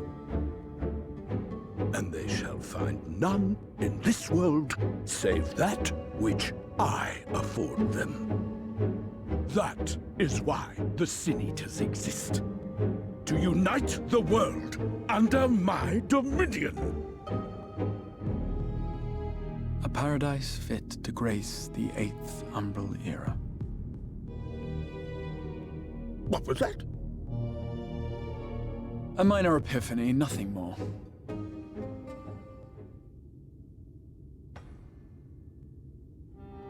You have always held sway over those around you. Those who defy you must submit or die. What sits before me is the inevitable result of bloated privilege and unchecked power. But man is more resilient than you think. His achievements are not the product of violence and bloodshed, but compassion and understanding. This calamity is but another crisis to be overcome, and we will. Once we eliminate the Sin Eaters. You poor deluded fool. These people care not for the morrow. They care only for the now, and the contentment they lack. What good is a paradise to them if it is 1,000 years in the making, or even 100?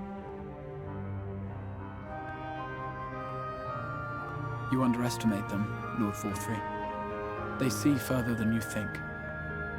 I have beheld it in the blood and sweat and tears of those who would sacrifice everything for a future they may never know, that their children may never know.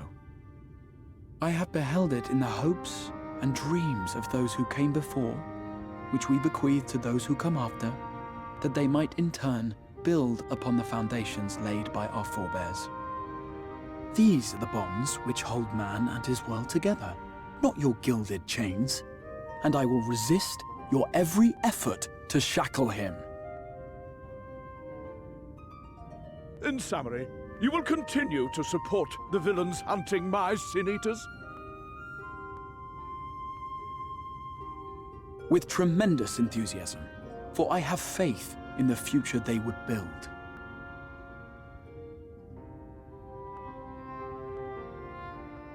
Why do I even bother? Fools, the lot of you! So naive! So painfully predictable! Did you imagine I did not know your mind? That I would wait until after this meeting to dispatch my forces? Even as we speak, they march to the Sin Eaters' defense. Insurrection will not be tolerated! The people of this world are mine to rule, mine to command. And you are no exception!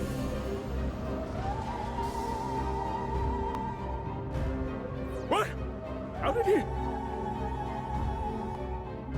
Insolent swine! I will not stand for this! Do you hear me?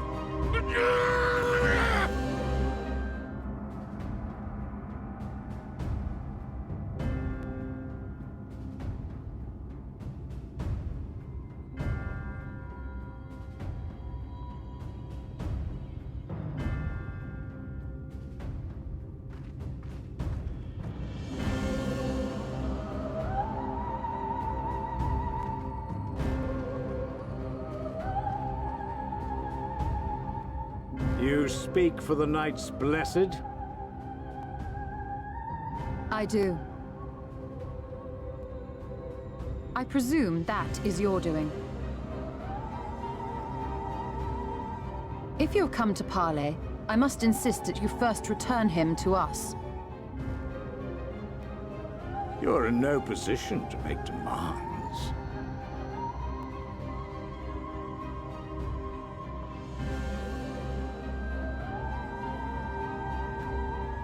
By Lord Vorthry's decree, Raktika now falls under the governance of Yulmore.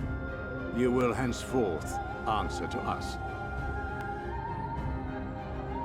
Is that so? And the children of the Everlasting Dark have acquiesced to this madness? We have reached an accord, yes. Too many times have the Knights Blessed shunned Yulmore's overtures of friendship. The risk that you harbor hostile intentions has grown too great to ignore. Therefore, his lordship has claimed dominion over this forest and bestowed executive authority upon the children of the Everlasting Dark. In his wisdom, Lord Vorthry has agreed to recognize ours as the only permissible expression of dark worship. It's one true faith. You and your false creed are a blight on these woods. A foul, unholy corruption that must be cleansed. Little wonder the Warrior of Darkness visits both Lakeland and Ilmeg, yet shuns Raktika. Your perverted teachings hold blessed Shadow at bay.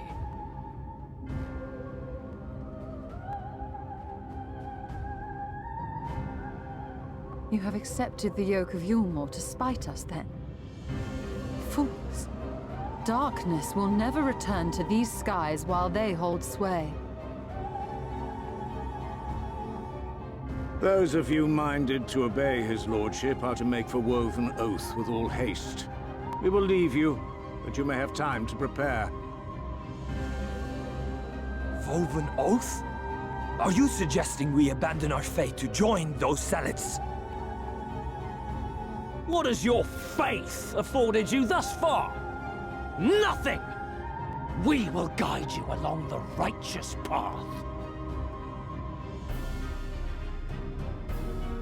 And should we refuse?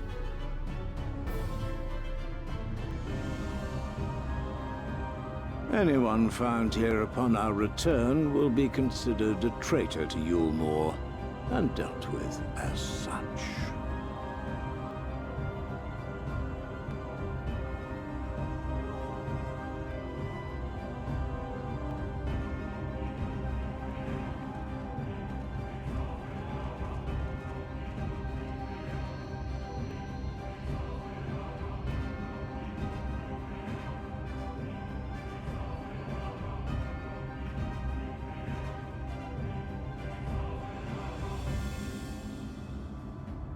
We will discuss these developments after I have tended to our casualty.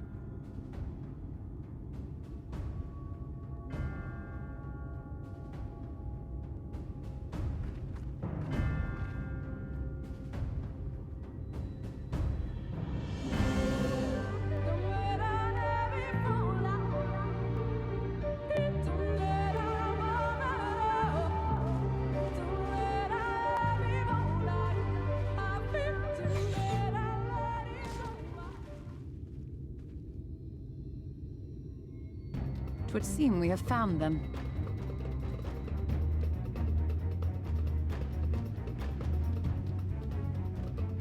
You trespass upon sacred ground! Begone!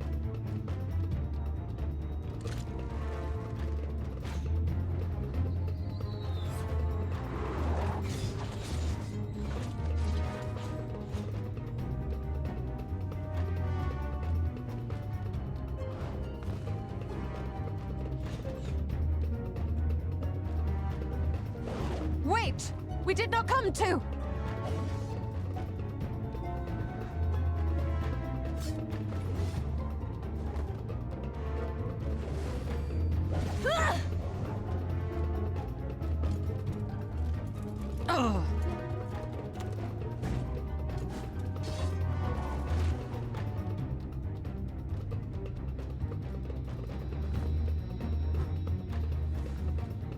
Stop! We mean you no harm.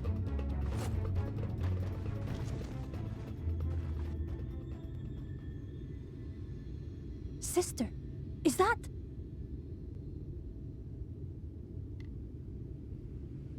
We are allies of the Empire of Ronka. As is customary, we come bearing the seal of the Emperor.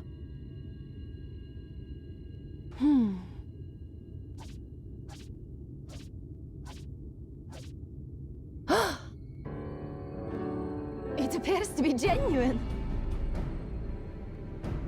Then perhaps there's yet hope. Perhaps. We acknowledge your seal, but we must be certain of its authenticity. Follow the azure flowers to our village. There we will judge if you are friend or foe. Try not to stray from the path. All right?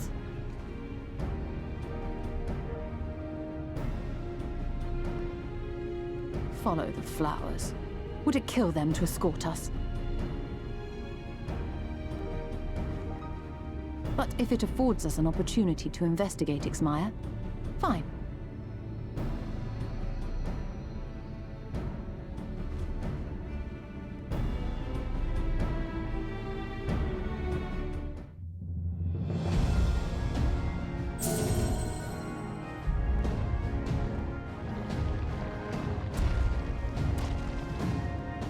It seems to be working.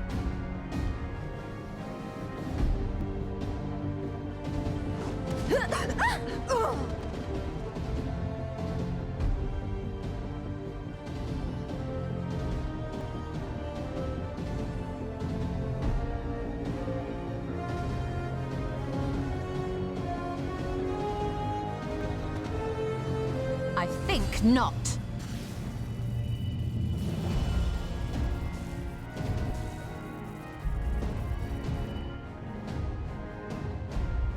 General, hold on! Huh?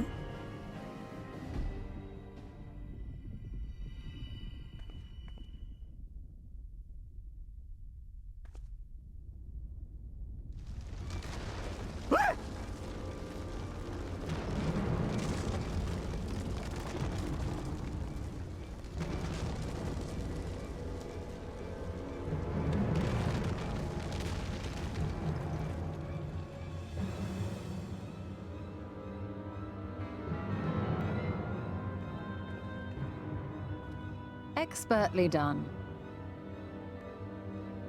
How was I to know that that would happen? It looked like any other part of the floor!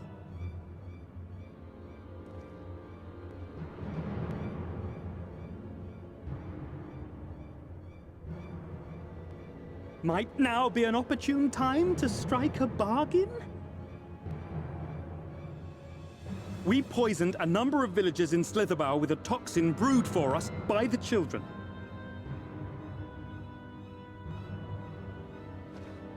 This is the antidote. I dare say you know how potent their concoctions are, and the futility of trying to counteract their effects. Now, try anything here, and we're all likely to fall. Eventually someone will come to our rescue, or yours. Promise us safe passage, and we'll give you the antidote. Do we have a deal? We do not negotiate with the enemy. The villagers' lives are forfeit, as is yours.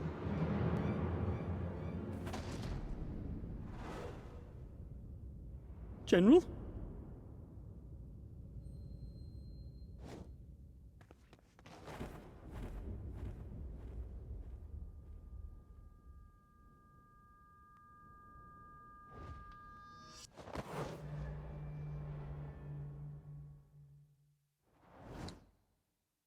Do not fail.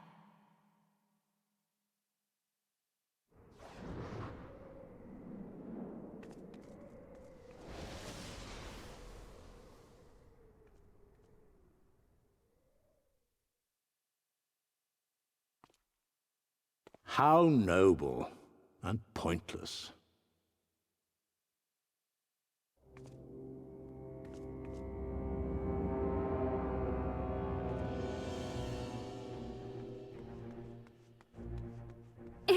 Is everyone all right? What in the... Oriage! At once! Down with you!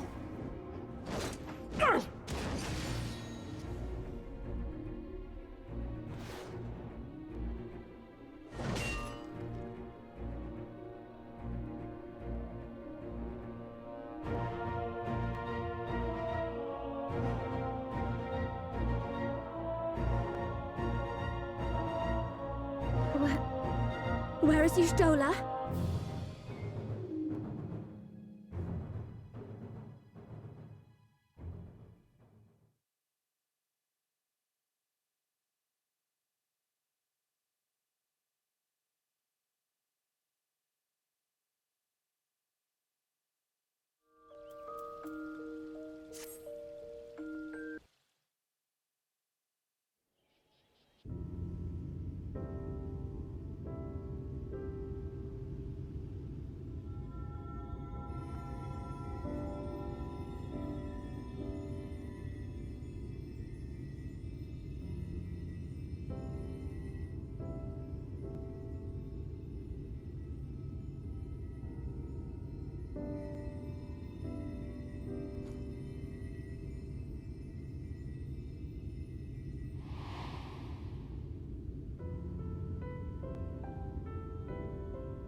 Runar.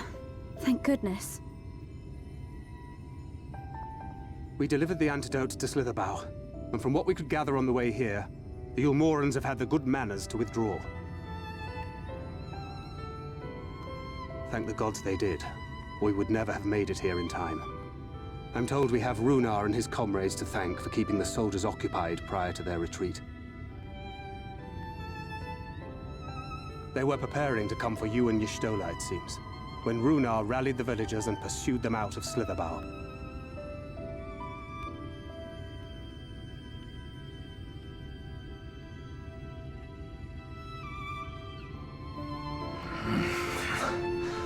I must.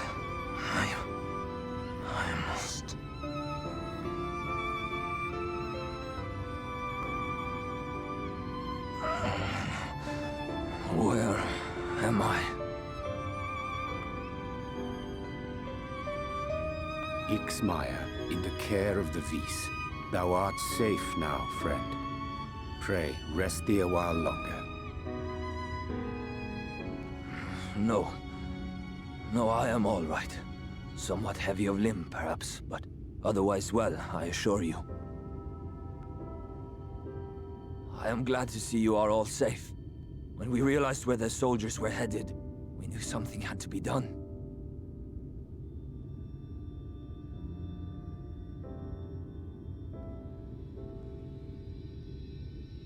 I do not see Master Matoya. She was with you, yes? What happened to her?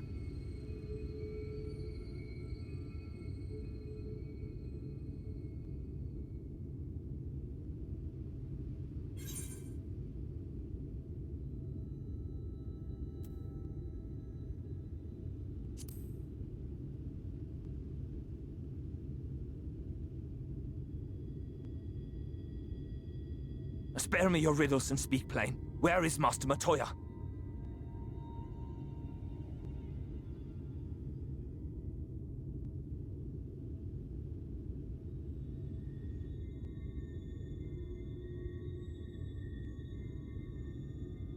No. No. No, that cannot be. Why would she do such a thing?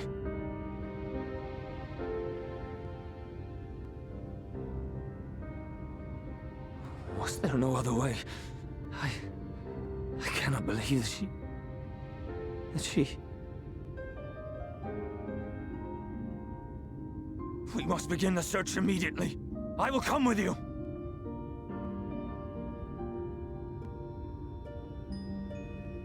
What are you waiting for? We must find her. She could be trapped, or hurt, or...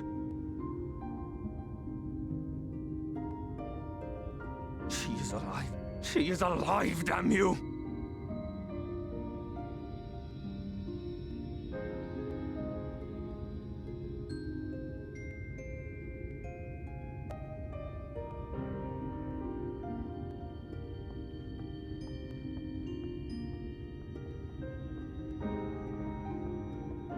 Forgive me for interrupting, but our scouts have apprehended an intruder. We thought perhaps he might be an associate of yours.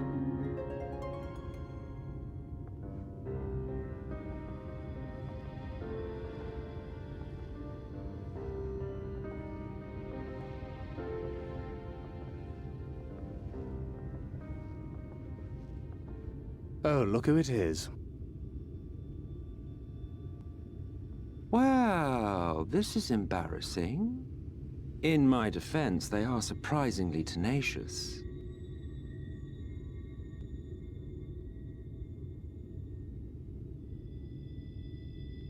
So, what trouble have you gotten yourselves into this time?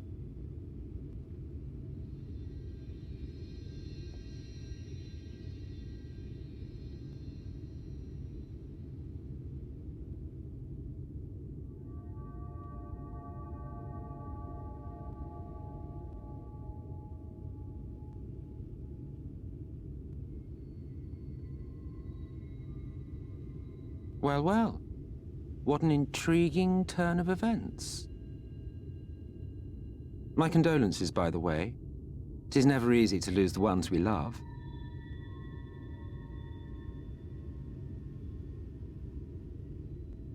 Well, she is dead, isn't she? Wishing it were otherwise will not make it so. That you should be indifferent to her loss is no surprise. But to us, she was a friend. The best of friends.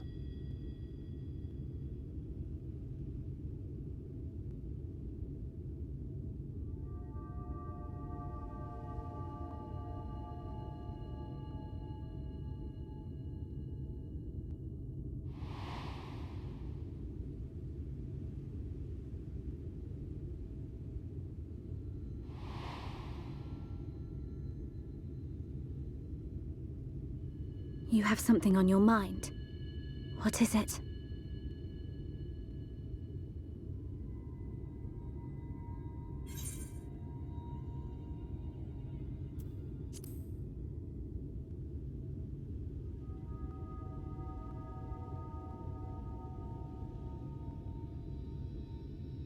Pray recount to us again that which thou witnessed in the ruins, omitting not the slightest detail.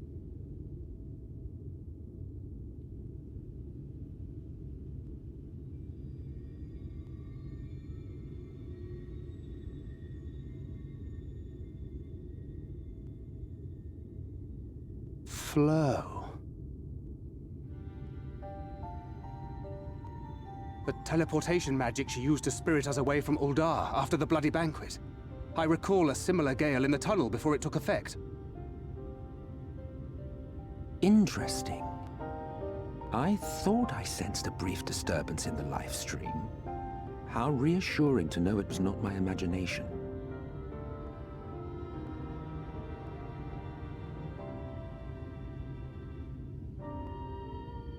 I felt it only once, I should mention, which would suggest she is still adrift on its currents. Then I fear she may yet be lost to us. For it was only by the grace of the elementals that she was plucked from that great ethereal river.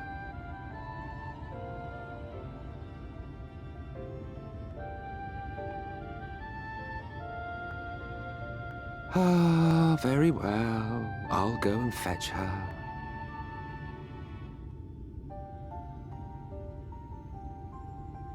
Perhaps a clear and unambiguous act of kindness will serve to win the trust you seem so determined to deny me.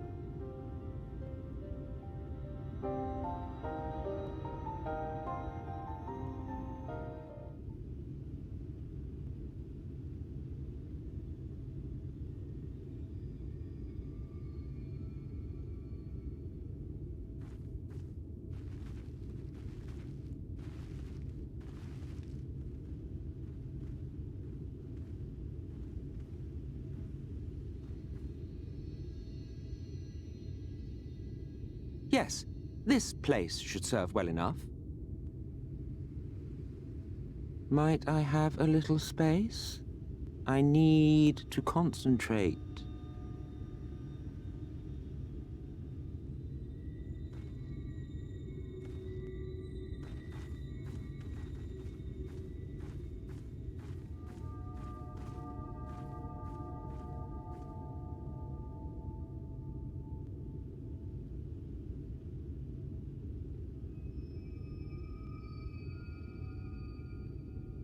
Now then, what color was her soul again?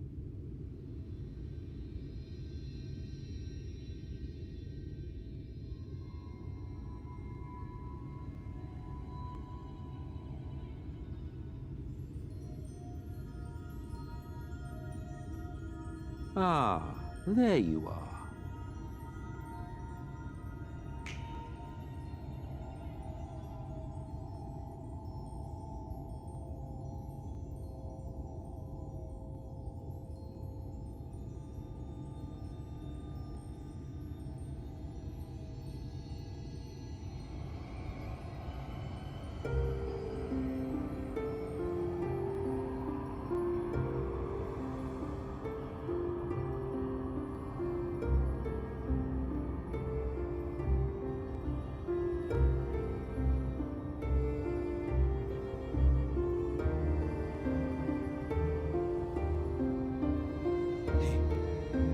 He's done it. He's brought her back!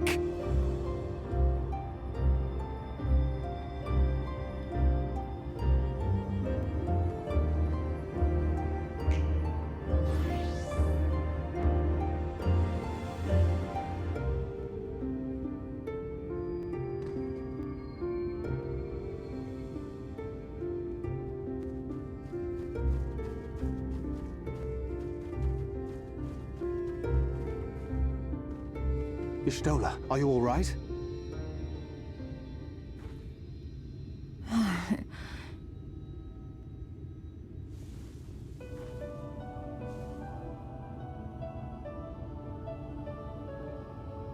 Yes, though I cannot imagine how. What happened?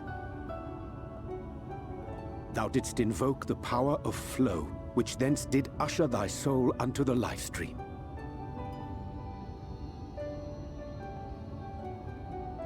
I wanted to save the antidote, and after that...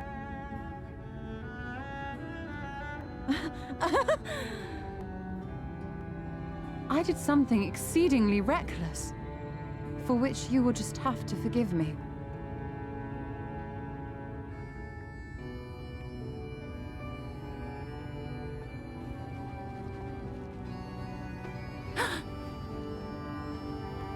Master Matoya! Oh, thank the heavens you're all right. I had nearly given up hope.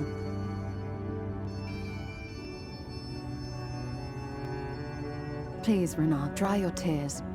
What would the others think if they saw you like this?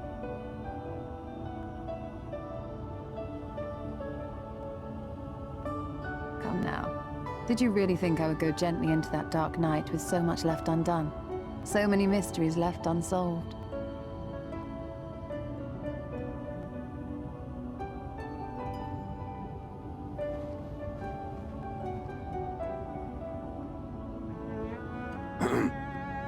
Is there aught you wish to say to me? A word of thanks, perhaps?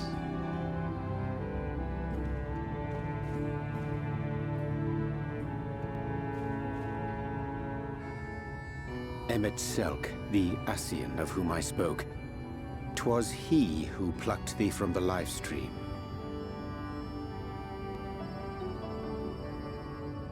I see. Thank you. Differences notwithstanding, you saved my life, and for that I am grateful.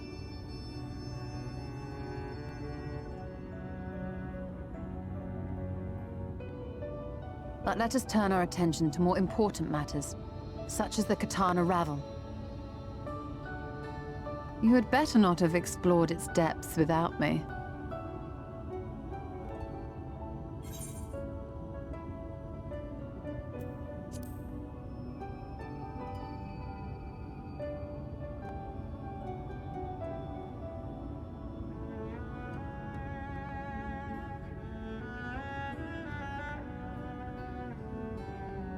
Well, Almet and the others should be pleased to see you in such uncharacteristically high spirits. Let us return to Fanalf then, and discuss the coming expedition.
The Light Warden is dead. The Blessed's prayers have been answered. Aye, that they have.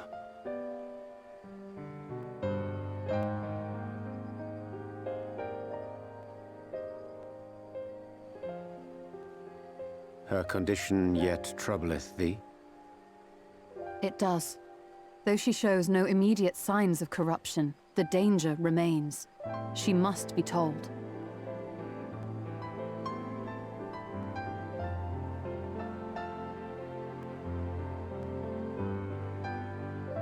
Would you describe it to me, Marie-Angé? Paint for me a picture with your words.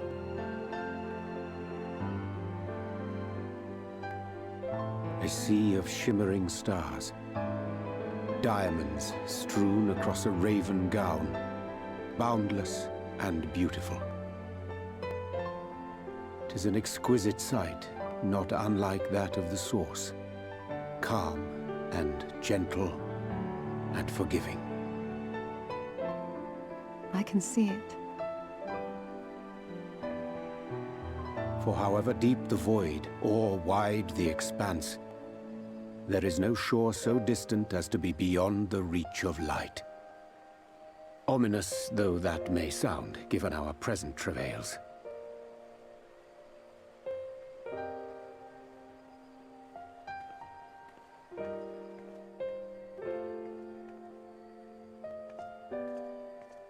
Well fought. Let us return home.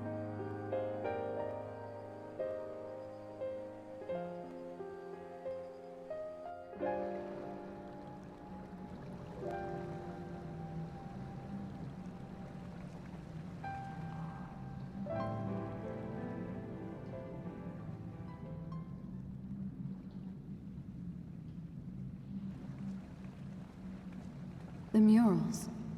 If I am not mistaken, they predate the Empire. How can you tell? A peculiarity of the paint. Most are made from mineral-based pigments. But whatever was used here is older than anything I have ever seen. According to Almet, this sanctuary was built to preserve the wisdom of the ancients. What events do these murals commemorate, I wonder?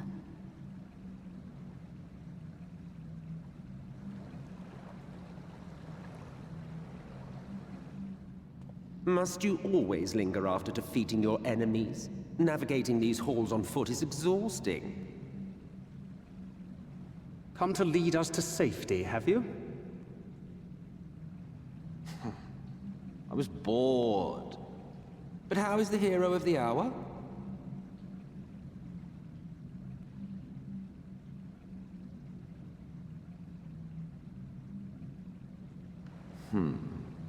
Fighting fit, I see. Keep up the good work. You're plotting something.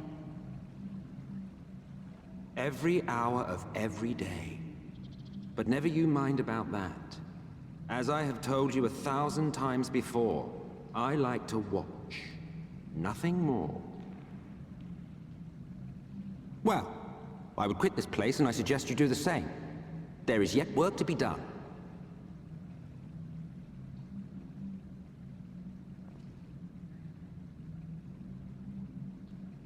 Ah, there is a sight to bring a tear to the eye. You recognize these scenes?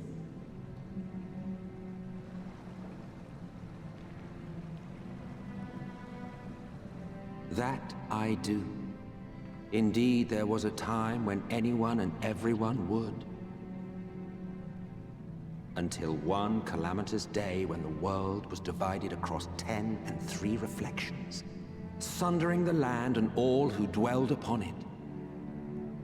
And the worst part? No one could remember it. Not really. Just fragments and fleeting memories of an achingly familiar world. A vision shared of a paradise lost, preserved only in song and scripture and paint. Once upon a time. Yet here we find ourselves again, to look, learn, and remember. Then share with us the stories you know so well. We are listening.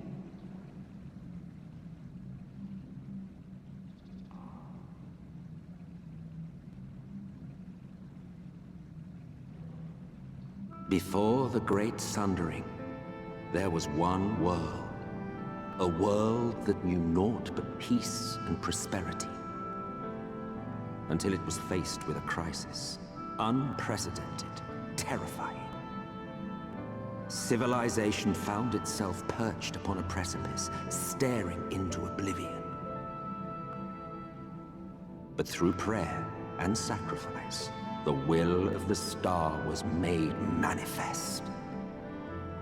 Zodiac was his name, and by his grace was the calamity averted. Zodiac.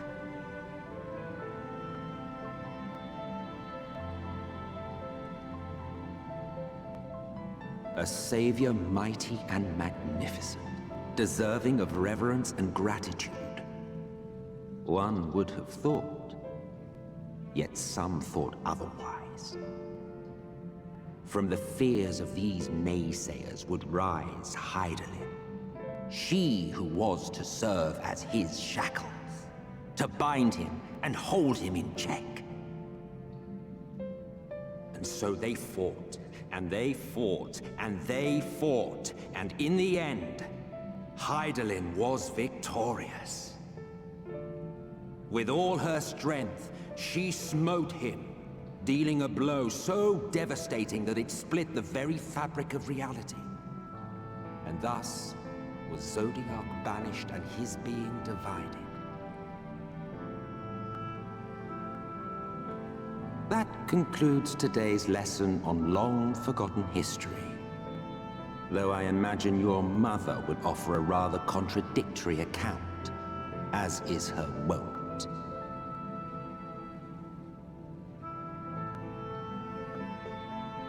I'm sorry, I can only assume I misheard. But it sounded an awful lot like you were implying both Zodiac and Hydaelyn are not gods. But...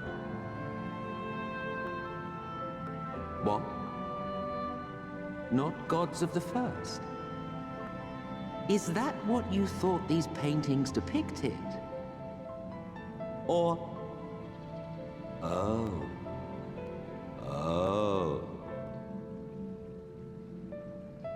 They are gods after a fashion, yes.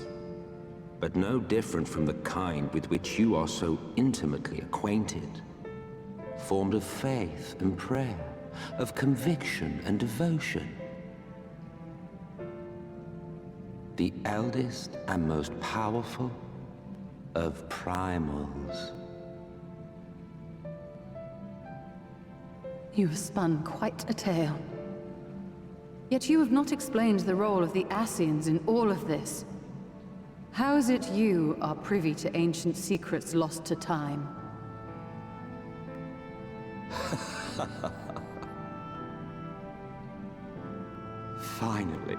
Finally you ask the right question. And shrewd questions warrant honest answers.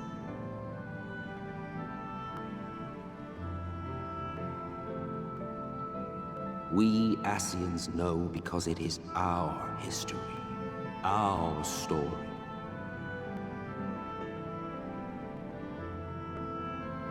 It was we who summoned Zodiac, we natives of that sundered paradise.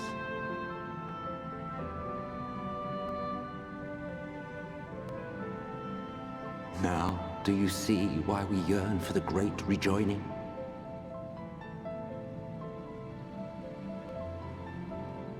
For our world, for our people, for all creation to be made whole again.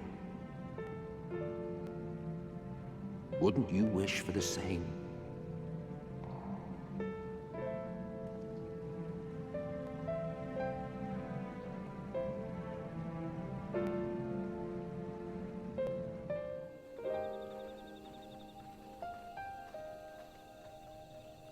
Ah, you are returned. And none the worse for wear, I see. You needn't worry about us. What became of the Umoran soldiers, more importantly? They turned tail and fled at the sight of the night sky. The children of the everlasting dark have also retreated back to Woven Oath.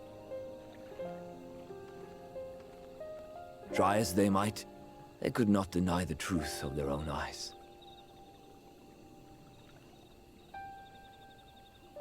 The sunless sea of heaven, full of love and grace, where none need know pain or suffering. In that moment, when the sky's light began to wane, I knew our prayers had been answered. That we were doomed to face oblivion at life's end no longer. When first we met, I harbored certain suspicions about you. Now I see that I was right. You are the bringers of shadow, the warriors of darkness, the saviors for whom we have prayed for so long.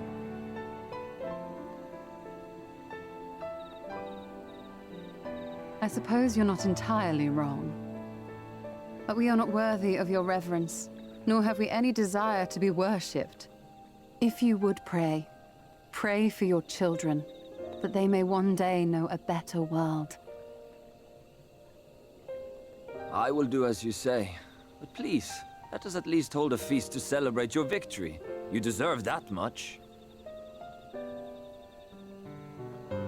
I'm sorry, Runar, but there is still much to be done and scant time in which to do it. We must go. All of us. For we share the same path and the same fate.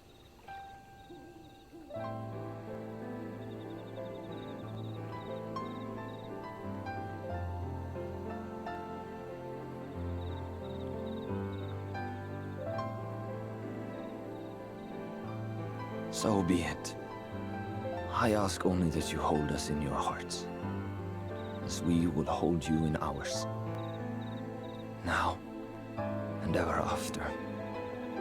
By the boundless dark, this I swear.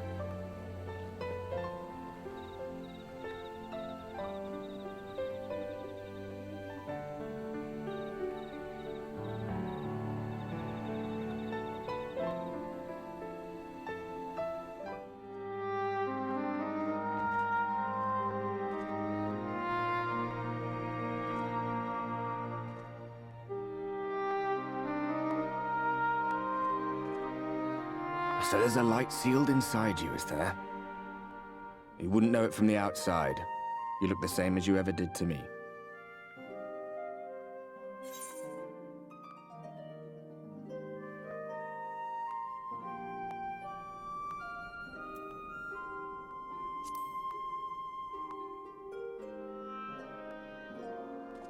I'm damned if I know. It's not as if I can lift a finger to help myself, much less you. Have faith in your friends, look out for them, and hope that they look out for you. What more can you do?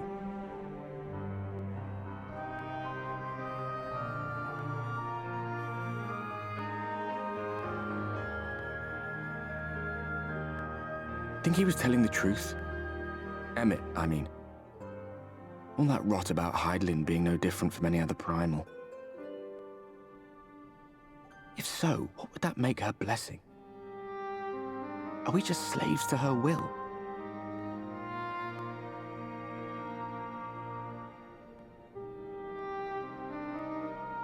Let's pay him no mind. Lies the Ascian stock in trade. Villains, heroes, all a matter of perspective, they'd have you believe. One man's fond memory, another's waking nightmare. Me, I'm no saint or savior. Just another sinner. And I know damn well I'm in no position to judge. When I saw the people of Slitherbow look up at the sky and celebrate the return of the dark, it felt good. It was moments like that that I cherished. Much more than the thrill of adventure. The quiet after the storm. I always took comfort in that.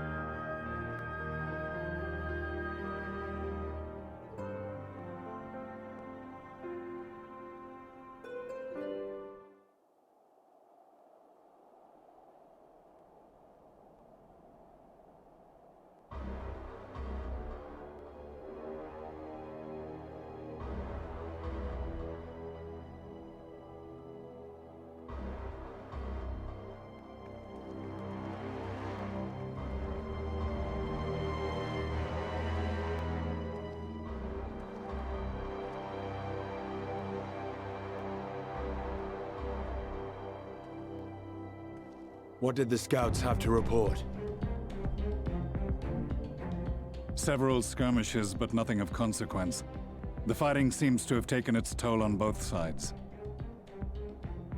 A stalemate, then. The Alliance has done well to hold the line for so long. But then they did have Ishgardian reinforcements. Nevertheless, neither side has any appetite for a prolonged engagement. 'Tis but the calm before the storm. And should the Empire choose to bring their full might to bear... To say nothing of Black Rose. All the more reason to hasten our search. How close are your people to identifying our next target? Close enough, though I have received some troubling intelligence. One of our generals posted to the Alamegan front recently disappeared without trace from the battlefield at Gimlet Dark. Odd. Dead seems unlikely. Fled less so. I wonder where he'll turn up. Were I a betting man, I would say here, in the capital. Not that any deserter who valued his life would contemplate returning, but a corpse might. Given the right encouragement. In the manner of his royal remains, you mean? Elidibus plainly has no need of a new host, so the question becomes who? It may be that another player has joined the game.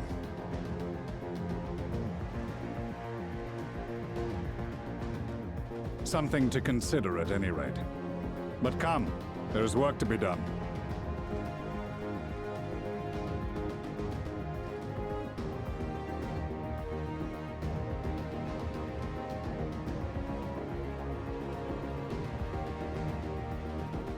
These bloodless games. Humans make for poor sport. Mayhap if father... Nay. I am a stranger to him in this body. Besides, there is but one hand that can make me whole again. My enemy. My friend. I know not what entertainment occupies you, but if you will not clear the way for me, then I shall seize the reins of fate once more.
Sin-Eater sighted! They're coming!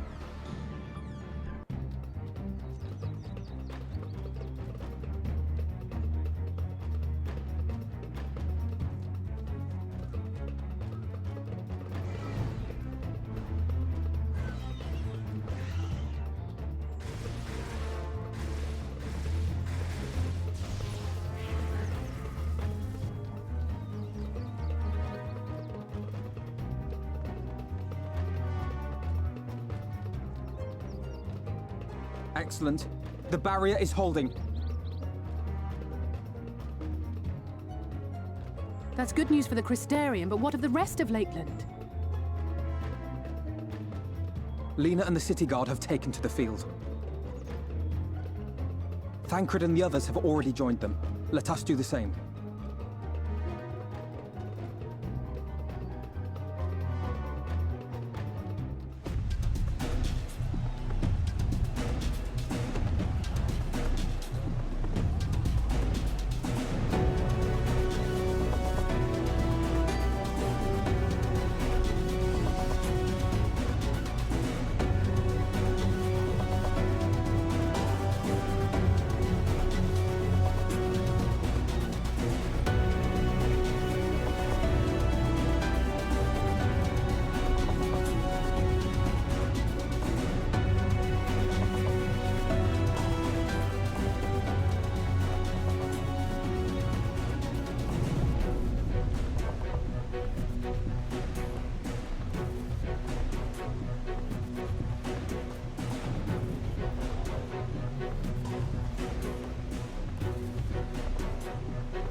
There are so many. Ah, God damn it!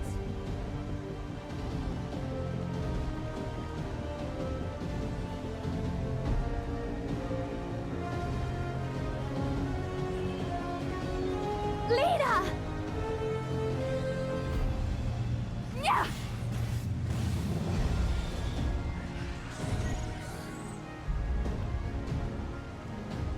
Lena, hold on.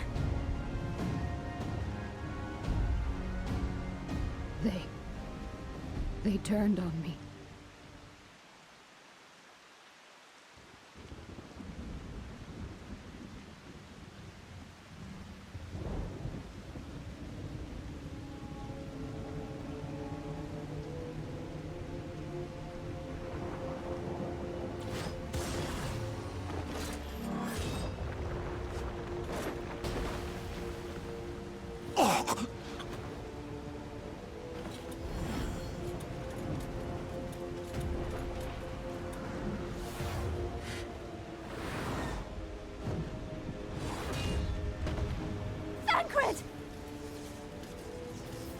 This one is mine!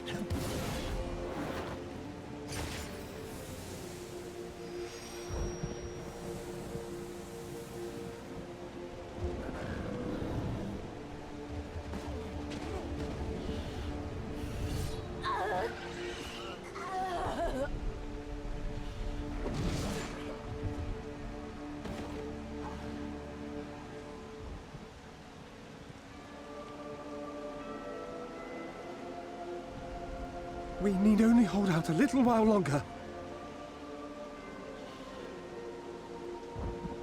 Reinforcements are coming, remember? The captain said so. We're going to be all right.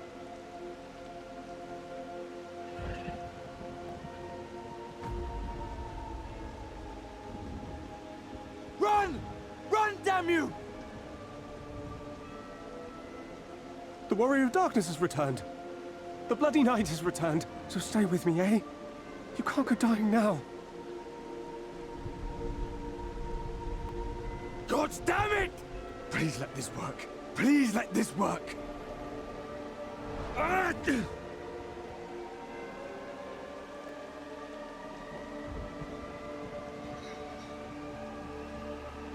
No. No, no. Stay back. Stay back.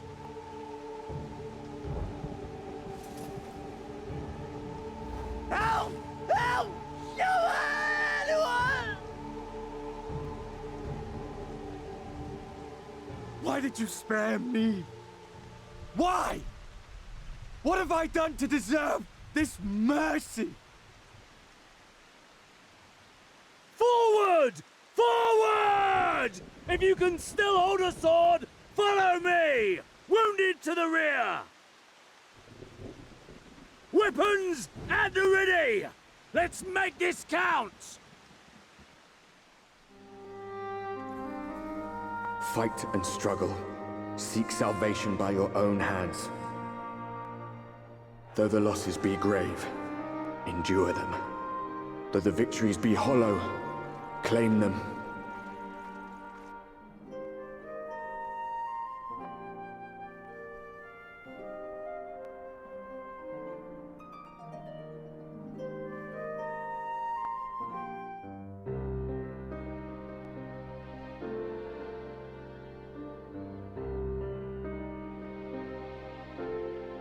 Oh, I did not see you there. Is there something you need?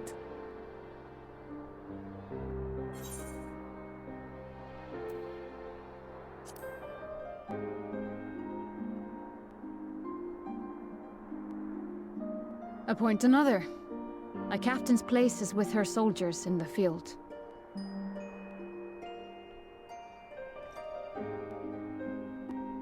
Don't pretend you're not of the same mind.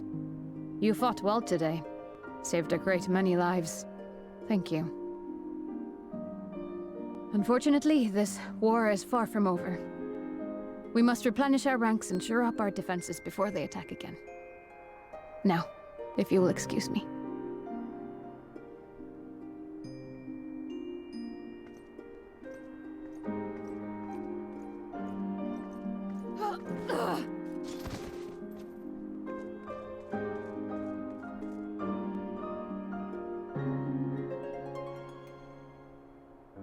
I am fine. Completely and utterly fine. Better than fine. Hale and hearty and still alive to mourn those who are not. Who I failed to protect when they needed me most. We've come so far, so goddamn far! I could have sworn the end was in sight, and now... Now they will never see it.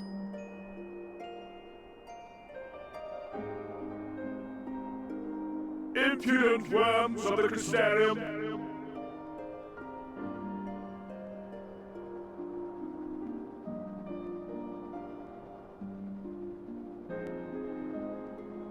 The tragedy that has befallen you is of your own making.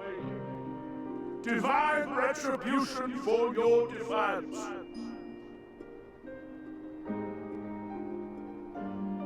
The heavens have bequeathed to you a benevolent savior, me. I offer you freedom from pain and suffering. A paradise where man and Sin Eater might live in peace and harmony.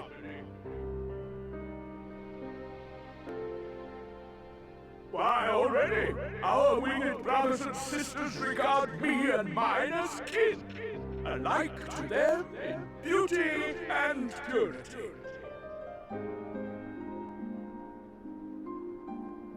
But you not only reject my prophet hand, but raise your own against my Sin Eaters. It is only right that they respond in kind.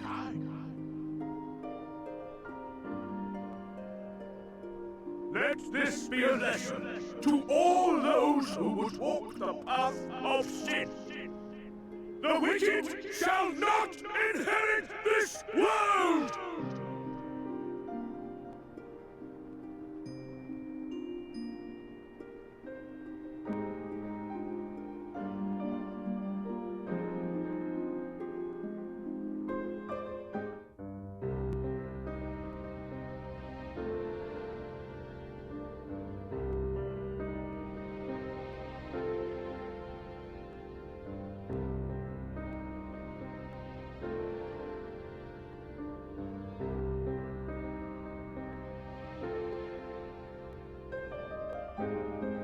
My friends, with your aid, we have weathered a brutal assault.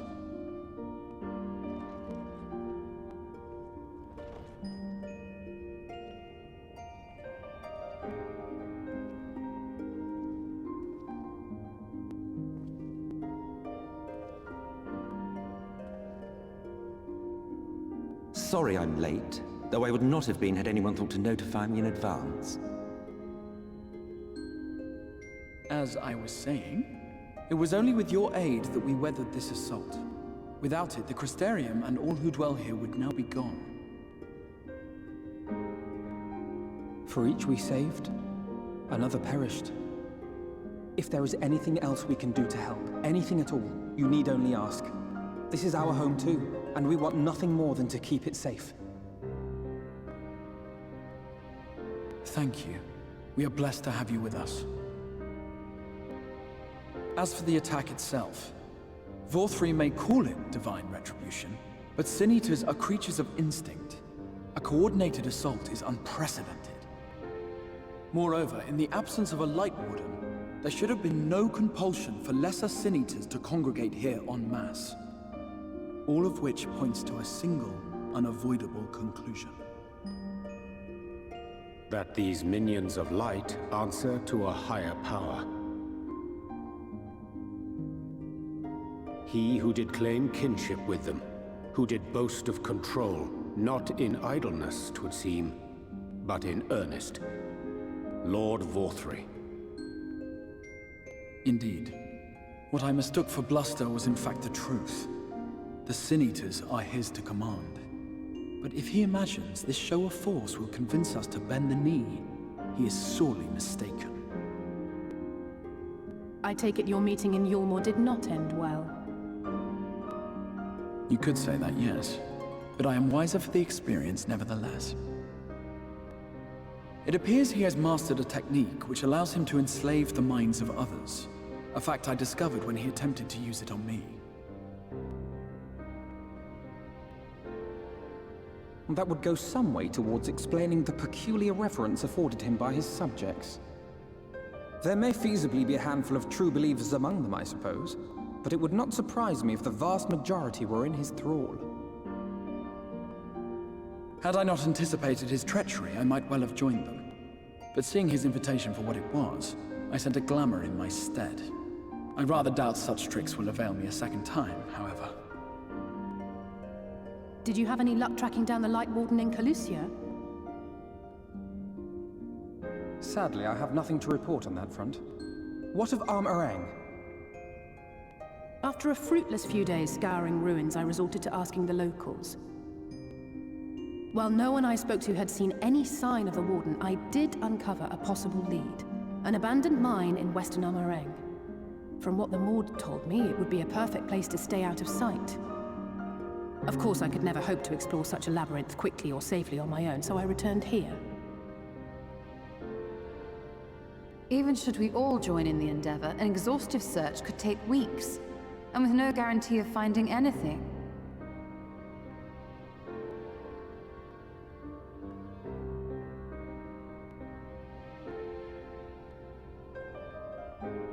The Wardens harbor vast reservoirs of primordial light, do they not? Far beyond anything found in lesser Sin-Eaters. And isn't it true that the Oracle could see the light of a Sin-Eater from miles away? Surely a Warden would seem like a blazing beacon by comparison. To the real Oracle of Light, I mean. The real Menphilia.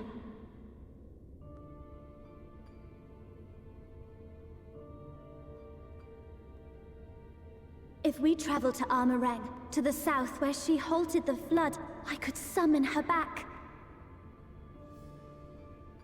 What do you think?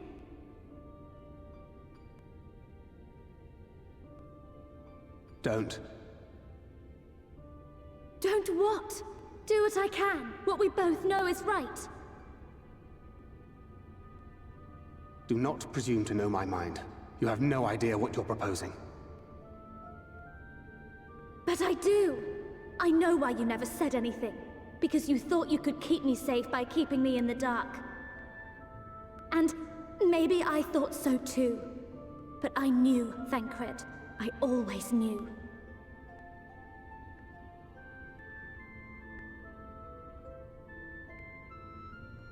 Oh, I see. I thought you were a rather underwhelming reincarnation. But it all makes sense now. The Oracle lies dormant within you, doesn't she? But to draw on her true power, you must become one, both body and soul. To wit, one being must consume the other. Who shall be the lucky winner? This doesn't concern you, Ascian. But it plainly concerns you. Which is why your heart is ready to burst out of your chest. Despite the raging tempest in your bosom, however, you have never once opened up to your young charge. Now, why would that be?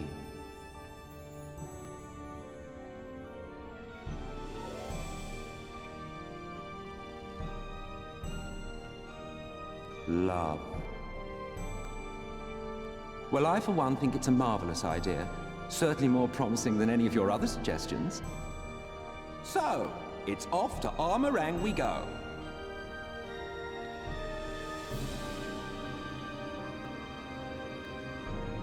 I'll meet you at the gates.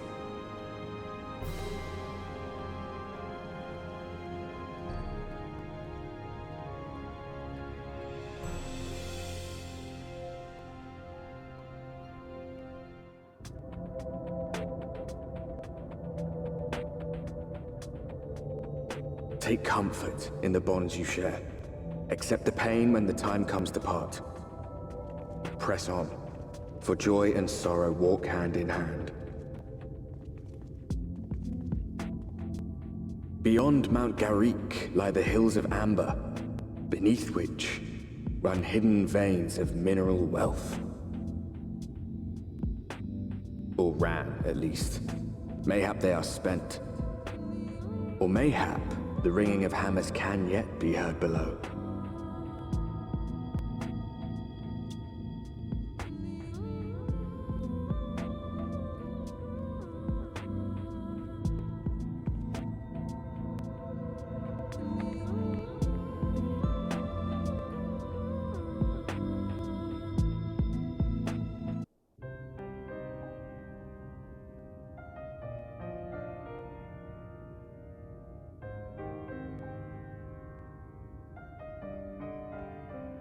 Magnus's wife was a miner, you know. Greatest prospector there ever was. When the golem heart started failing, she was the first to head out in search of more.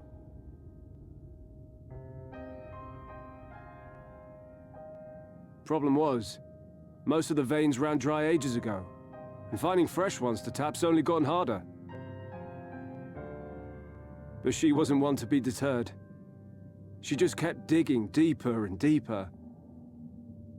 And then the mine collapsed.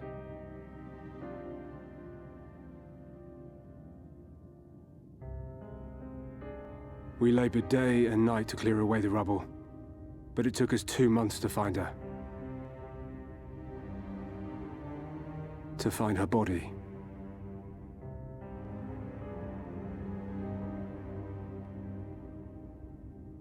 Magnus has never been the same since.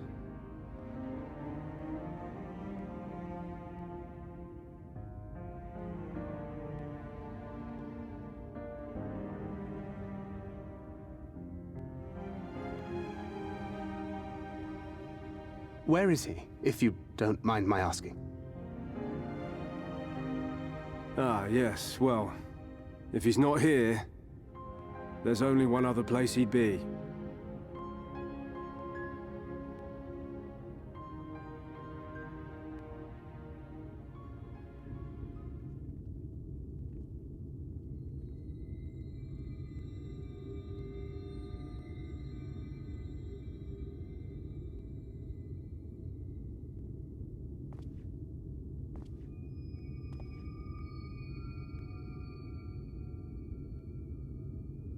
What? Oh, you again. How many times must I tell you? The trolley won't run! We'd be better off dismantling the damn thing and selling the parts for scrap. Now piss off back to wherever you came from. And don't let me catch you around here again.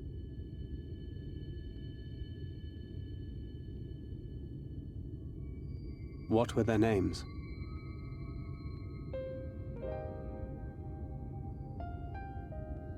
My son was named Skuli. My wife, Agna.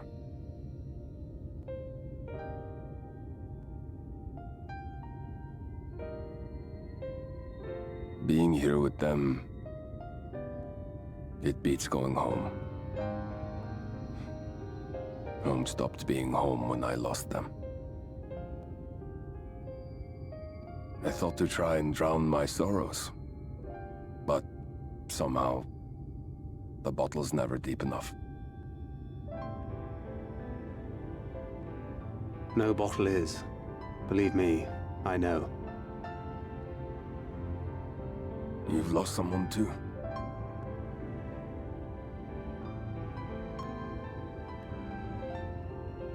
Not like you. Not my own flesh and blood. I grew up an orphan, so I never really knew what family meant.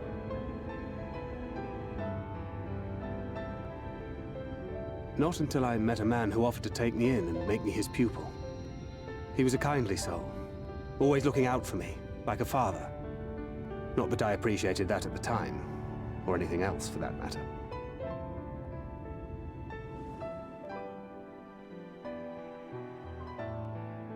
But I finally had a family. And then I robbed a young girl of hers.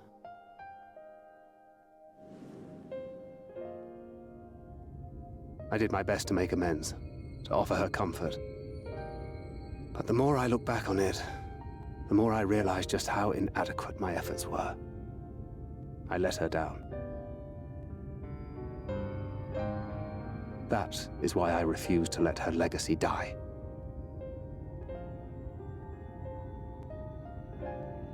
In the end, all we can do is press on, for those we have lost, for those we can yet save. And that requires your Talos. Please, Magnus. You are our only hope of reaching Nabarth Areng.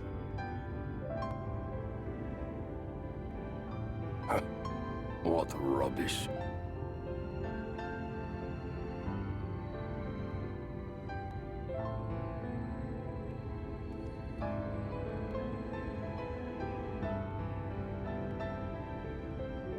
She's not gone. No matter what you say or believe, she's not.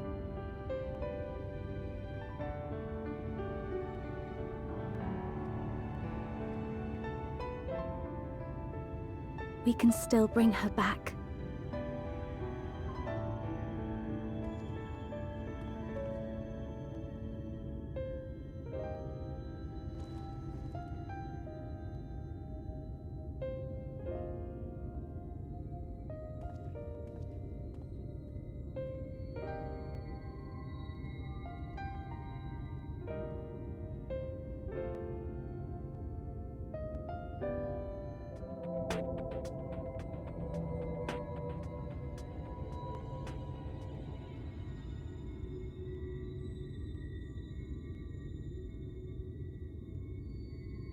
You may not remember this about Arminfilia, but prior to founding the Path of the 12, long before the Scions, she was something of a miner. After her father died, Flamine took her in and taught her the trade. I think they were both seeking to fill the void left by a loved one. Maybe that's why she took to it so readily.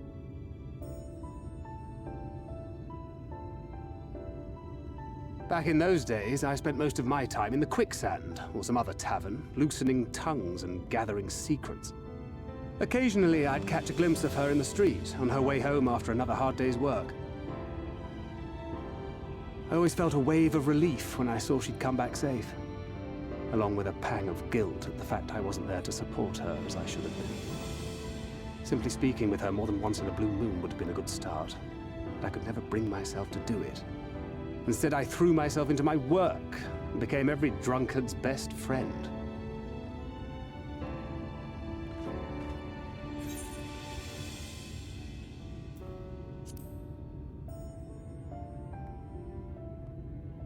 Not too highly, no. She once called me a wine-sodden wharf rat, which wouldn't have been half as galling had it not been so accurate. But that was a lifetime ago. Here and now, I have another chance to do things right, and I will not squander it again. Hey! Come and see what I found! You're not going to believe this!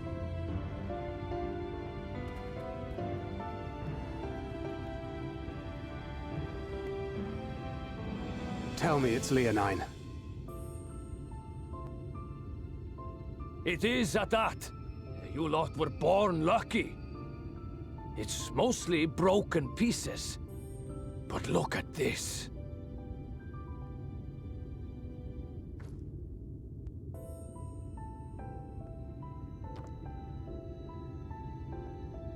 This is a rather fine specimen.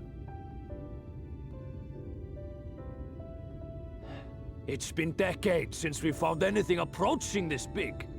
But that's not all. There's an engraving on it. Ah, these scratches here. They're a little hard to make out. To my beloved Magnus and Schoolie.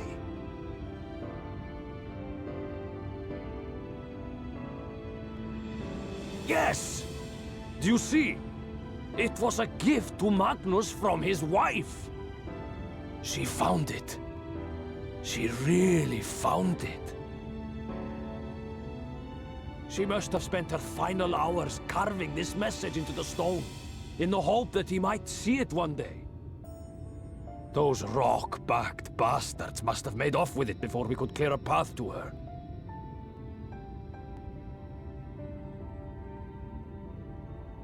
It's fate that brought you here to find this stone. No other explanation. It makes me wonder what else might still be buried in these parts.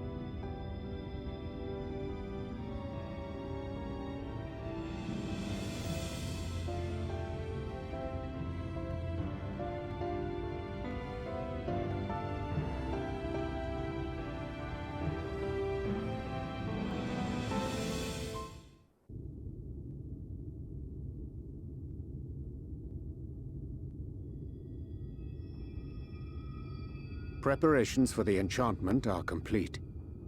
When the heart hath been suffused with a sufficient quantity of ether, the golem should be restored to life.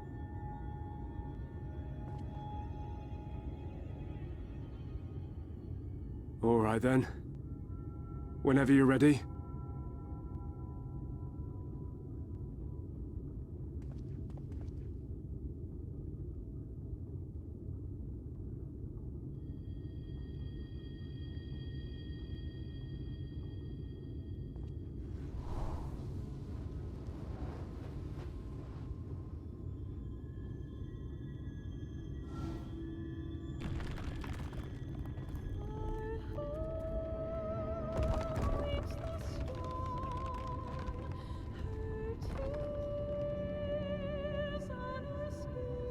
It's working! It's working!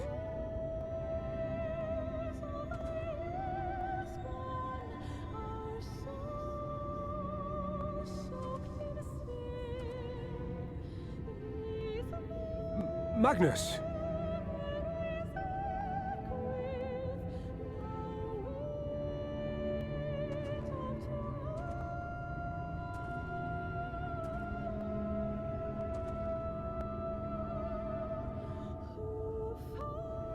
You left me for this? This wretched heap of stone and rubble?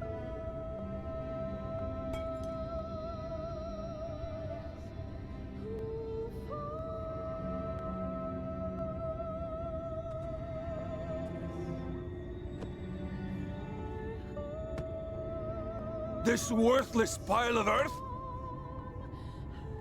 And yet, I can't. I can't.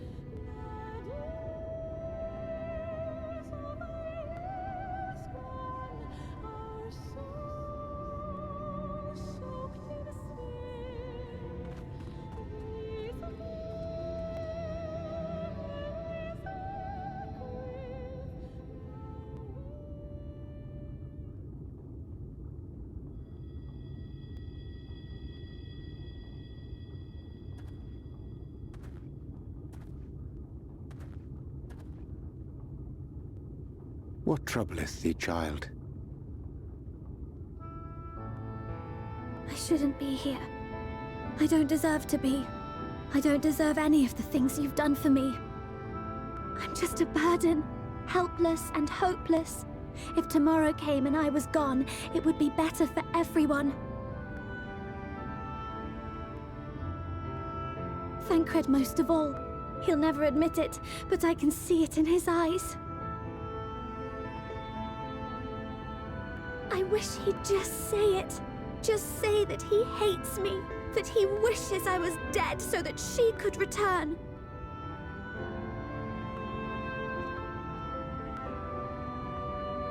None of this is thy doing, child. 'Twas I who set the Oracle on her path unto the first. I who condemned you all to suffer these torments. 'Tis my sin alone, and one that will haunt me unto my dying day. Yet I dare not dwell over long on my many regrets, for the world is a tapestry of fates, interwoven and inseparable. And we who strive to better it cannot choose but make difficult decisions. For naught of worth was ever achieved without sacrifice. And thus must man ever struggle to weigh life against loss.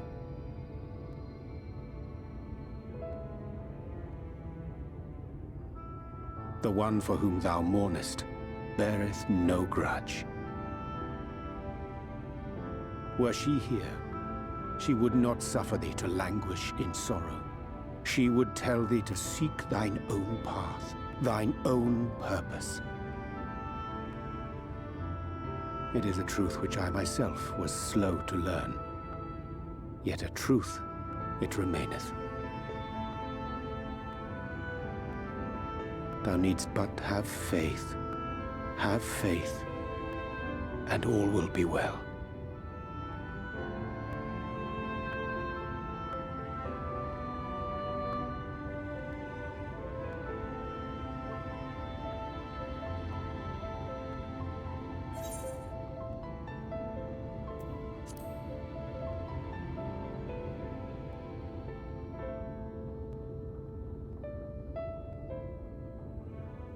Not today.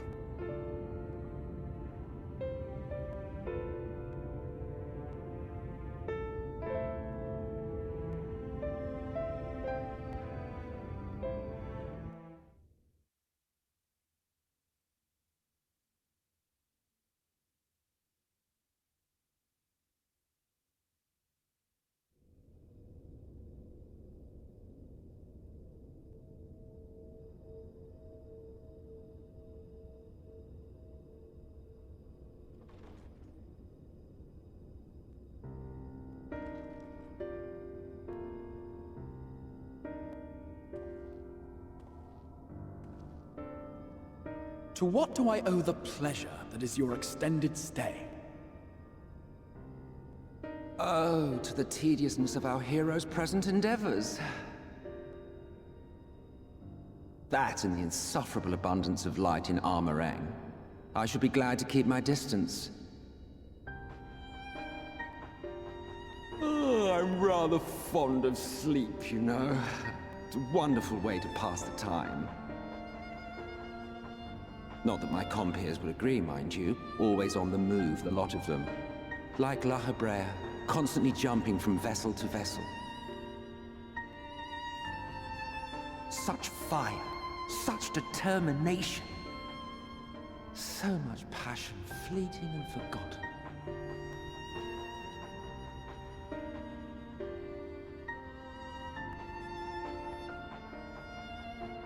Come to think of it, Exarch, I don't believe I've ever seen you retire to your chambers for so much as 40 winks. However do you keep your eyes from closing?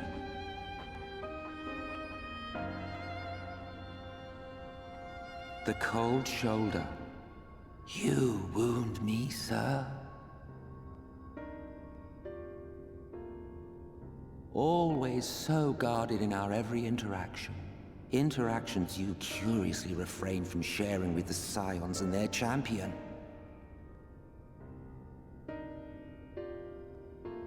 And risk souring your budding relationship? I think not. Much as I dislike you, there are more useful targets for her energies. And I am not in the habit of pointing her at my enemies like a weapon. Is that right? Fond of her, are you? You continue to fascinate me, Exarch. But tell me, who are you?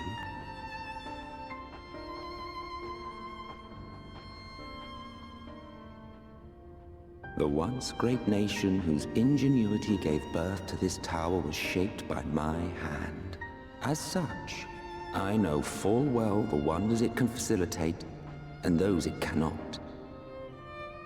There is nothing in these walls which could have aided you in summoning our dear friend across time and space. Much less in possession of her mortal flesh, not even I could have performed such a feat. I see. You had a hand in Alag as well.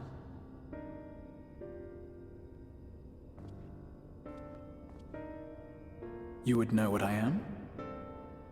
I am the adjudicator of the sacred history with which you dared trifle. I am keeper of this tower's boundless wisdom. The wisdom of ages without age, of everywhere and nowhere. The great work of those who tamed the wings of time and grasped the nature of the rift. 'Tis a boon born of the sacrifice of brave heroes who gave their lives for a brighter future. I will not see their hopes and dreams squandered. The history which led us here will be unwritten. I promise you that.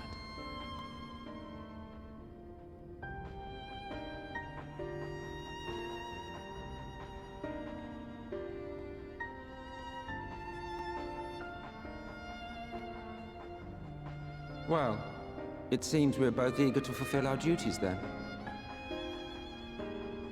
On that much, we are in agreement.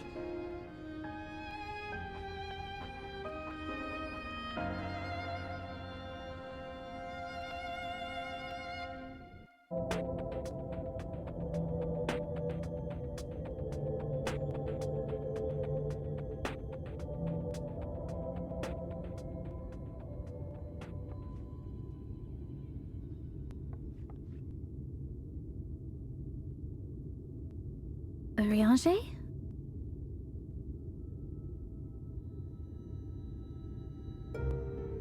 Thou must needs carry on without me.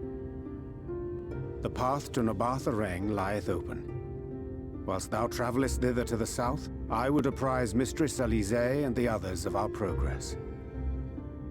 As circumstances permit, I will thereafter rejoin the hunt for the remaining Light Wardens.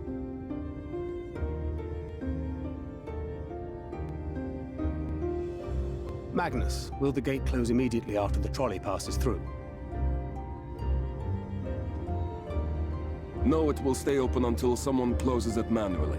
Built that way to prevent any untimely accidents. Then you and the others can meet us in Nabarth Areng, after giving the Ilmorans the slip.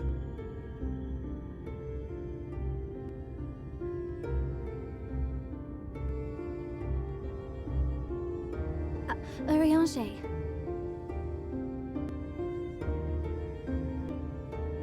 Thank you for everything. Remember, thou needst but have faith. If you've finished with your goodbyes, I suggest you grab hold of something. Be a shame if you took a tumble.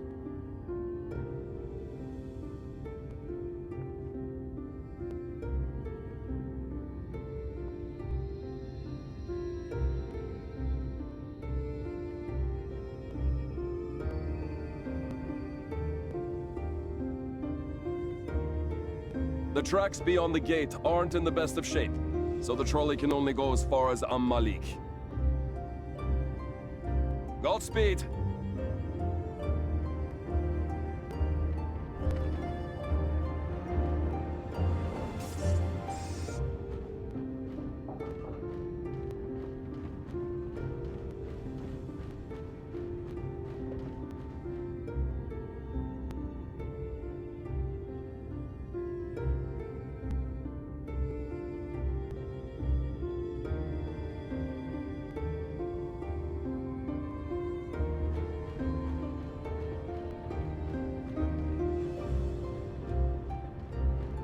Ah, that must be the gate.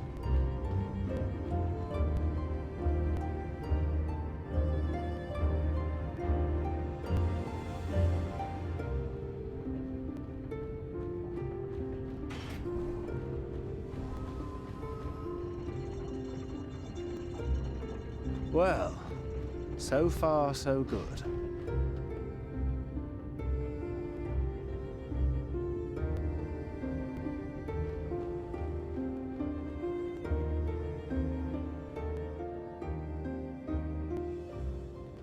Wait, is that Ranjit?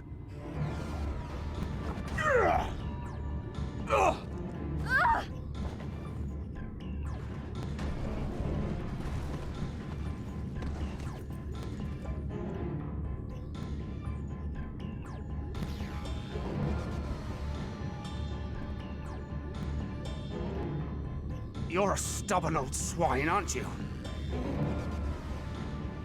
One who has mastered Gukumots fears not the blackest pit or the fieriest hell. Your deeds in the east did not go unnoticed. Long have I lain in wait, and sure enough, you did not disappoint.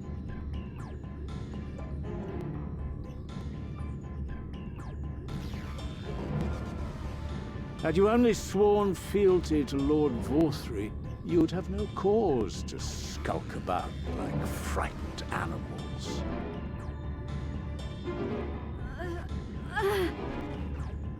You will remain as you are, while I dispatch these villains. No, I won't. I won't let you. You forget to whom you speak. Who armed you, trained you, fought and killed 1,000 Sin-Eaters with you. And when you were inevitably cut down and lay lifeless in my arms, who sought out your successor to carry on the futile struggle again and again? We seek to bring peace to what is left of this shattered land, while these mad fools would only bring further chaos down upon us.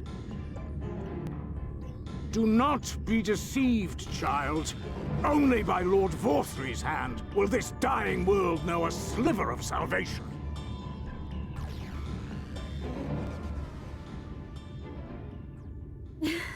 I don't know about the world, but I never asked to be saved. However much it hurts, and however hard it gets, it's my life, and I want to live it on my own terms.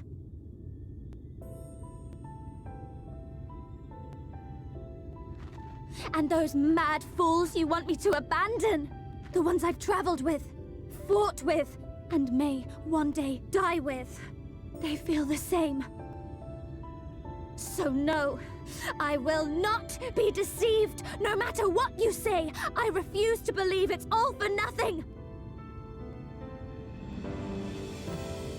They're everything to me. All I have, and all I need. And I would gladly do anything for them. Let us pass, or kill me. I'm not leaving here without them. How dare you! Very well.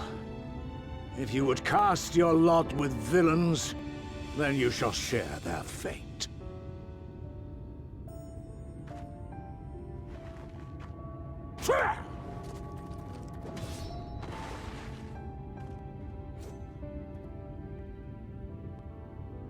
I heard what you said, and I'm sorry for all the things I've left unspoken.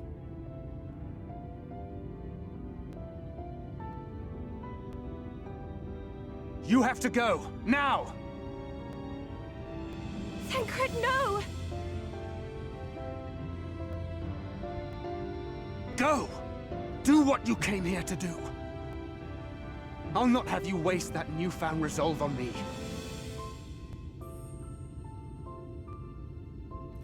I leave her in your hands. Hurry!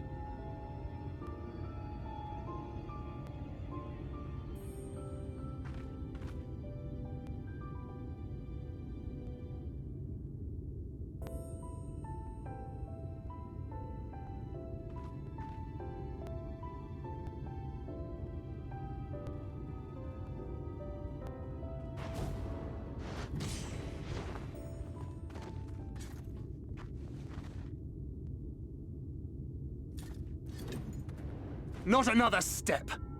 Your fight is with me. You think yourself her protector? As if a whelp like you could be a better father to her than me!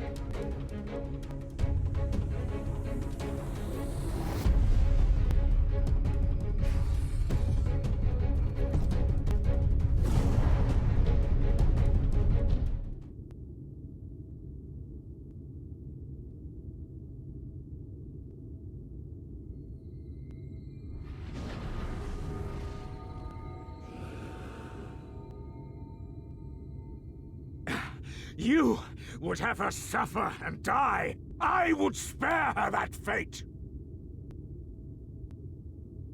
That is not for you or anyone else to decide, ever again.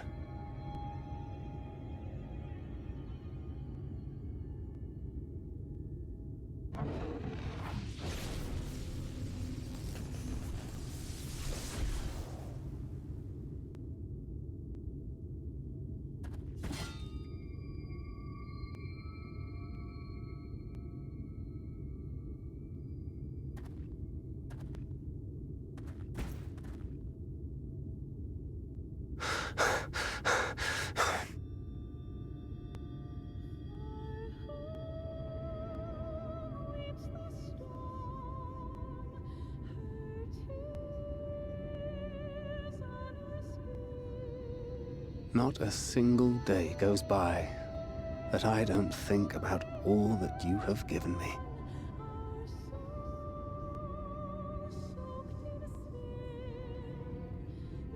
Countless memories and moments I took for granted. Gods, you grew up so fast.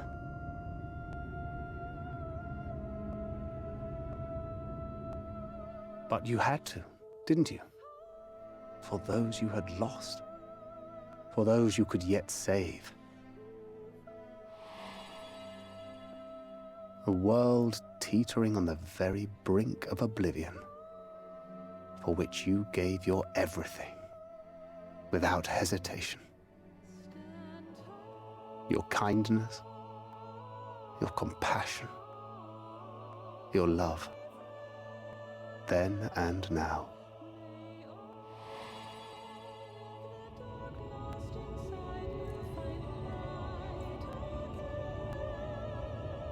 One last time, with a little help.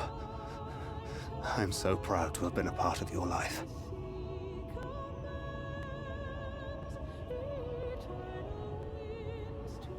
Oh, Minfilia.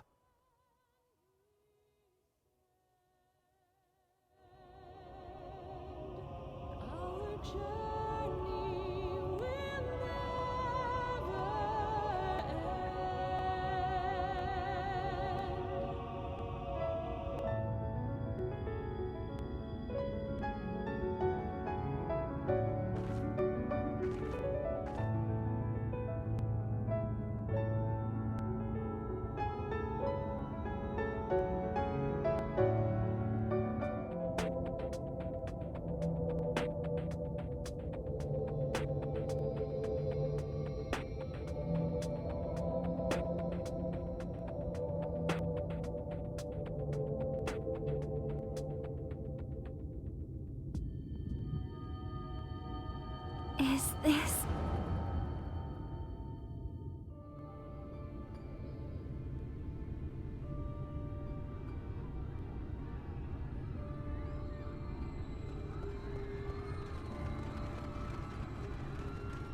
Run for your lives! It's the flood! The flood! Ah! The end is nigh! Look! There's somebody up there! On top of the palace!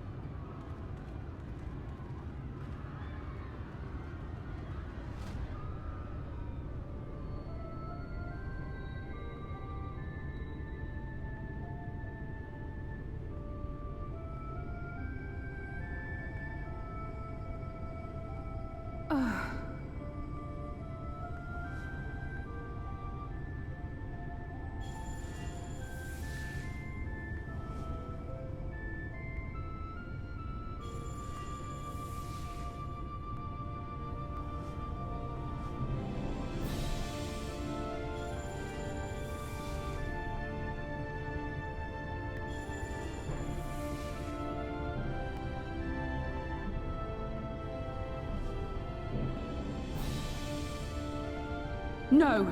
Stand back! We shall stay the flood.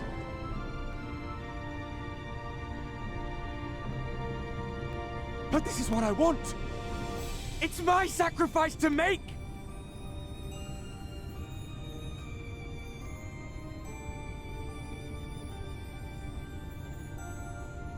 Your time has not yet come. When all hangs in the balance, you must give them hope.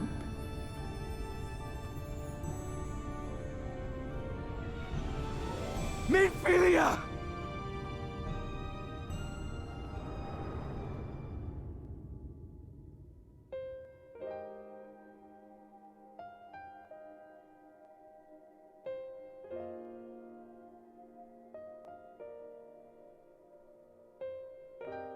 This place...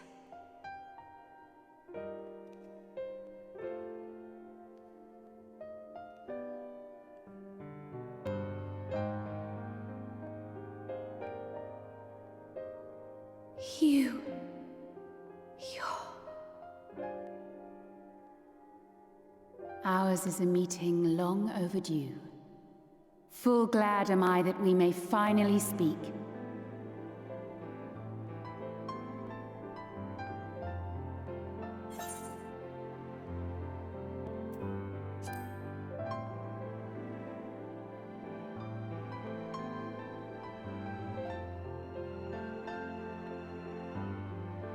My dear, sweet child, yours is a burden none should ever be forced to bear. Such pain and suffering you have endured. Yet still you came. For this and more, I thank you.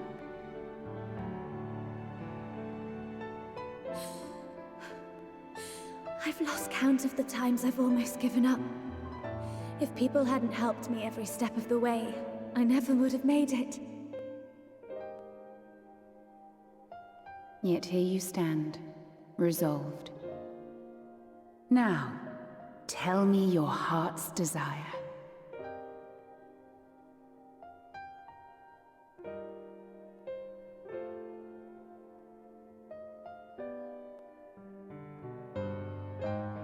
To defeat the Sin Eaters and bring this world back from the brink.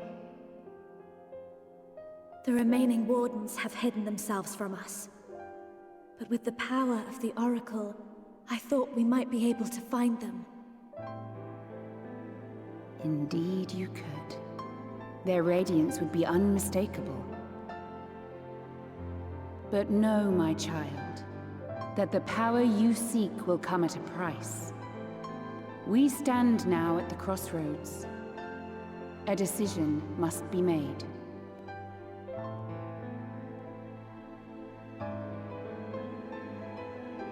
Tis only natural to be afraid, to hesitate. But for your many trials, you have grown stronger and wiser.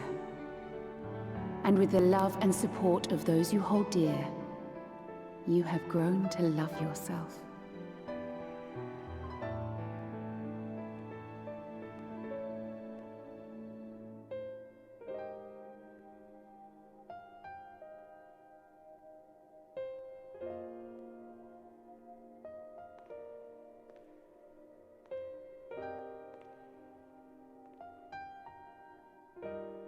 The flood has washed away so much of this world.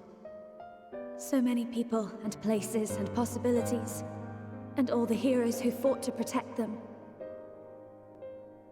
Yet here the Scions are, trying so hard to help those few of us who remain, and seeing how tirelessly they work, how completely committed they are to the cause. I can't help but believe.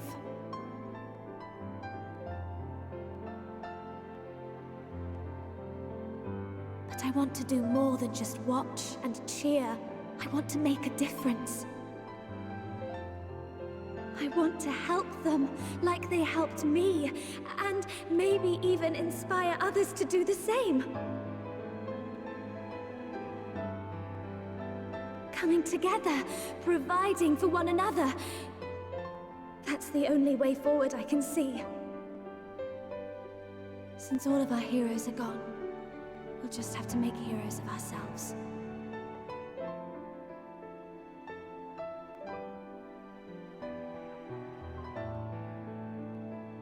"'Tis a beautiful, wonderful dream. One we share. Though my power was all but spent in staying the flood, I prayed this final act would give hope to those who survived. That self-same hope lives on in you.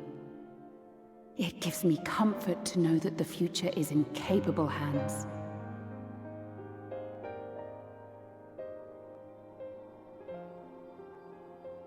If ever you should falter, remember this.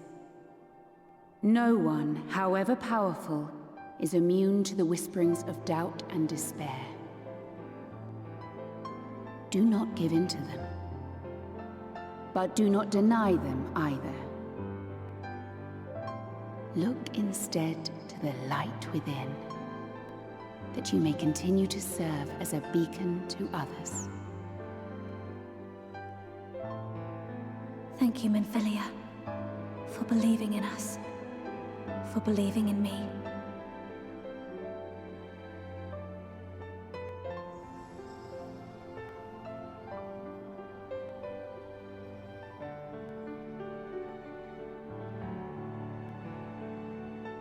Dearest friend, no words can express my gratitude to you for keeping her safe in these tumultuous times. You are a hero to us both. But not even the most valiant heroes can stand alone. Only together may you change the fate of two worlds.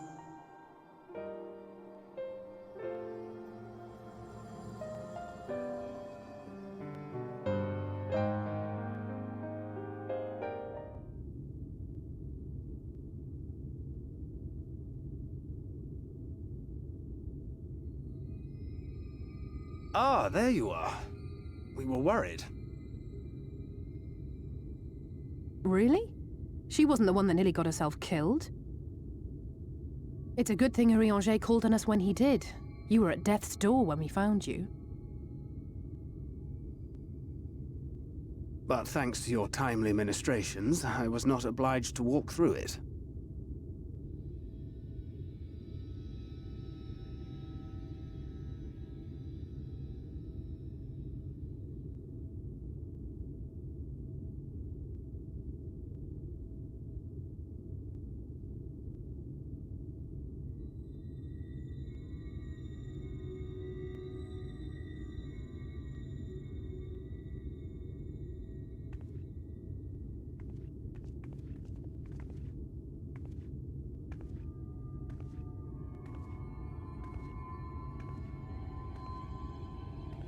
Minfilia?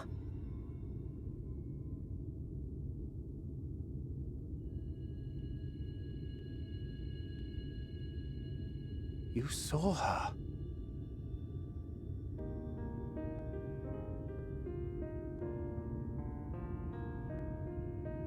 I know I haven't exactly been pulling my weight up till now, but that's all going to change, starting today. I'll do whatever it takes to make Minfilia's dream a reality.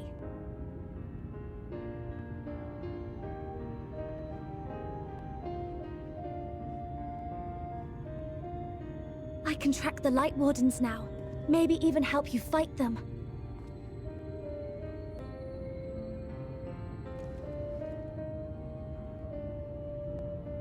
I'm glad you're back.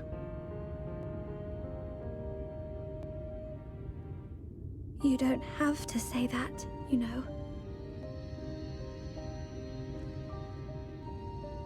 But I want to. Your family. How else would I feel?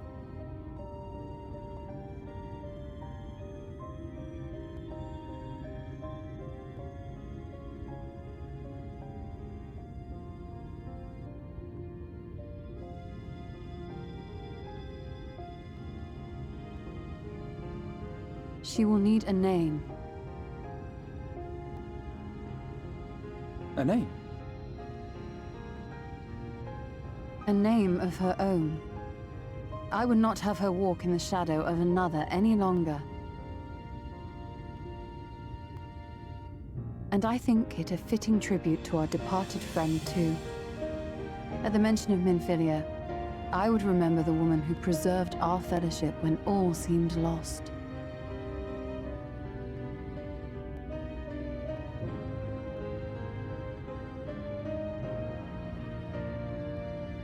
Do you remember what you were called before you were taken to Yulmore?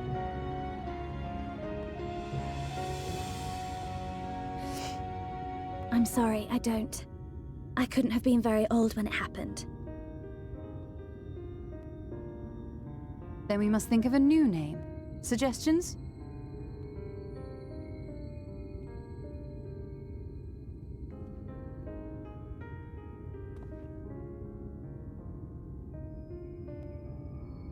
If the lady herself has no preference, I think the honor should rightly fall to Thancred.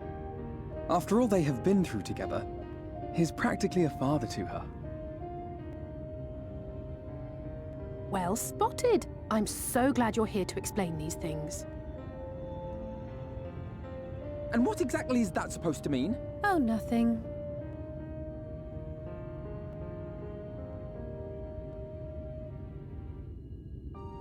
What about Reen?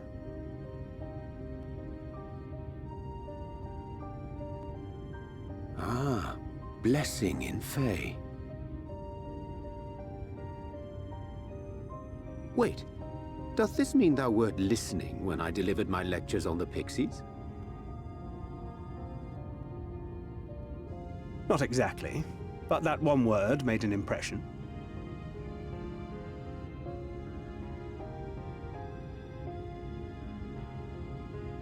Of course, if it's not to your liking, I can think of something else. Reen. Yes, I rather like the sound of it. Thank you.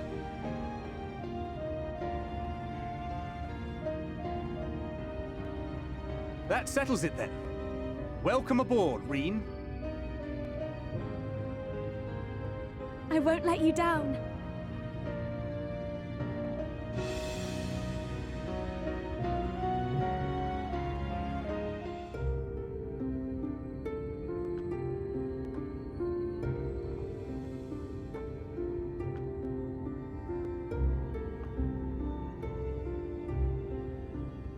Don't get me wrong, I'm glad those travelers made it all the way to Nabartha Reng. But when Urianger told me the Talos was in pieces, and the trolley didn't look much better, I couldn't help wondering what in the hell's had gone on. What indeed? At least the heart is in one piece. The rest is replaceable. Looking at this mess, though, it's a miracle they survived. You can say that again. What the? Are you seeing this?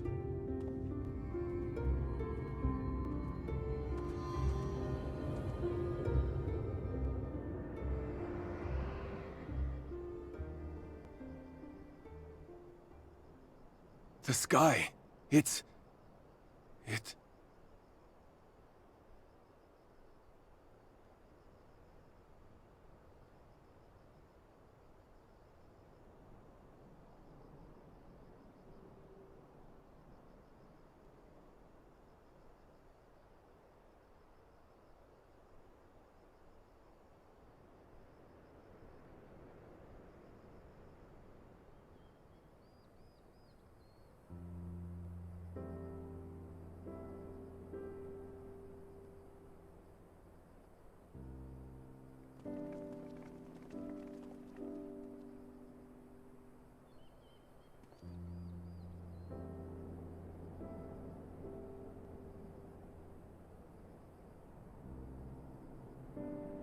At last, night has returned to Amareng.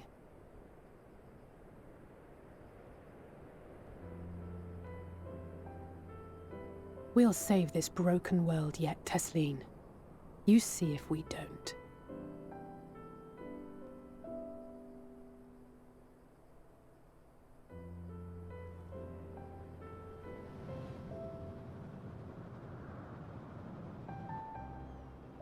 No doubt retreating in the wake of the Warden's demise. Back to Calusia, the last refuge of light.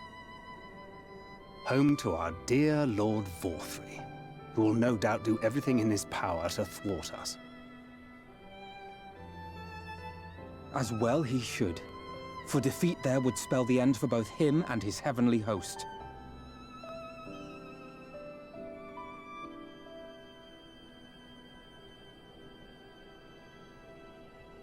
There the fate of this star shall be decided.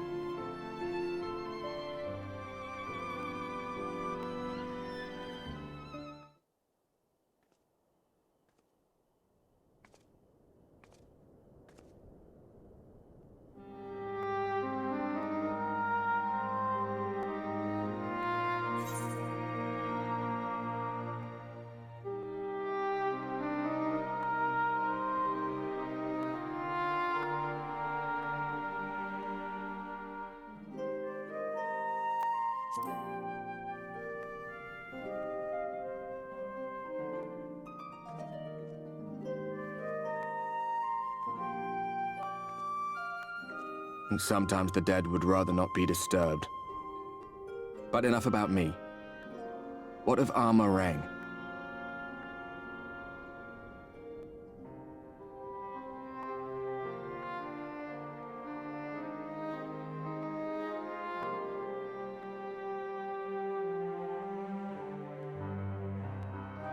I see. Minfili is gone then. Which means the reason I must suffer this purgatory shall forever remain a mystery.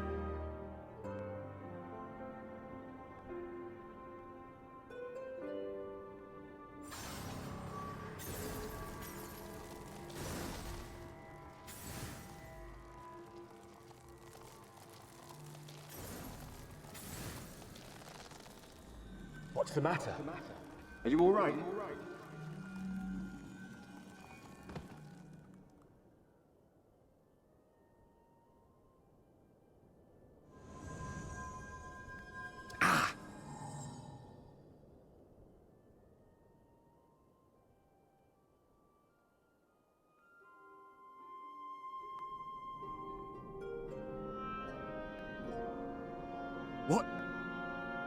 What just happened?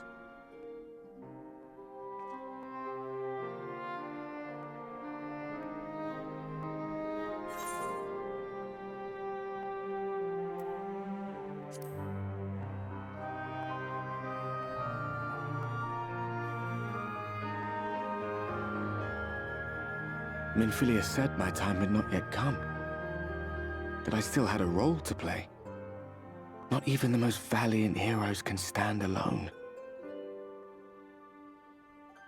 No, it couldn't be. There's only one hero in this room, and it is not me. I'm just a shadow, cursed to wander.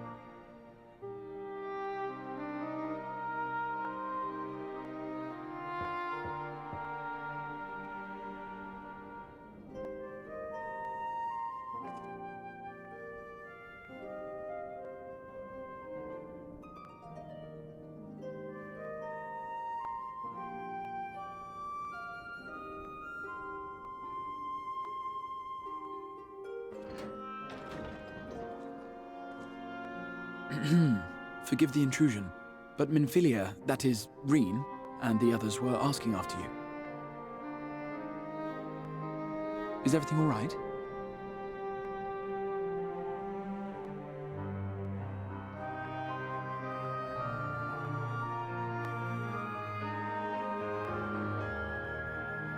That pain again? And did it pass?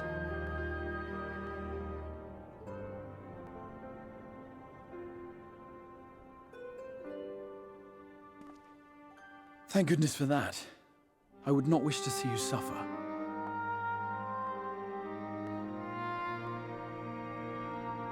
Though I know only too well how much you have suffered on our behalf in recent days. Indeed, I have no right to impose upon you further. Nevertheless, I must ask one thing of you. That you survive this, no matter what. When the dust settles, you must return to your world, for the battles to come, and the wars yet unwon. The final Light Warden is all that stands between us and victory. There is still much we must do to prepare, but for now, I will see if there is aught that may remedy the strange affliction which plagues you.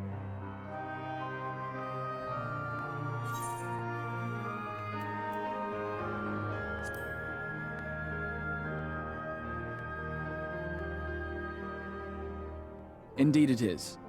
But for now, put all such concerns from your mind. I'll not keep you from your rest any longer. Take as much time as you like.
There you are. May I assume you've had your fill of rest?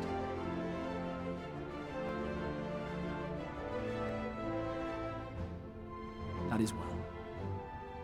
Now that we are all present, let us speak of our plan.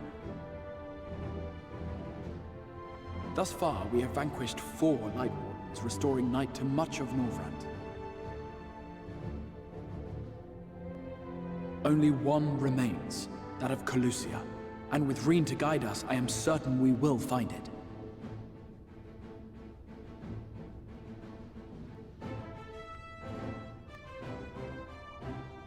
We're so close now. If we can just take care of this one last Warden, we'll rob the Sin Eaters of their final foothold and drive them out of Norvrant once and for all. It will be a new beginning for the First. A chance for the people to rebuild their world. In short, a prize worth fighting for. And in thus delivering the First from destruction, so too shall we unsow the seeds of the 8th Umbral Calamity. Do you hear? Your dreamed of rejoining is in jeopardy. Are you sure you're not tempted to intervene?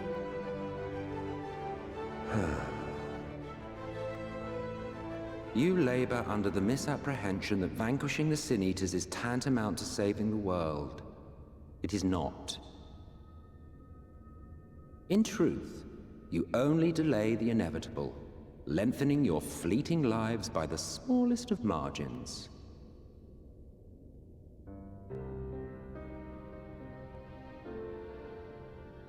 Twould be churlish of me to deny you this small concession, close as we've become.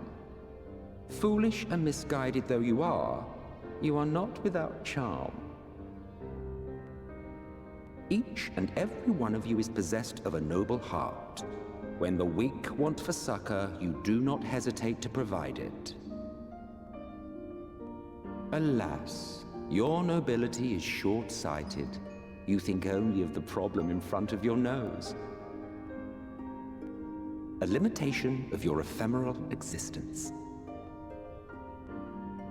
Our lives may seem short and insignificant to the likes of you, but one does not need to be an eternal being to achieve lasting change. If I may stop you there, I do not claim that we Ascians are special. That is another misconception. In the beginning, everyone lived nigh for eternity. Such was the natural order of things. But like so much else, this was taken from you.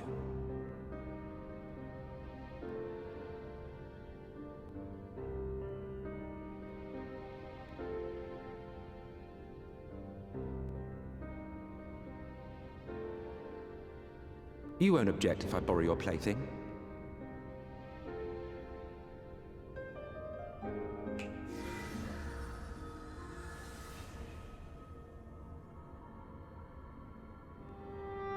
In the distant past, when the world was one and whole, a great calamity threatened all life. It began without warning. The very laws of the star were warped and broken, and chaos swiftly spread throughout the land. Faced with annihilation, we sought to imbue the star with its own will. Thus was Zodiac born, and by his power was order restored.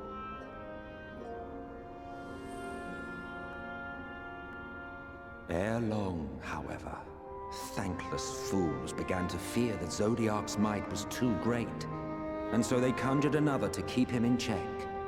Your own dear Hydaelyn. And the two beings waged war until, with a single devastating blow, Hydaelyn unmade Zodiac, scattering his being across space and time. So you told us in the Katana Ravel. Yes. And there began our woes, with Hydaelyn's blow and all that it wrought. As a counterbalance to Zodiac, Hydaelyn was created with the power to enervate her foe. This singular ability strikes not at such banal things as flesh, but everything that defines the target, diluting its existence. For example, were she to strike you,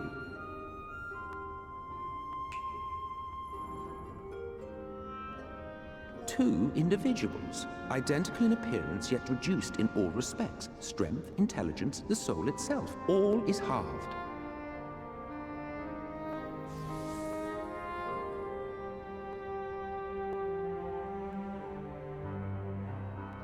Do you see? This self-same fate befell not only Zodiac, but the very star.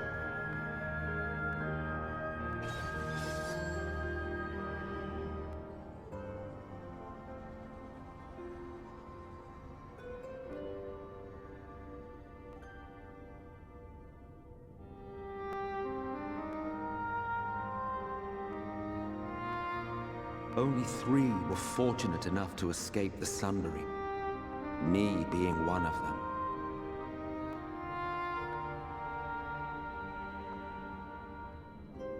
When I beheld the shattered remnants of our home, I knew deepest despair.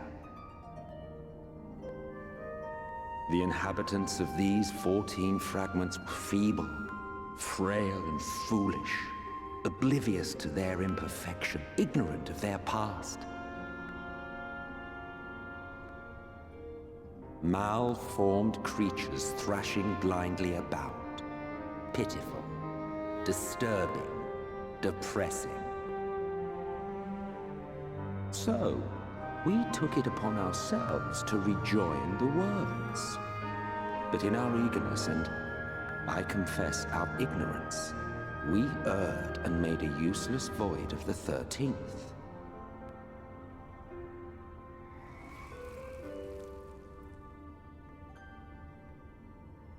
It was only afterwards that we discovered a connection twixt source and shard, a flow of energy that maintains elemental balance. And thus did we arrive at our time-honored modus operandi.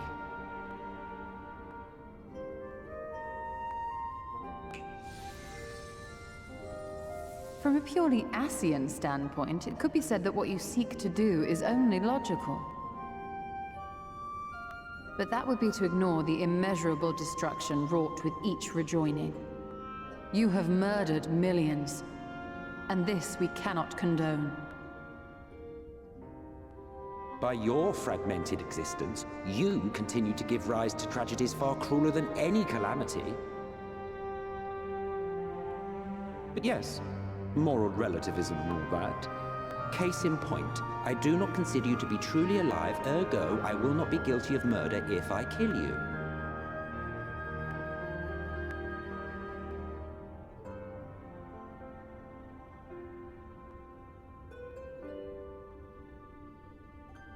Oh, don't look at me like that.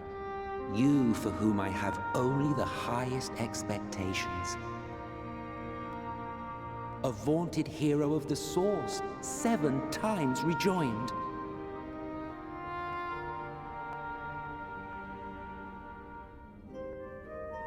Long have I awaited one who might brave a path of lesser tragedy. A resilient soul able to endure the necessary pain. I dare to hope that my wait is over.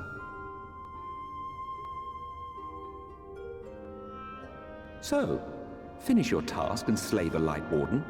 Make proof of your usefulness, and then we may speak again.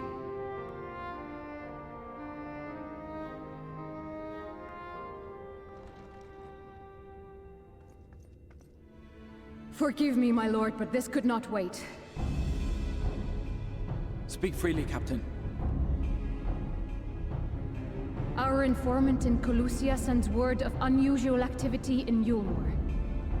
It appears their forces are entrenching themselves at key points throughout the city, making ready for an attack by all indications.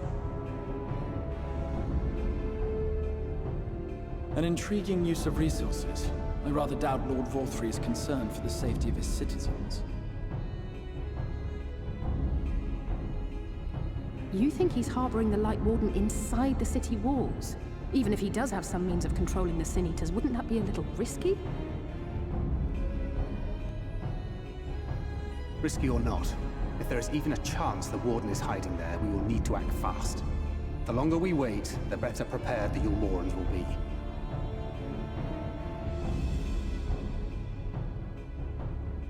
Agreed.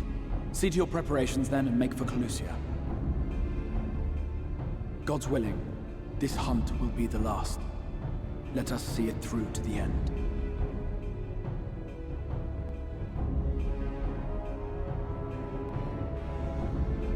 We should begin by assembling in Rite. There we may assess the situation in Yulmore and decide how best to proceed.